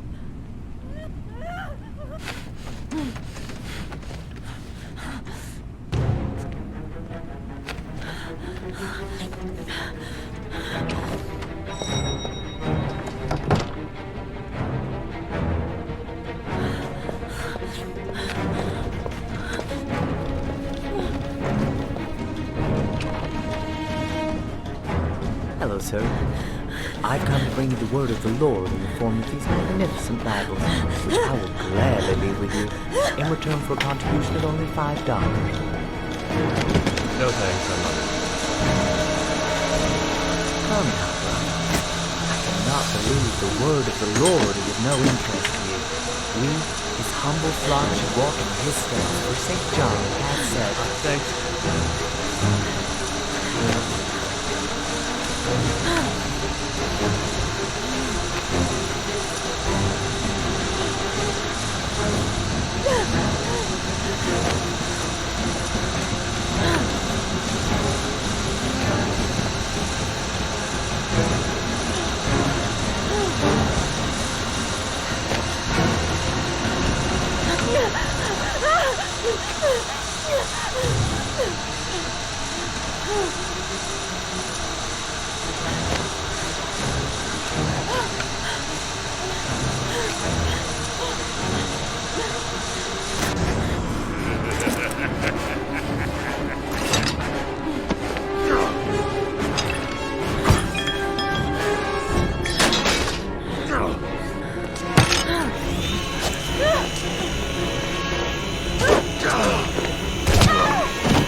Goddamn rain. Soaking wet. 24 hours. I've got less than 24 hours if I want to find Sean Mars still alive. Can you stop that thing?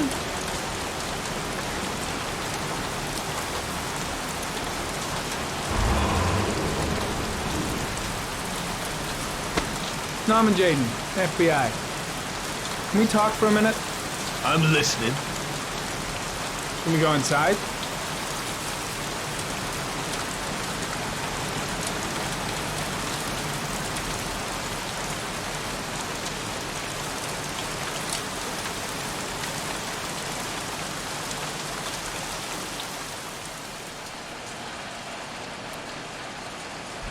I'm looking for the owner of a blue Chevrolet Malibu 83.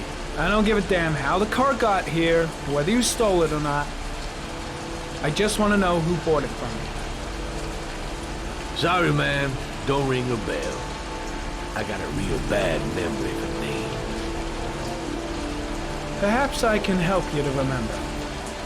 If we find out that you sold the car to the man we're looking for, you're looking at some pretty solid time inside, Jackie boy. You trying to scare me with your big talk? I never saw your damn car. Gotta take a walk.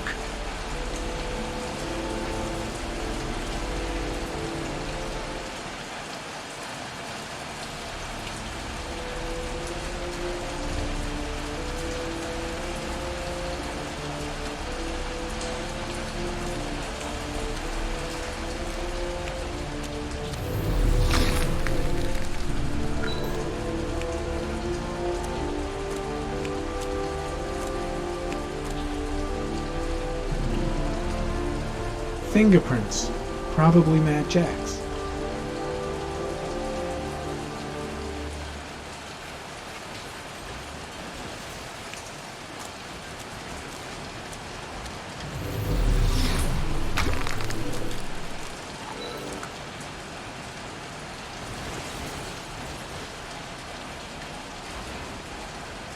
Blood. Now why is there blood here?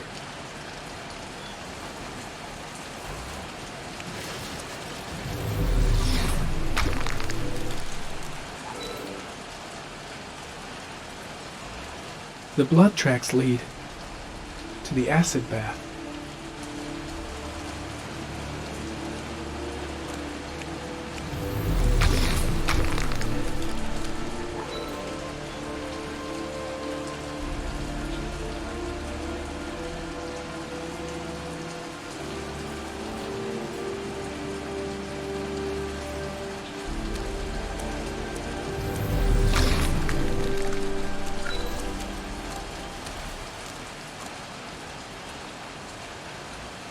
Size 10.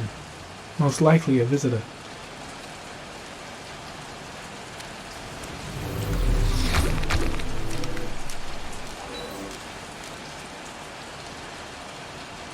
Size 13. Must be Mad Jack's size.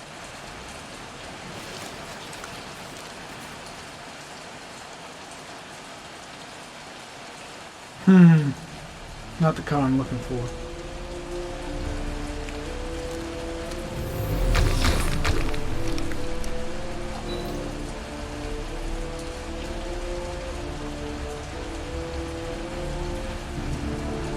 Same brand of tire as the car I'm looking for.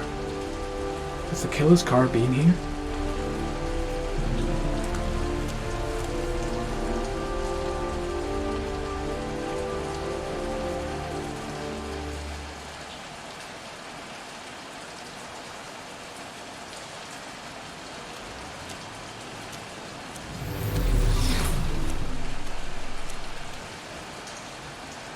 Gary, comment.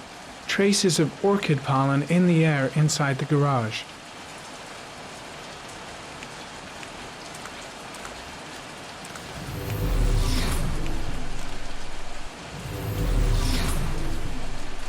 Few traces of blue paint, same tire tracks. No doubt about it.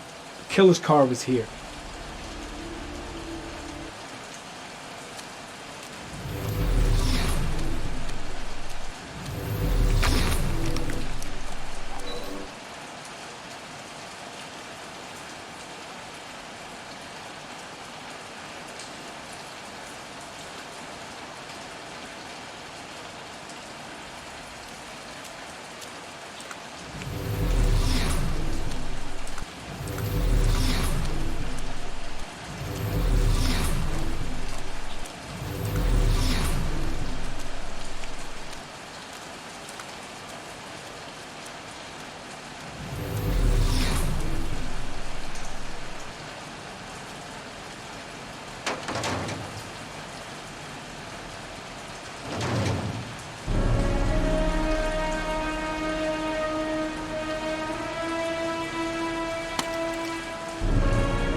One of your cop buddies asking too many questions. I had to solder up his little mouth. Hands on your head, pig. I ain't got time to be playing around with you. Let's just get you out of sight and finish you off.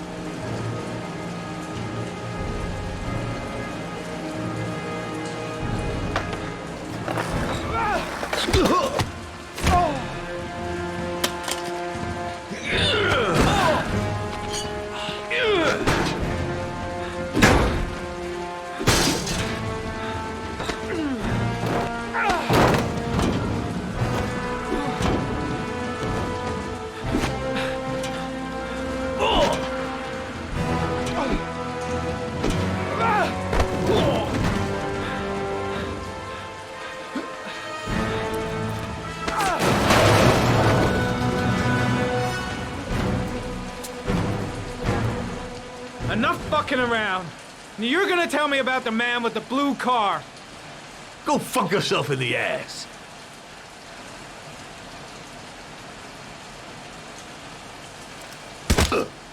Broke my fucking nose, pig! Next, I'm gonna blow a hole in your face. Spill all of it. You don't scare me, Mr. CSI. You ain't got it in you. Do you like fireworks, Jack? 'Cause I bet them gas tanks are gonna blow up real nice. Shit, man, don't mess with the gasoline. Well, just say it was an accident. Or rather, I'll say it was an accident, 'cause you won't really be able to talk, will you, Jack? You one crazy motherfucker. You out of your mind, man. No, I don't know nothing about the guy. He wanted me to get rid of his dirty car, get him a new one with false plates. He paid cash, and I ain't the questioning kind. Said I was supposed to drop the word to a guy named Paco down at the Blue Lagoon when the car was done. Now that's all I know. We'll continue this discussion down at the station. You're under arrest. You have the right to remain silent. Anything... Shit, not now. Anything you say can and will be... Hey, you look like you got a problem, man.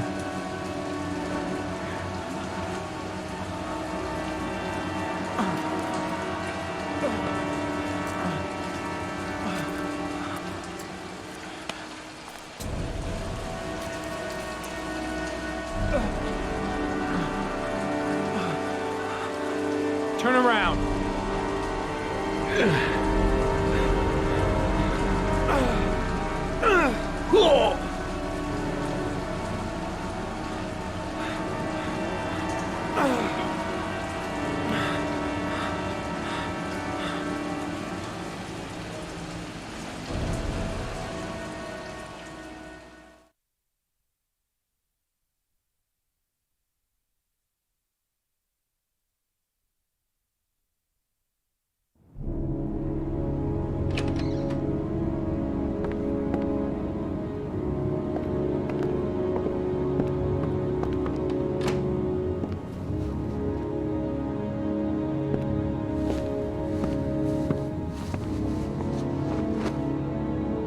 So, you think the origami killer killed Manfred? That makes sense. Didn't want him spilling his guts to us. And you suspect Gordy Kramer, right? Oh, him or one of his men. Gordy has the time and the means, not to mention the fucked up attitude to go along with it. He's only a suspect, but he's a pretty guilty looking one. Are these your files on the case? Yeah, I've been working on him for a couple of years. I built up a mountain of paperwork. Magazines about origami? You think the killer could have subscribed to one of those? If he was even remotely interested in origami in the last 30 years, his name may be in there somewhere. Trouble is, there's over 500 names. It gets a squat. I'm starving. Do you have anything to eat? Well, I'm no chef, but I should be able to make some scrambled eggs if you like. Great. I'm soaking wet. I need to warm up a little. Is it okay if I take a shower? Be my guest. Go in my bedroom. It's the next door. Oh, I'll cook up the eggs while you're under the shower.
Eggs should be ready by now.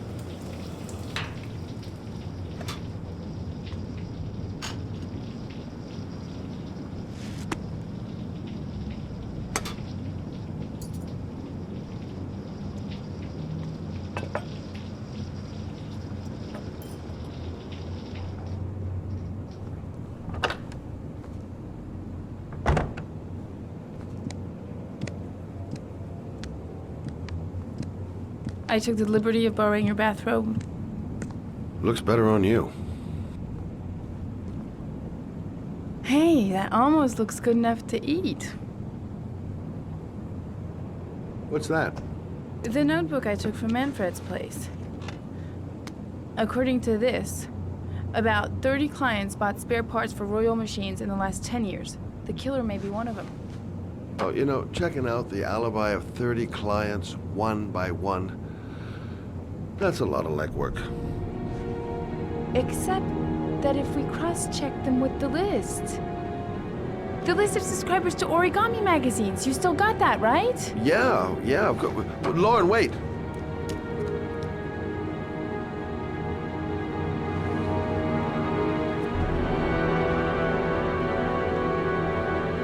If the killer really used a Royal typewriter and if he subscribed to an Origami magazine, his name should be on both lists. Well, Lauren, I mean, that's just an assumption, but yeah, I suppose. His name is here somewhere. Help me. We're gonna find him.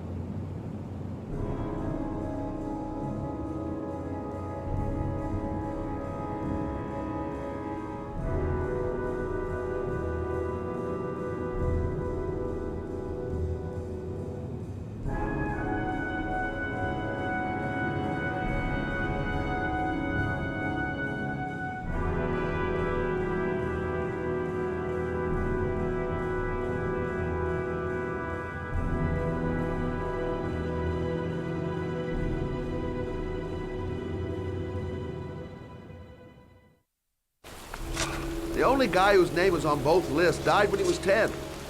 What are you gonna do now? Dig up his coffin, make sure he's dead? I know it doesn't make any sense. Unless the killer was only using his name. But why use the name of a kid who died 30 years ago? Well, that's what we came to find out. The name is John Shepard. It should be on a grave around here somewhere. You never give up, do you?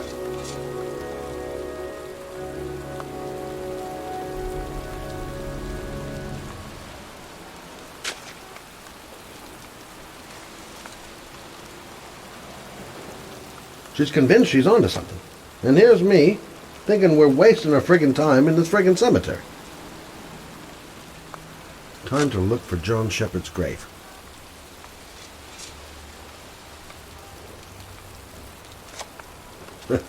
This girl knows her mind all right.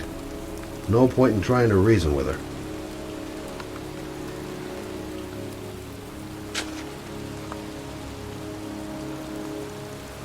Excuse me. I'm looking for the grave of a young boy who died about 30 years ago. His name was John Shepard. You wouldn't know where it is by any chance. The children's graves are in the next plot. Thanks.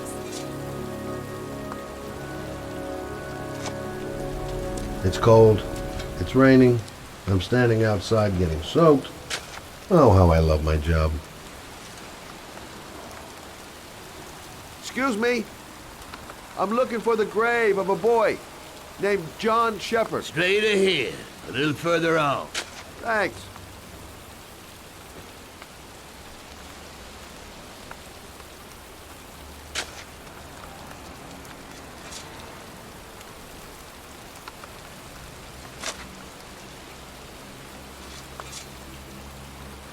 Hey, Lauren, I found it.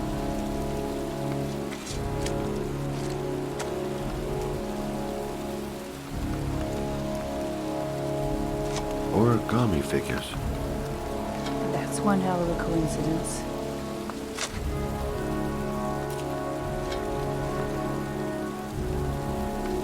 These flowers are fresh. Looks like someone's still tending the grave. Oh, youngin'. That one I knew well. You knew John Shepard? I've worked this graveyard nearly all my life. I remember what happened. It was in 77. October, I think.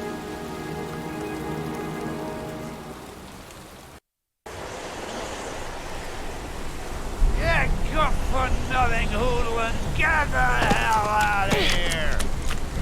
God, beat it, you lousy no good brats! Come back when your fucking mother comes home from work. He's drunk again. What are we gonna do? It's pouring rain. We're gonna get soaked if we spend a day outside. Well, at least you won't get beat. Little rain never hurt nobody. Come on, let's go play. Bet you can't catch me!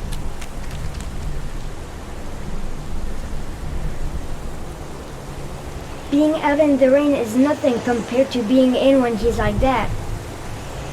John's right. We can't just stand here all day. Might as well go and play.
Jeez, you're in...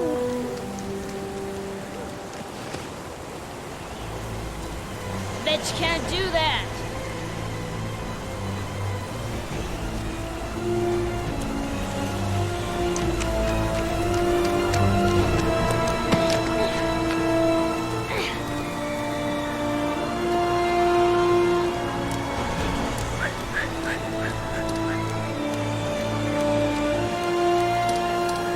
Jeez, you're in nothing but a slowpoke.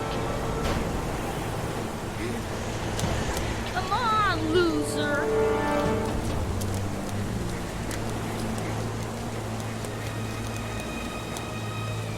What you doing? You're coming or not?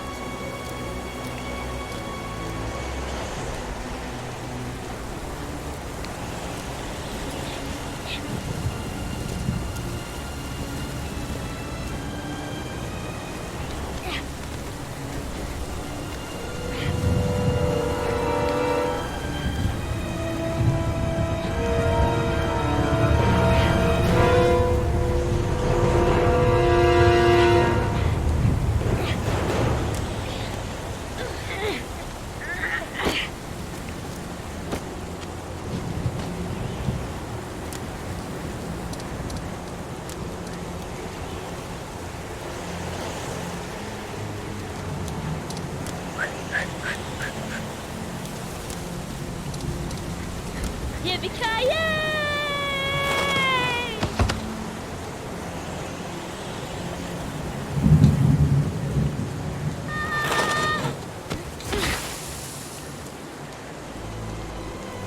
You don't need to do this if it's too hard for you. No chance, I can do it all right. Just watch.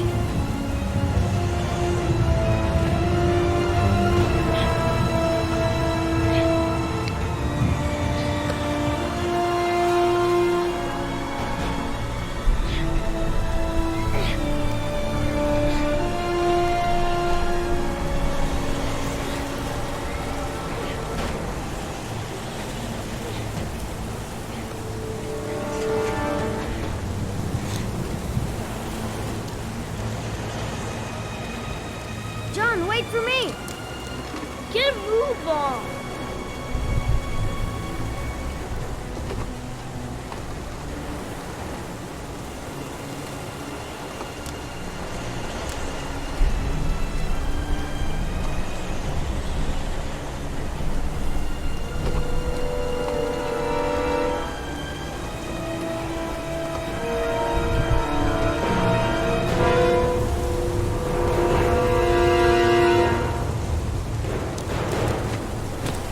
Come on, it's your turn.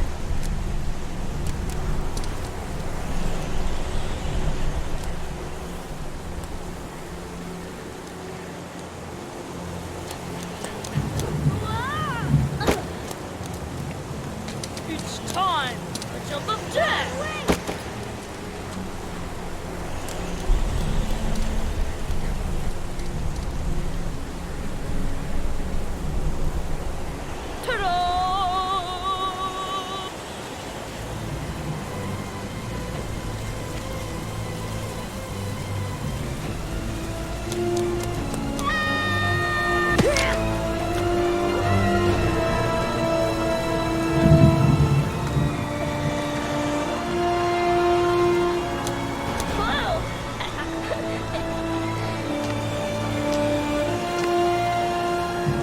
Let's play hide and seek.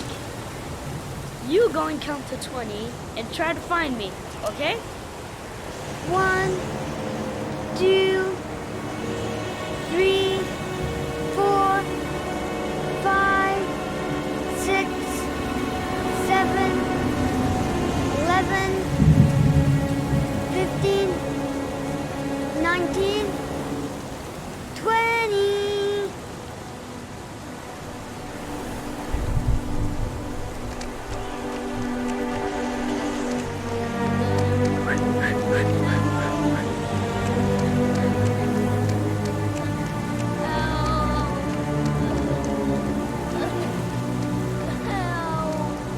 John!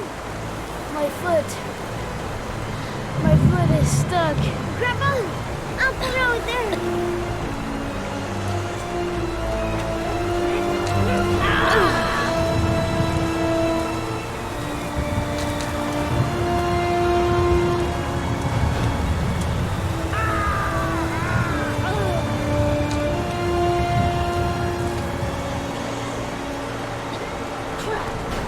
It ain't gonna work. What are we gonna do? Hang on, John. I'll get help. Just hang on. Go on, hurry. I think the water's rising. I'm hurrying. I'll be right back. But the poor kid never did find any help. And his brother drowned in that pipe full of rainwater. The boy that lived, what happened to him? Well, all I know is he got separated from his parents. I think he got adopted. Well, looks like a storm's coming. I guess I better be getting home.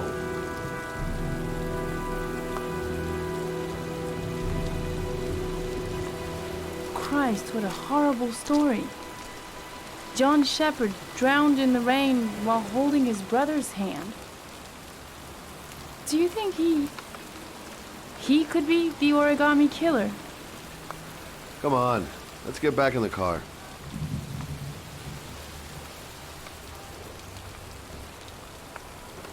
The kid died 30 years ago. Who's still tending the grave after all these years? There she goes again, surprising me.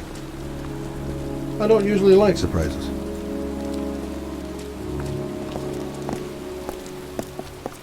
Wait, What's the matter?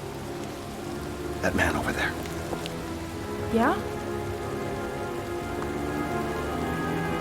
It's Charles Kramer. Gordy's father? What's he doing here?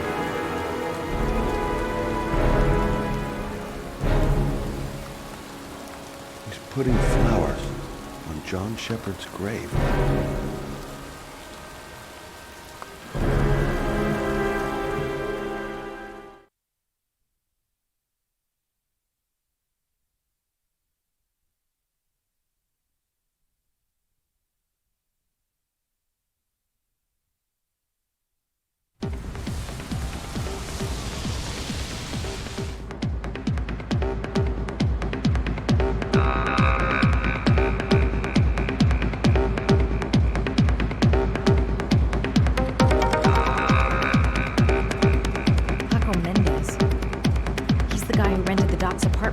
Marble Street. Better be careful. He might be the killer.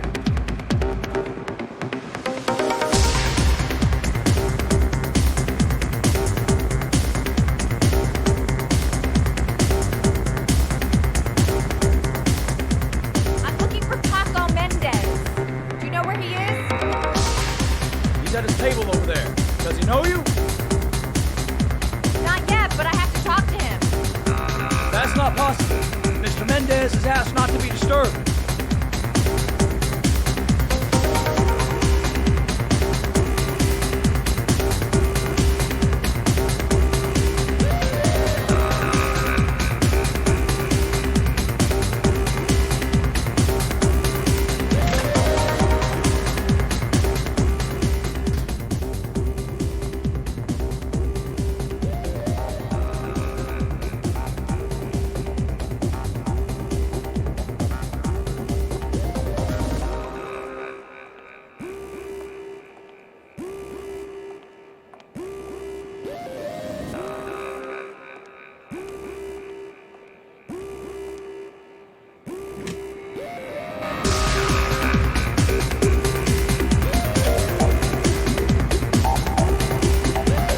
Paco seems to like his girls sexy. Sexy instead of dumb.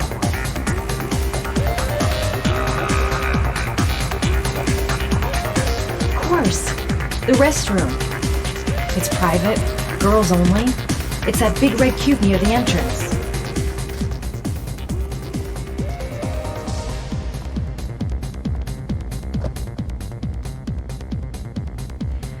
Time to play the sexy girl.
your lucky day, sweetheart. The boss wants to invite you to his table. Hey, thanks for accepting my little invitation. You new around here, honey? I think I would have noticed you before. My name's Paco. Are you? Madison. I'm Madison. Oh, I like the way you move, Marisa. You make me all hot under the collar. Maybe we can continue this conversation somewhere more private. Oh, cool, baby. Yeah, come with me.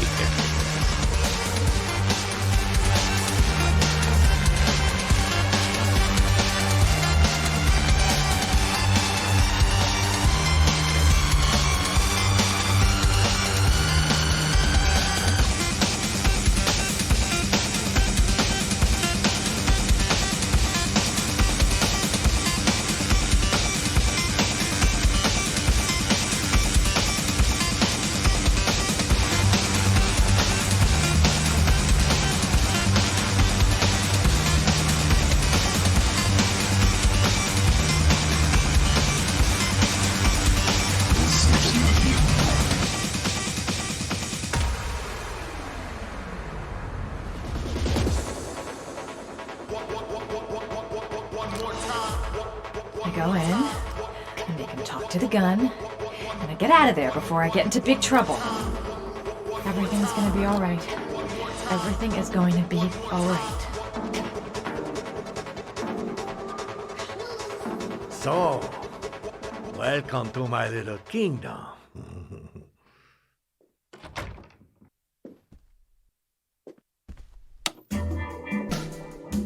I'll take that. Just get in the way of the good things, sweet cheeks. So, show me what you can do. Take it all. Slowly. Take it all off.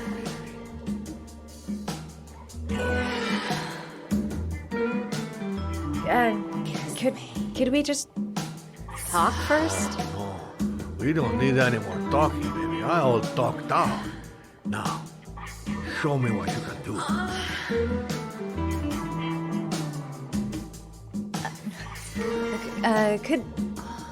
Could I have a drink? Just a little drink to break the ice. We already broke the ice. Let's get wet. Come on. Do your thing, girl. I'm sorry. I think there's been a little misunderstanding. Look, I'll just go. No harm done. Another time. I think it is you who are misunderstood, honey. I'm tired of wasting my time. It's now or never, baby. And I never take never for an answer.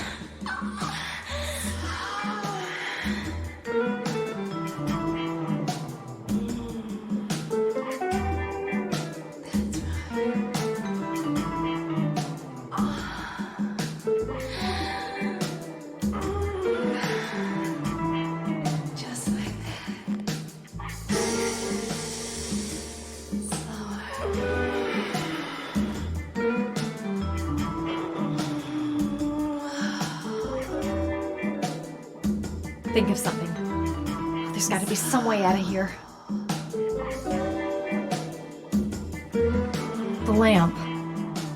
If only I could find some way to grab it. Oh, I know!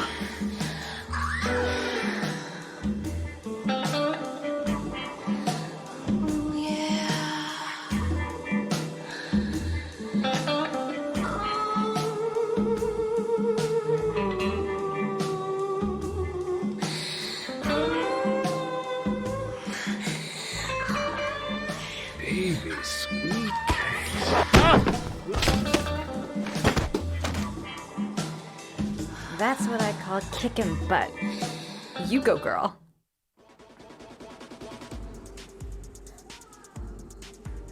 Okay, Act 2. Let's hear Loverboy sing.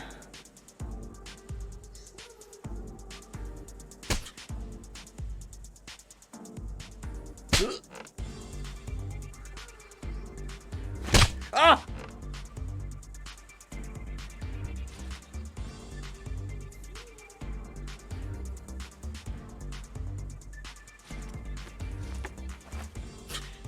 If you call out, I'll kill you. Got it? Shit. What you want?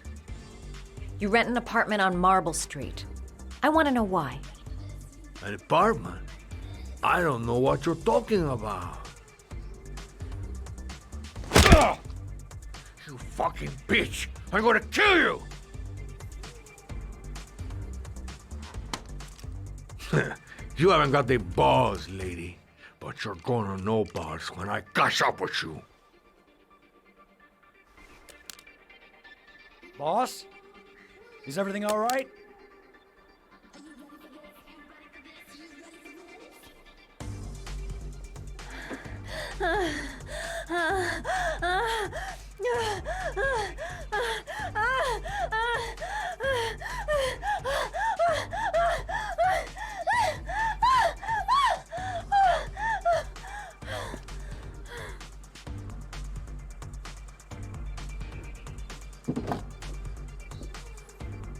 If you value those prized balls of yours, Paco, then it's time for you to talk.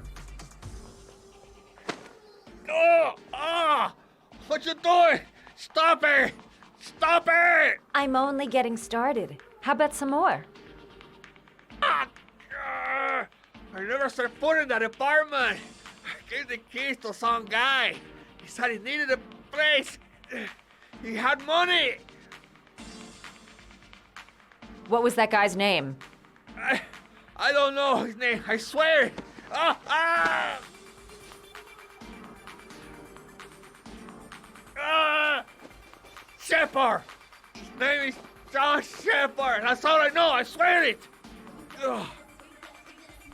There, that wasn't so hard, was it? I really appreciated this romantic moment, but I gotta dash. See you next time, lover boy.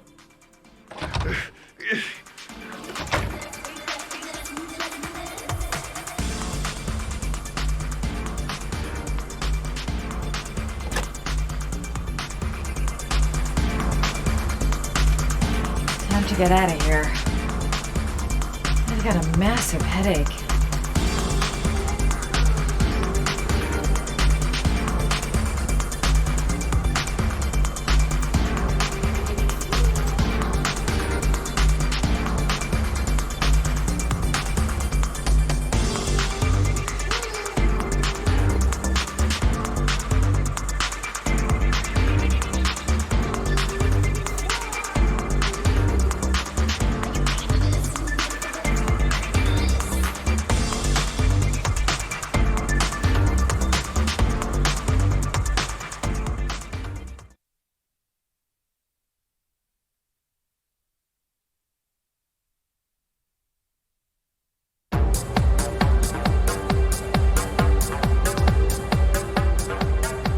I'm here to see Paco. Paco? There ain't no Paco here, fella. Get lost. Are you absolutely certain? He's in his office. Take the stairs over there.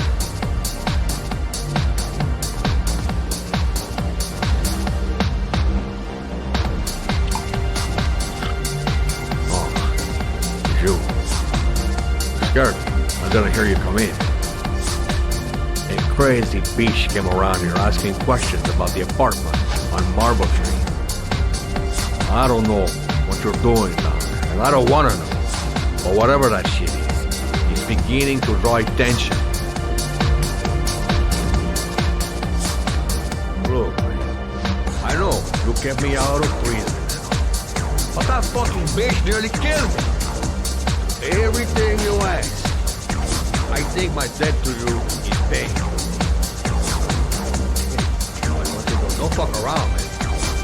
No, wait. I can still help you out. No, don't keep me.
came to see him.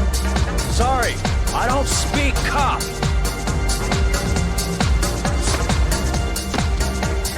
What's my list, Paco? Cause I got no time to translate. Paco know the guy. Yes or no? John. He said his name was John. Friend of Paco's. Always let him straight up.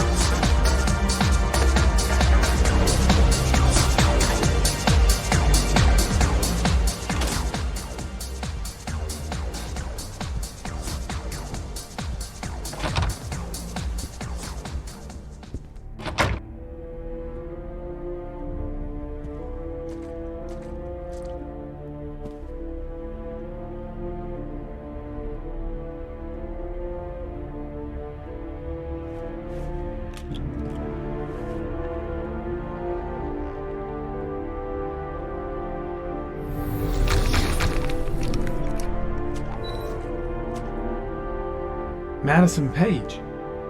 What was a journalist doing here?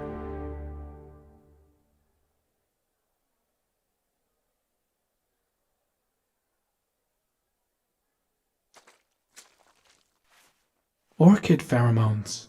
The fucking origami killer.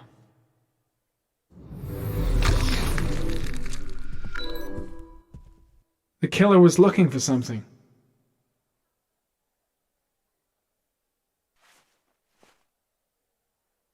Paco Mendez was no saint. His rap sheet reads like the telephone book.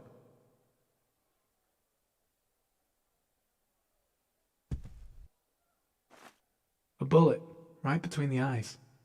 Instant death. Shit. Looks like a dead end. Road to nowhere.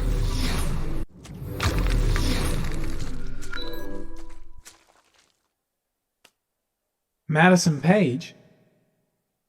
She may be a witness.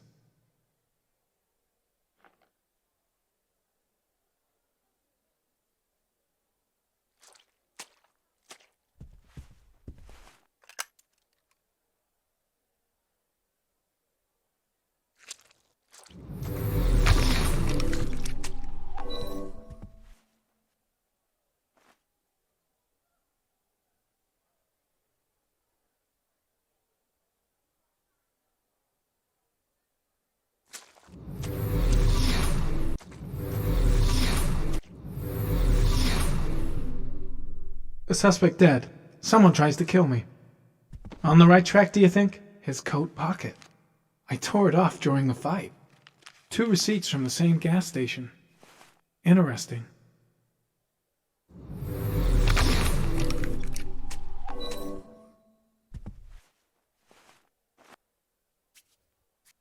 .45 caliber.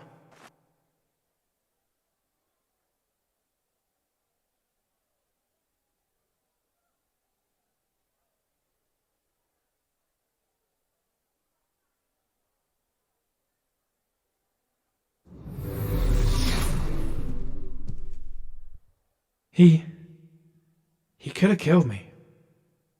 Why didn't he? I seem to spend most of my time getting the shit kicked out of me.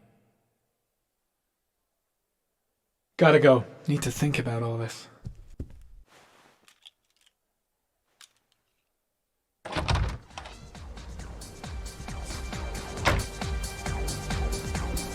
Paco knew the killer. That's why he was killed. It was too dark.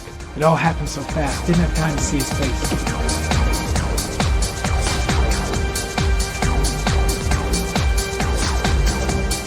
The killer may have left some clues in the office. I'll end up a basket case if things keep going like this. That bastard nearly broke my neck. Got the shakes, cold sweats. I'll get back to the hotel fast.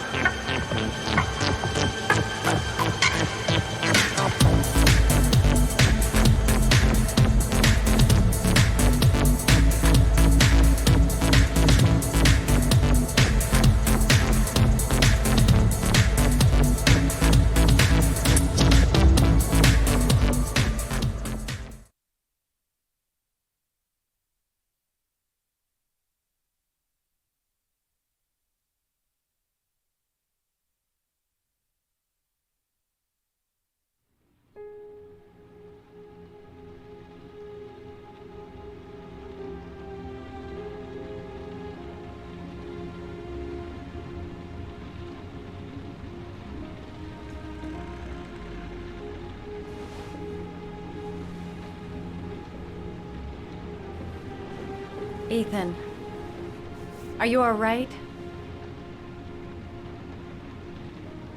I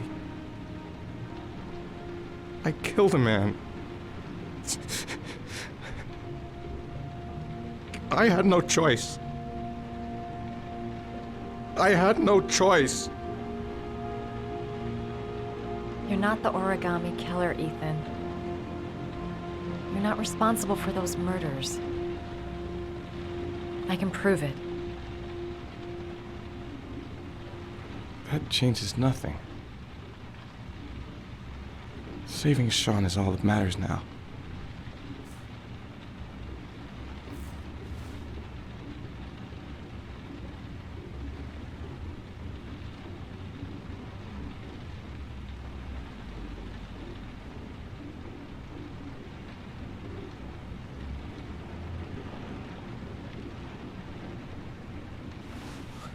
I can't. Not now. I'm sorry. I didn't mean to. Anyway, I'm gonna go.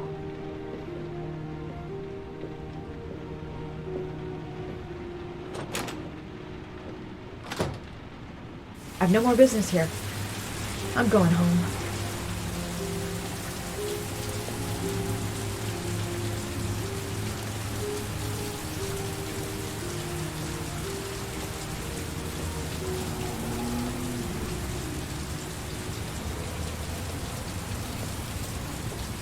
What was I thinking? How could I have ever believed that he felt something for me? He's trying to save his son, he's being chased by the police, and I'm trying to kiss him. What an idiot. I hope he proves his innocence and finds his son alive.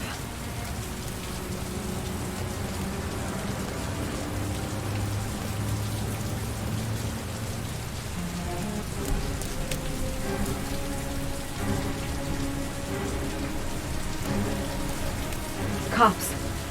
They're looking for Ethan. It looks like a raid.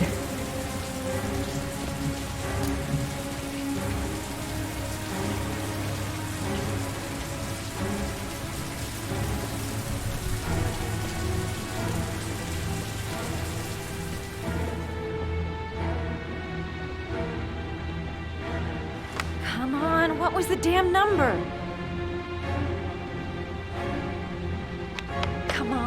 Come on! Pick up the phone! Hello? The cops. They're in the motel. You've got to get out of here.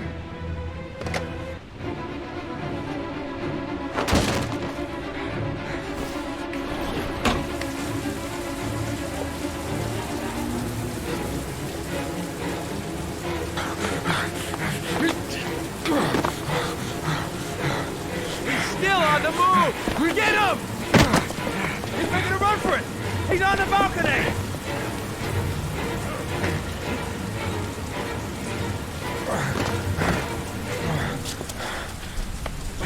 Whoa!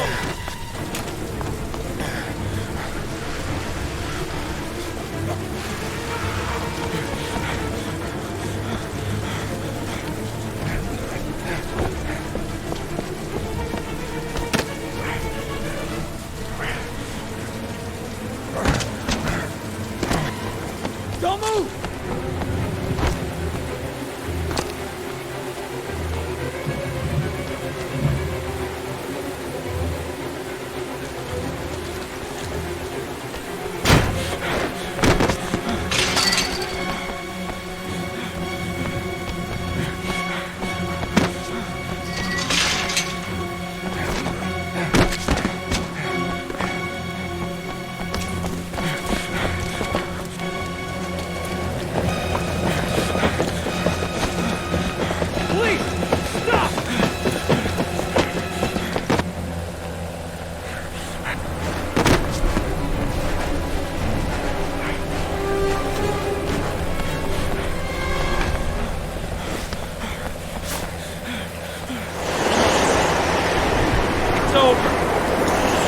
On your knees, hands behind your head.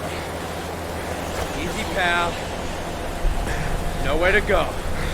You're surrounded. Holy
Lauren? I'm sorry, Scott. You should have listened to me, Mr. Shelby. I told you to drop the investigation. Your son is a serial killer. How many people does he have to kill before you turn him in? Gordy has his faults, but he's still my son. You have no children, Mr. Shelby. You can't possibly understand. You leave me no choice. Your investigation is over. For good.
I was gonna take up swimming again. This isn't exactly what I had in mind. You got a car back at your place? Mine's obviously pretty fucked up. Yeah, sure. What are you gonna do? I'm gonna go settle a few scores. Come on, I'll take you home. Lock your doors and windows and don't let anybody in but me, okay? Be careful, Scott. I don't want to lose you.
Stay back! Don't come near me, or I'll shoot! Fucking asshole. Please. Oh!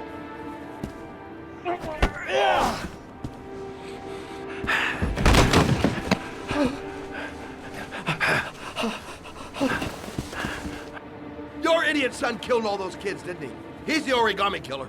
No! No! He's innocent! He's not a killer! Not a killer! Oh!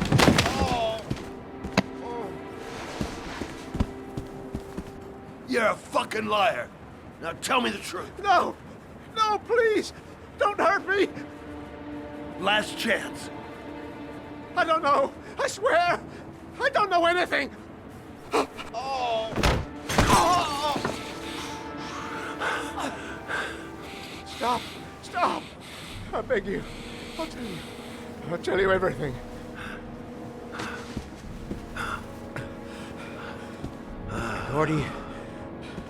Gordy always wanted his fun, you know. He wanted to be like the origami killer. He kidnapped that kid and he held him under the water for a little too long. It was an accident. An unfortunate accident. He just wanted to play. He told me everything. He was crying. He was so sorry for what had happened. Whatever he did, Gordy is my son.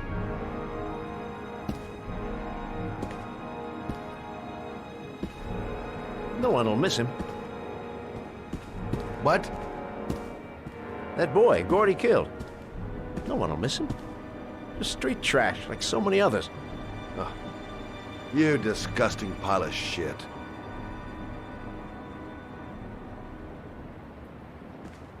And what about John Shepard? Why did you put flowers on his grave? I own the construction site where he died. I never forgot. I've been putting flowers on his grave for 30 years. John had a twin brother. What happened to him? I don't know. He was adopted, I think. His mother should know. Her name is Anne. Ann Shepard.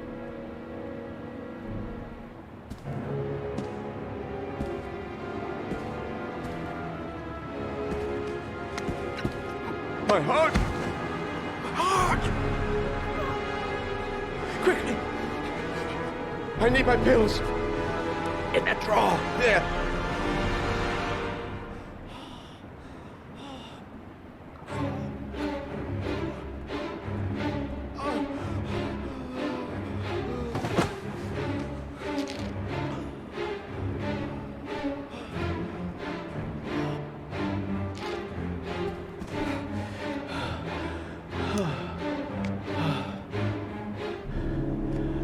Thank you.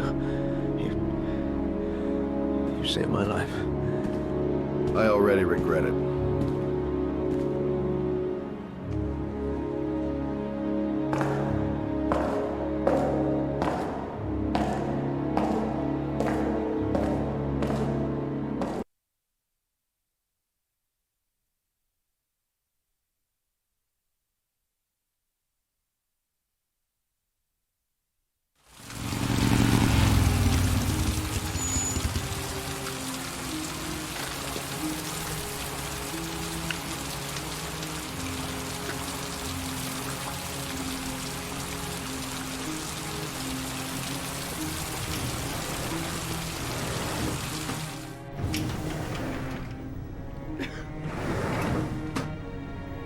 Hello, I'm looking for Ann Shepard's room. Please sign the visitor's book. Are you a member of the family? Yeah, you could say that. Oh, she'll be pleased to have a visitor. No one ever comes to see her. With the Alzheimer's, she has trouble remembering things, but it'll still please her, you know. It's room 19 at the end of the corridor. Thank you.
Hello, Mrs. Shepard. Is it time for my pills already? No, Mrs. Shepard, They're never on time with my pills. I don't know what they do here. In the other hospital, they were always on time. But here...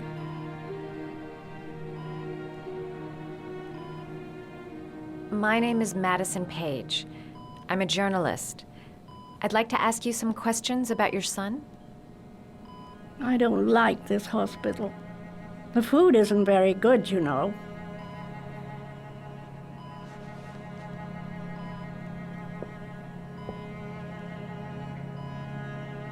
Do you remember John? My Johnny. He is a good little boy, you know. Your other son, Mrs. Shepard, John's twin brother. What was his name? What other son? I have no other son. I never had any children.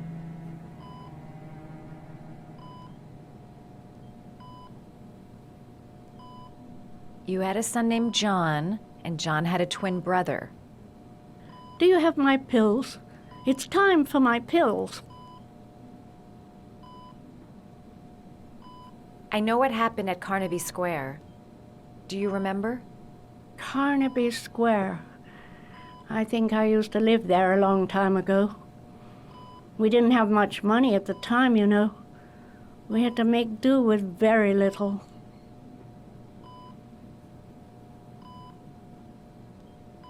Try to remember, Mrs. Shepherd. John's twin brother was placed with a foster family after the accident. What was the name of the foster family? I asked them for a television, you know. They said I didn't have enough money. It's a pity. I'm fond of television.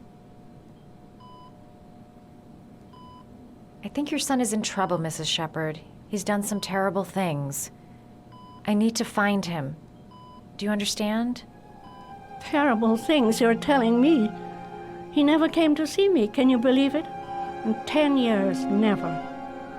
No one forgets their mother, do they? Mrs. Shepherd, your son may be linked to a series of murders. Perhaps you have some information that could help the investigation. Are you a new nurse? Where are my pills?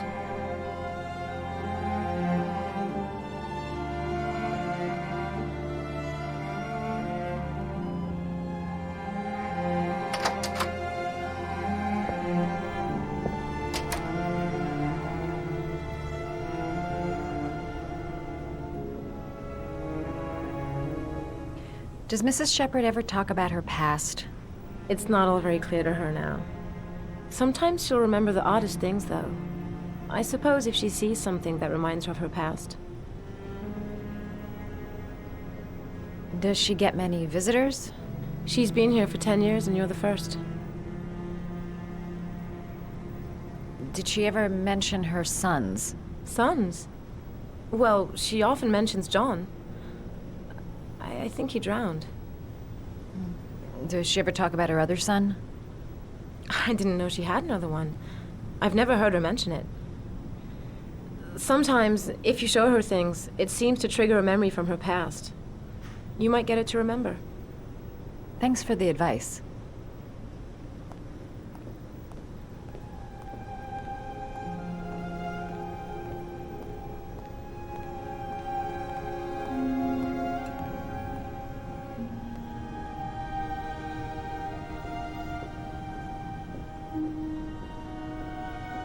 Her kids loved origami. Perhaps if I made a figure for her.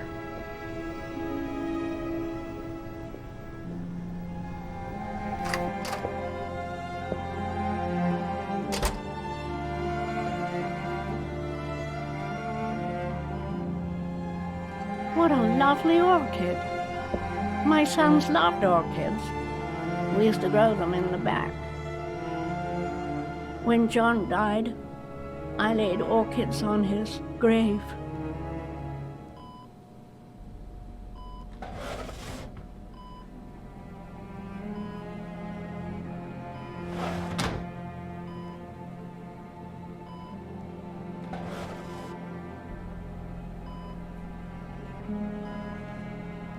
Are these your children, Mrs. Shepherd?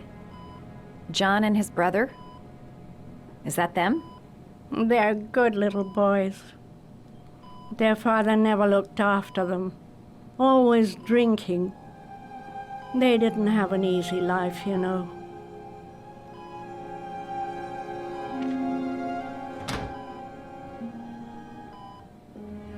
Her memory is coming back. Don't stop now. Just remember. Did you make these origami figures? My little paper animals. They played with them for hours. I showed my boys how to make them, you know. Yes, your boys, Mrs. Shepherd. John and... what was your other son's name again? My other son? I only had one son, my little Johnny.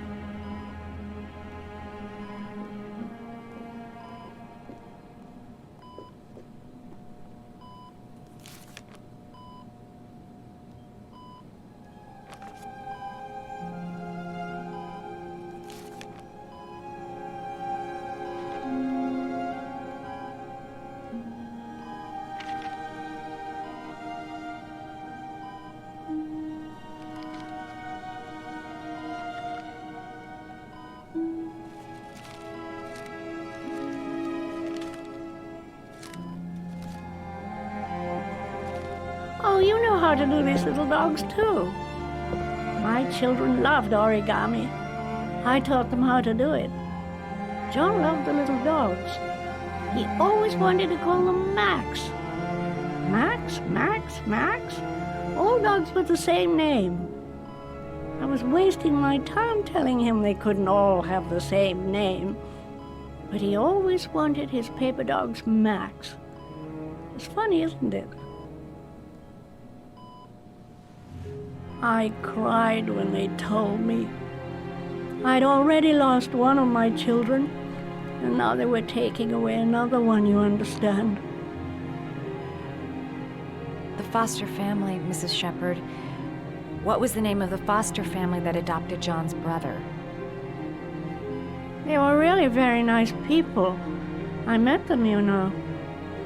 In the beginning, I used to go and see my little boy. And then I got sick and I couldn't go any longer. Perhaps he thought I'd forgotten him. He must have thought I didn't love him anymore. His name, Mrs. Shepherd. What was his name? But I loved him. If you only knew how much I missed him. Please, Anne. His name. What was his name? Come closer.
The last trial.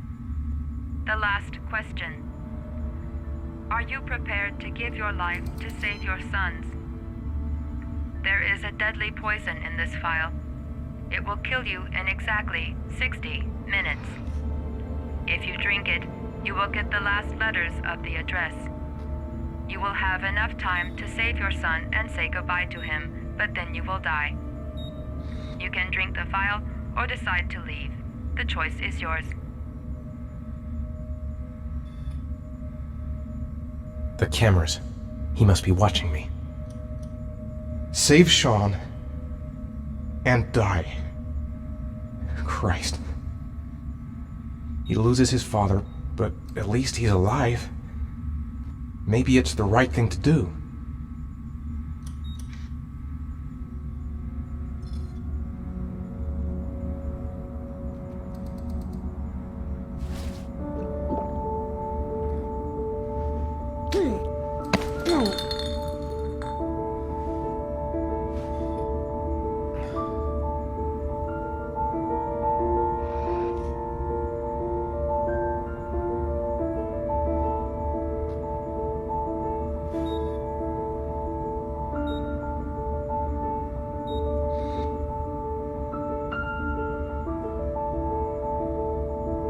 The last letters have been sent to your phone.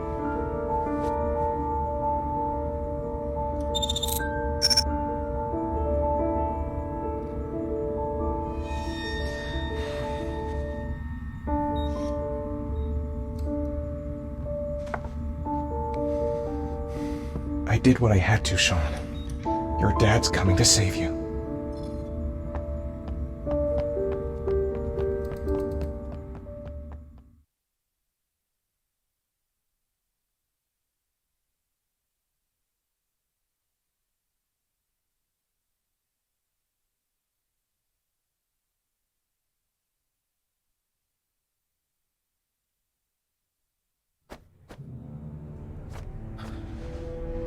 We've only got a few more hours left to save Sean Mars.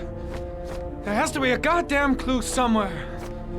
It's probably staring me in the face. This kid's gonna die, and I'm going around in circles!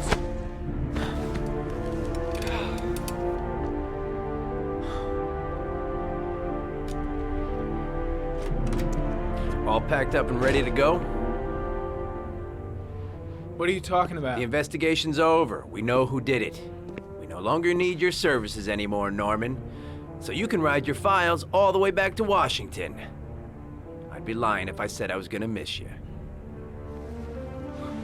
The investigation isn't over. You have absolutely nothing on Mars. Mars is guilty. Case closed. Anyway, it's no concern of yours now. You're off the case. So pack up and fuck off. Blake, you are an unbalanced, psychopathic asshole. I'll take that as a compliment. Honestly, I don't give a shit what you think. I found the origami killer. Everyone's happy. End of story. Have a nice trip back, Norman.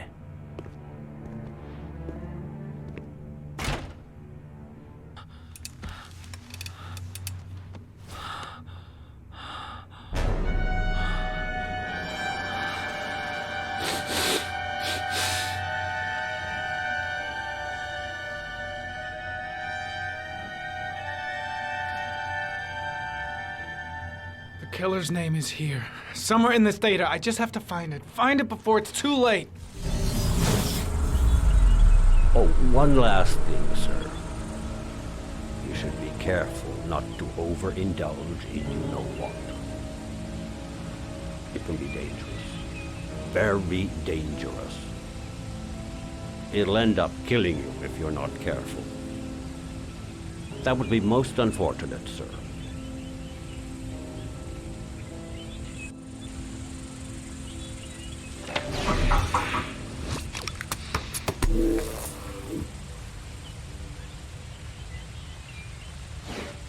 Ari was in record mode when I was fighting with the killer. Perhaps there's something on it.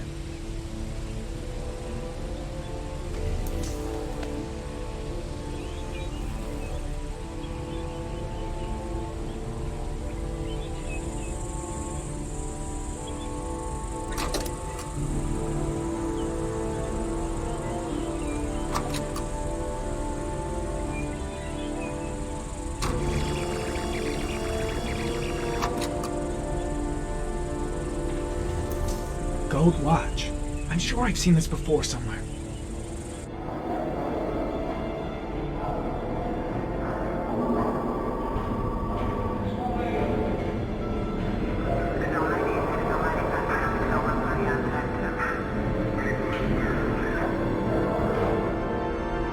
The watch they give for promotions to lieutenant. The killer is a cop.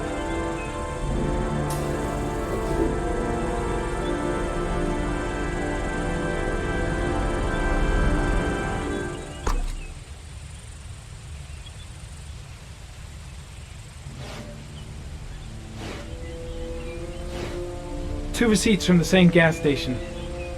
Might be near the killer's home.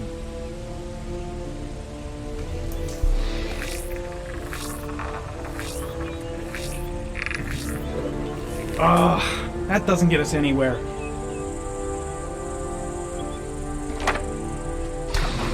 The killer lives in this zone. 342 people live around there. Not good enough. Gotta find a means of identifying the killer more precisely.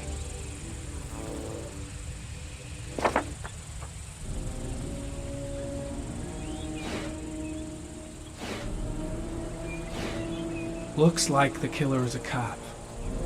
Carter Blake! That would explain the dead-end investigation and his desire to frame Ethan Mars.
There is always a railroad line adjacent to where the bodies are found.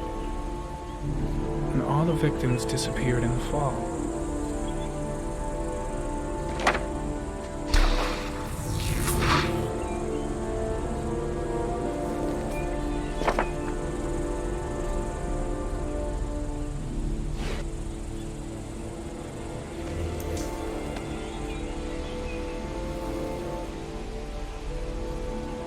The killer is white, aged between 30 and 45. He is intelligent, calm, and determined. An organized type. He has a car. He's probably employed, but his work allows him free time.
The orchid is a common species. It can be found at any flower shop.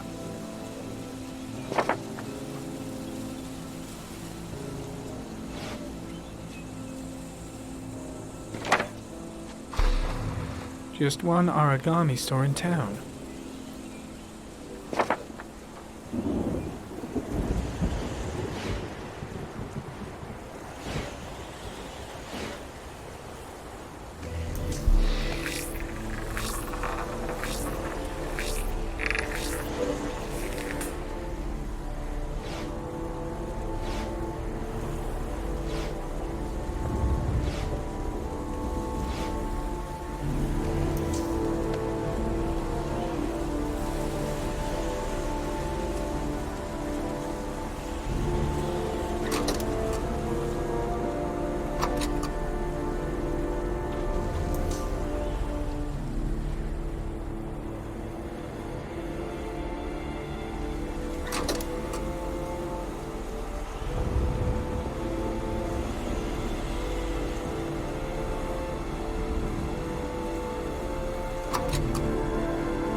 Cop.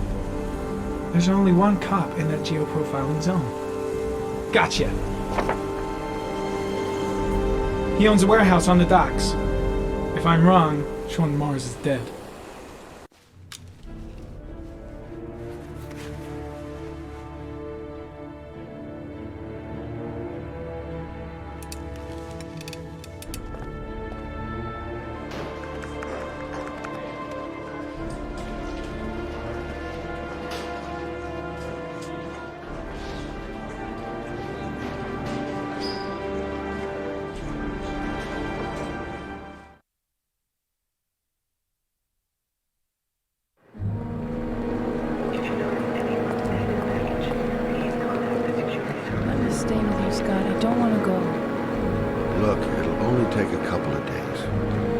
Long enough to get this resolved. I can't just wait while you confront my son's killer. It's the only way, Lauren. Trust me. Now go stay with your mother for a few days. I'll come and get you when this is all over. Tell me who the origami killer is. I want to know who killed my son. Listen, when I'm done, I'll tell you everything I know. I promise.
Don't forget about this guy.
The killer might be here. I better be careful. I should have informed the police.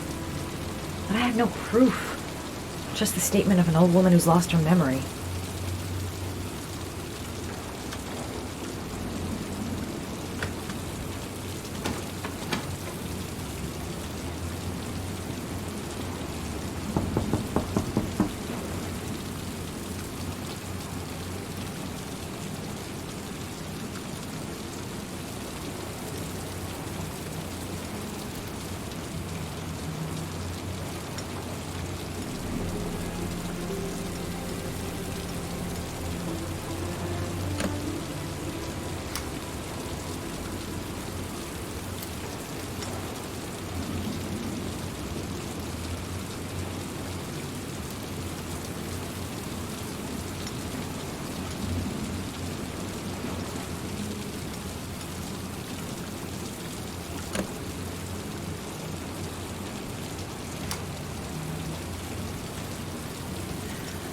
Lots you touch, girl.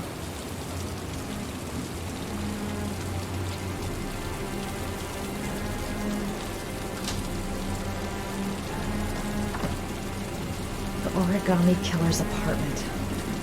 There must be something that'll tell me where Sean Mars is.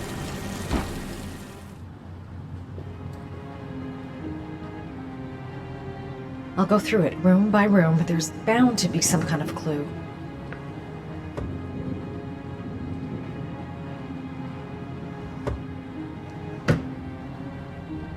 Gotta be fast. He could come back anytime.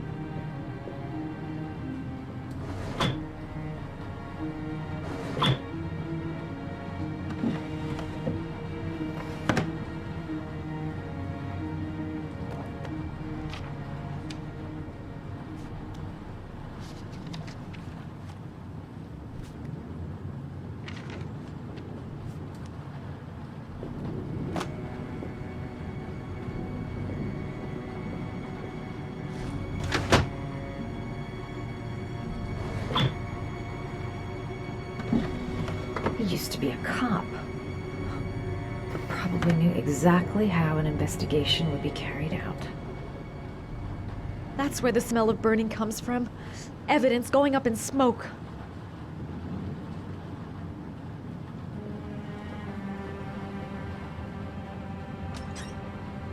A cop's uniform. Always trust a cop. That's why children went with him. He was dressed as a cop.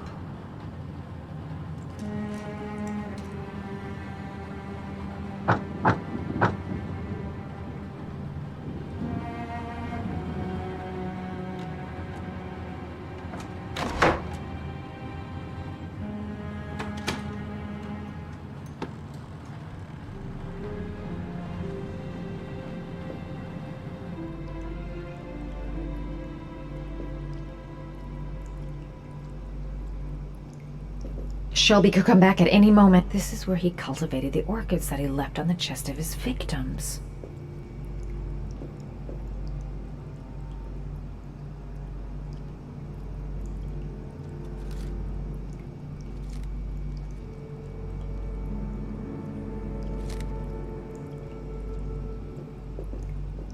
Sean Mars. The lunatic's been watching him drown. But it's some kind of a well filling up with rain, slowly drowning him. There's not much time left. There must be something here showing where the well is. Shit, it needs a password.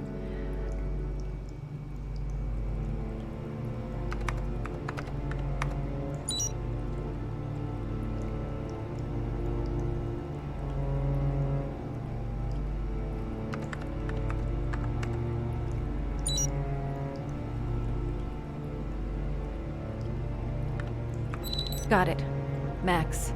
The name John gave to his paper dogs when he was a child. What the hell is that? An address. It's gotta be where Sean Mars is. Hurry. There's no time to lose.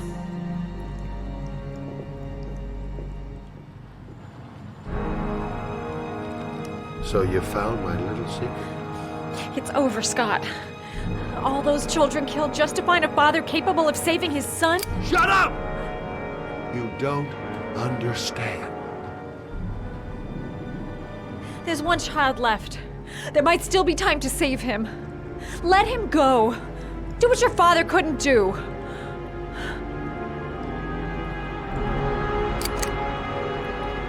Get in there.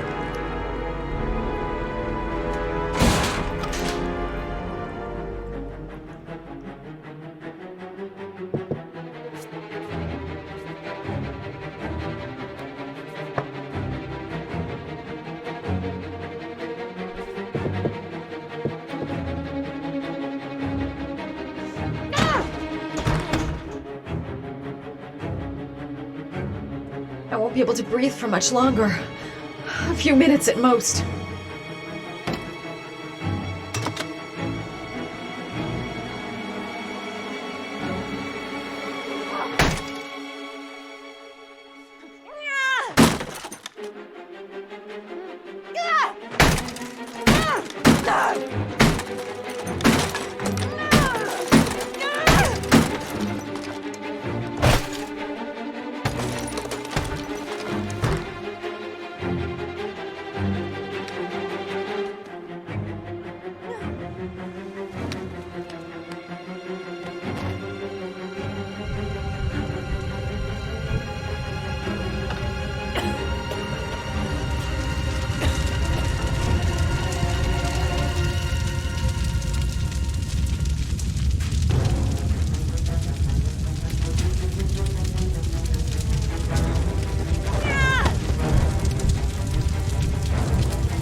I know where Sean is. I've got to tell Ethan.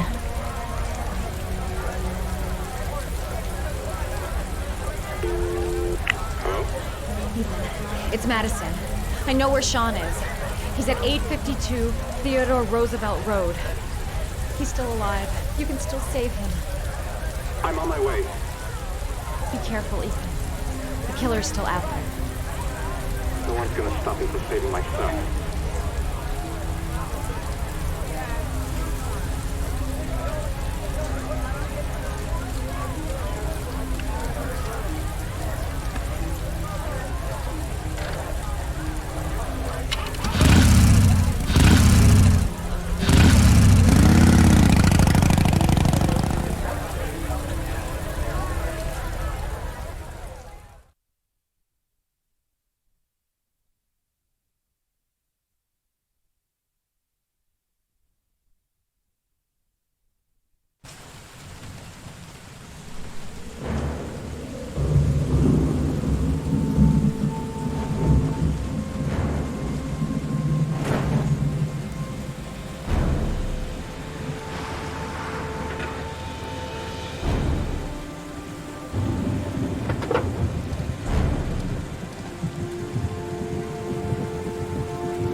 I've been looking for a long,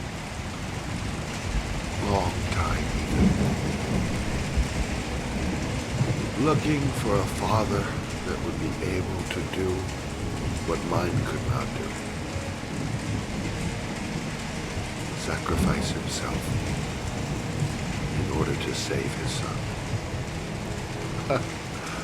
Oh, I searched. And then I remembered you.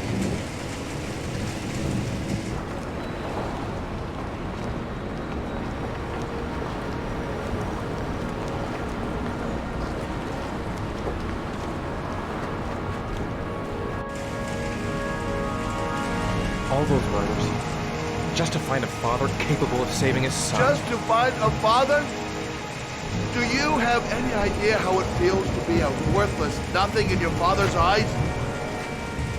Believe me, I've suffered just as much as my victims. I finished your damn trials. Now give me back my son! He's there. All you have to do is open that grate.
take your positions. The suspect is likely to be armed and dangerous.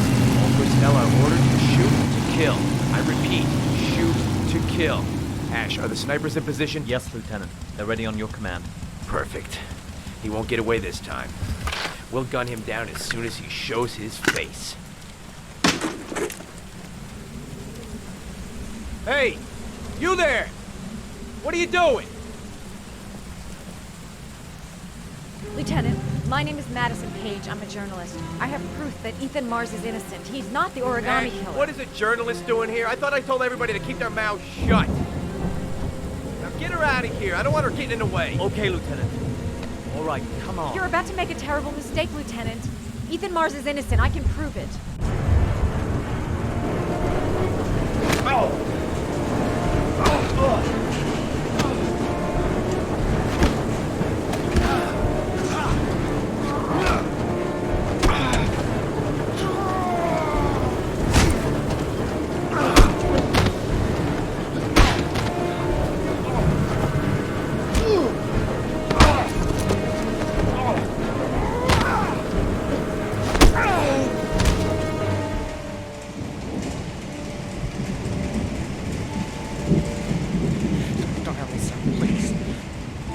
Breathe. Gotta breathe.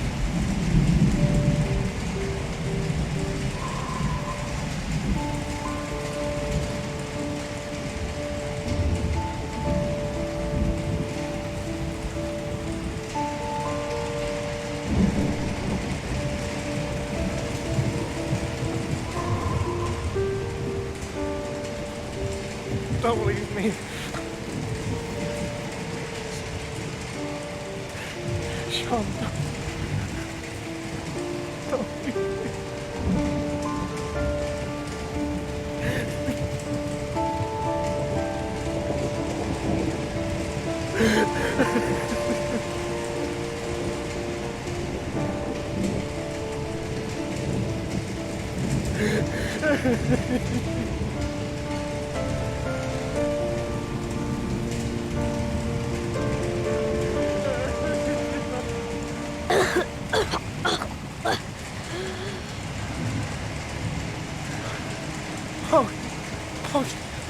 Sean.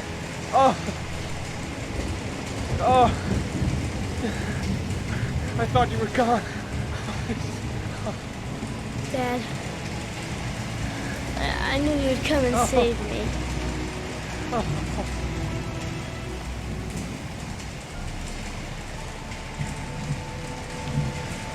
Sean, listen. You are the best thing to ever happen to me in my life. I want you to know that whatever happens, I love you more than anything in the world. I'm not dead. I took the poison an hour ago, and I'm not dead.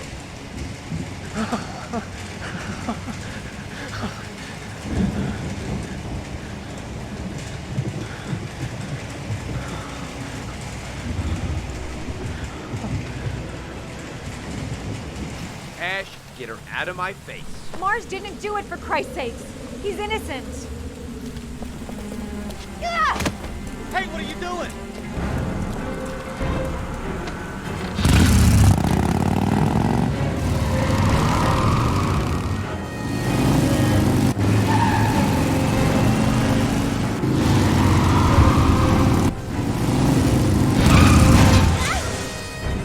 Oh, crap. What do we do? To all personnel, hold your fire. I repeat, hold your fire.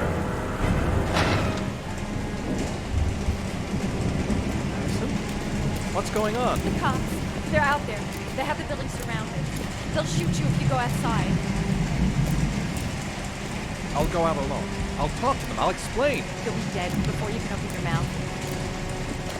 Look, we'll all go out together, with our hands in the air, and they can't possibly shoot us. I have the evidence that proves your innocence.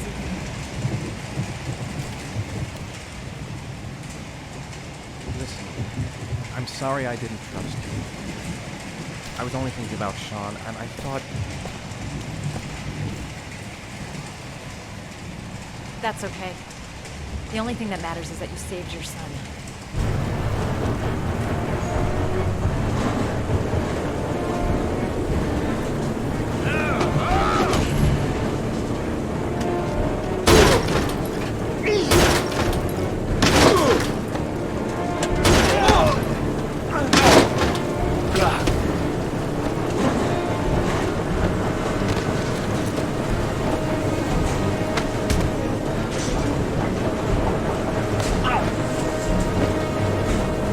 Save me. Please, save me.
General relief this morning when the police announced that they had found Sean Mars alive more than 4 days after his disappearance. Mars had been imprisoned in a well by the man known as the Origami Killer. The successful resolution of this case was made possible only by the bravery of Ethan Mars, who the police believed at one point to be the killer. It is no doubt due to his great courage and tenacity that he succeeded in foiling the plans of the Origami Killer. The police commissioner presented him with an official apology today.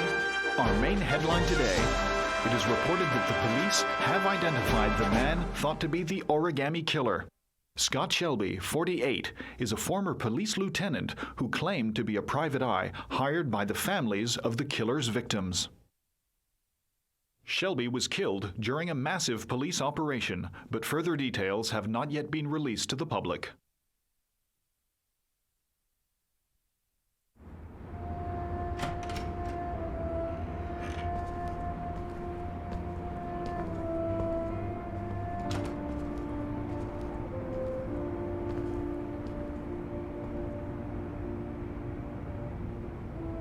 Is this where we're gonna live now?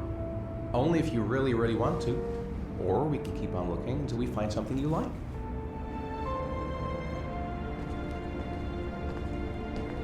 It doesn't matter where we live, as long as we're together. I will never let anyone or anything separate us again. We're stuck with each other, kiddo. Like glue. Can I trust what my room is? Sure thing, champ.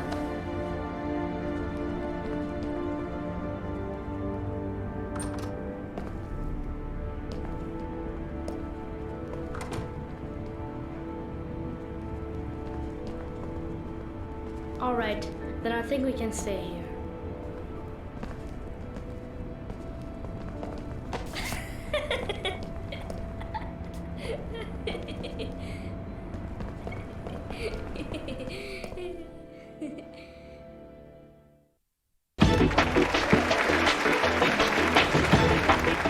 Our next guest is rumored to be about to receive a Pulitzer Prize for her remarkable series of investigative articles about the Origami Killer case. Showing incredible courage, her daring intervention led to the arrest of the country's most wanted criminal and saved the life of a little boy. This evening, I welcome a woman who might well be the true definition of a heroine for the ages, Madison Page. Good evening. Thank you for agreeing to talk with us. Now, you've been described as being both determined and tenacious. Two qualities, no doubt, that were needed to see you through the dark hours of this unbelievable story. Were you afraid at any time?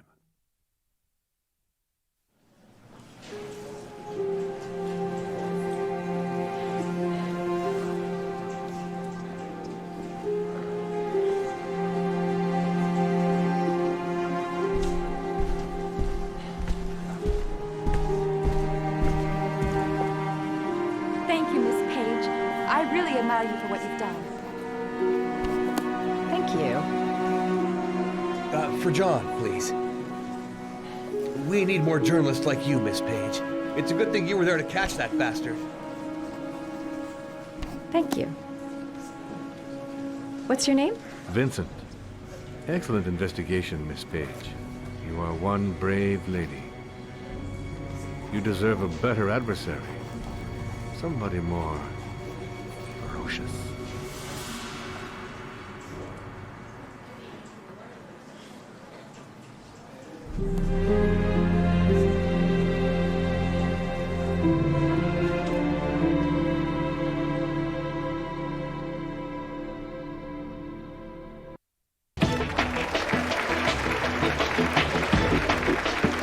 Our guest today is on the cover of today's World magazine this week and has been hailed by the whole nation as a new hero for our times. Astonishingly, he almost single-handedly ended the sinister series of killings by the man known as the Origami Killer and saved the life of young Sean Mars. His determination, courage, and intelligence have won our admiration. Norman Jayden. Good.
You killed my son, Scott.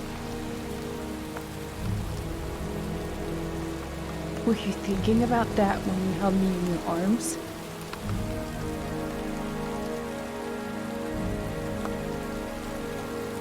You don't know why you did all this.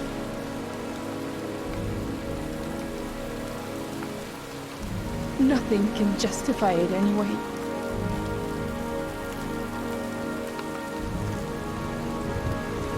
I feel nothing but contempt for you. Nothing but contempt.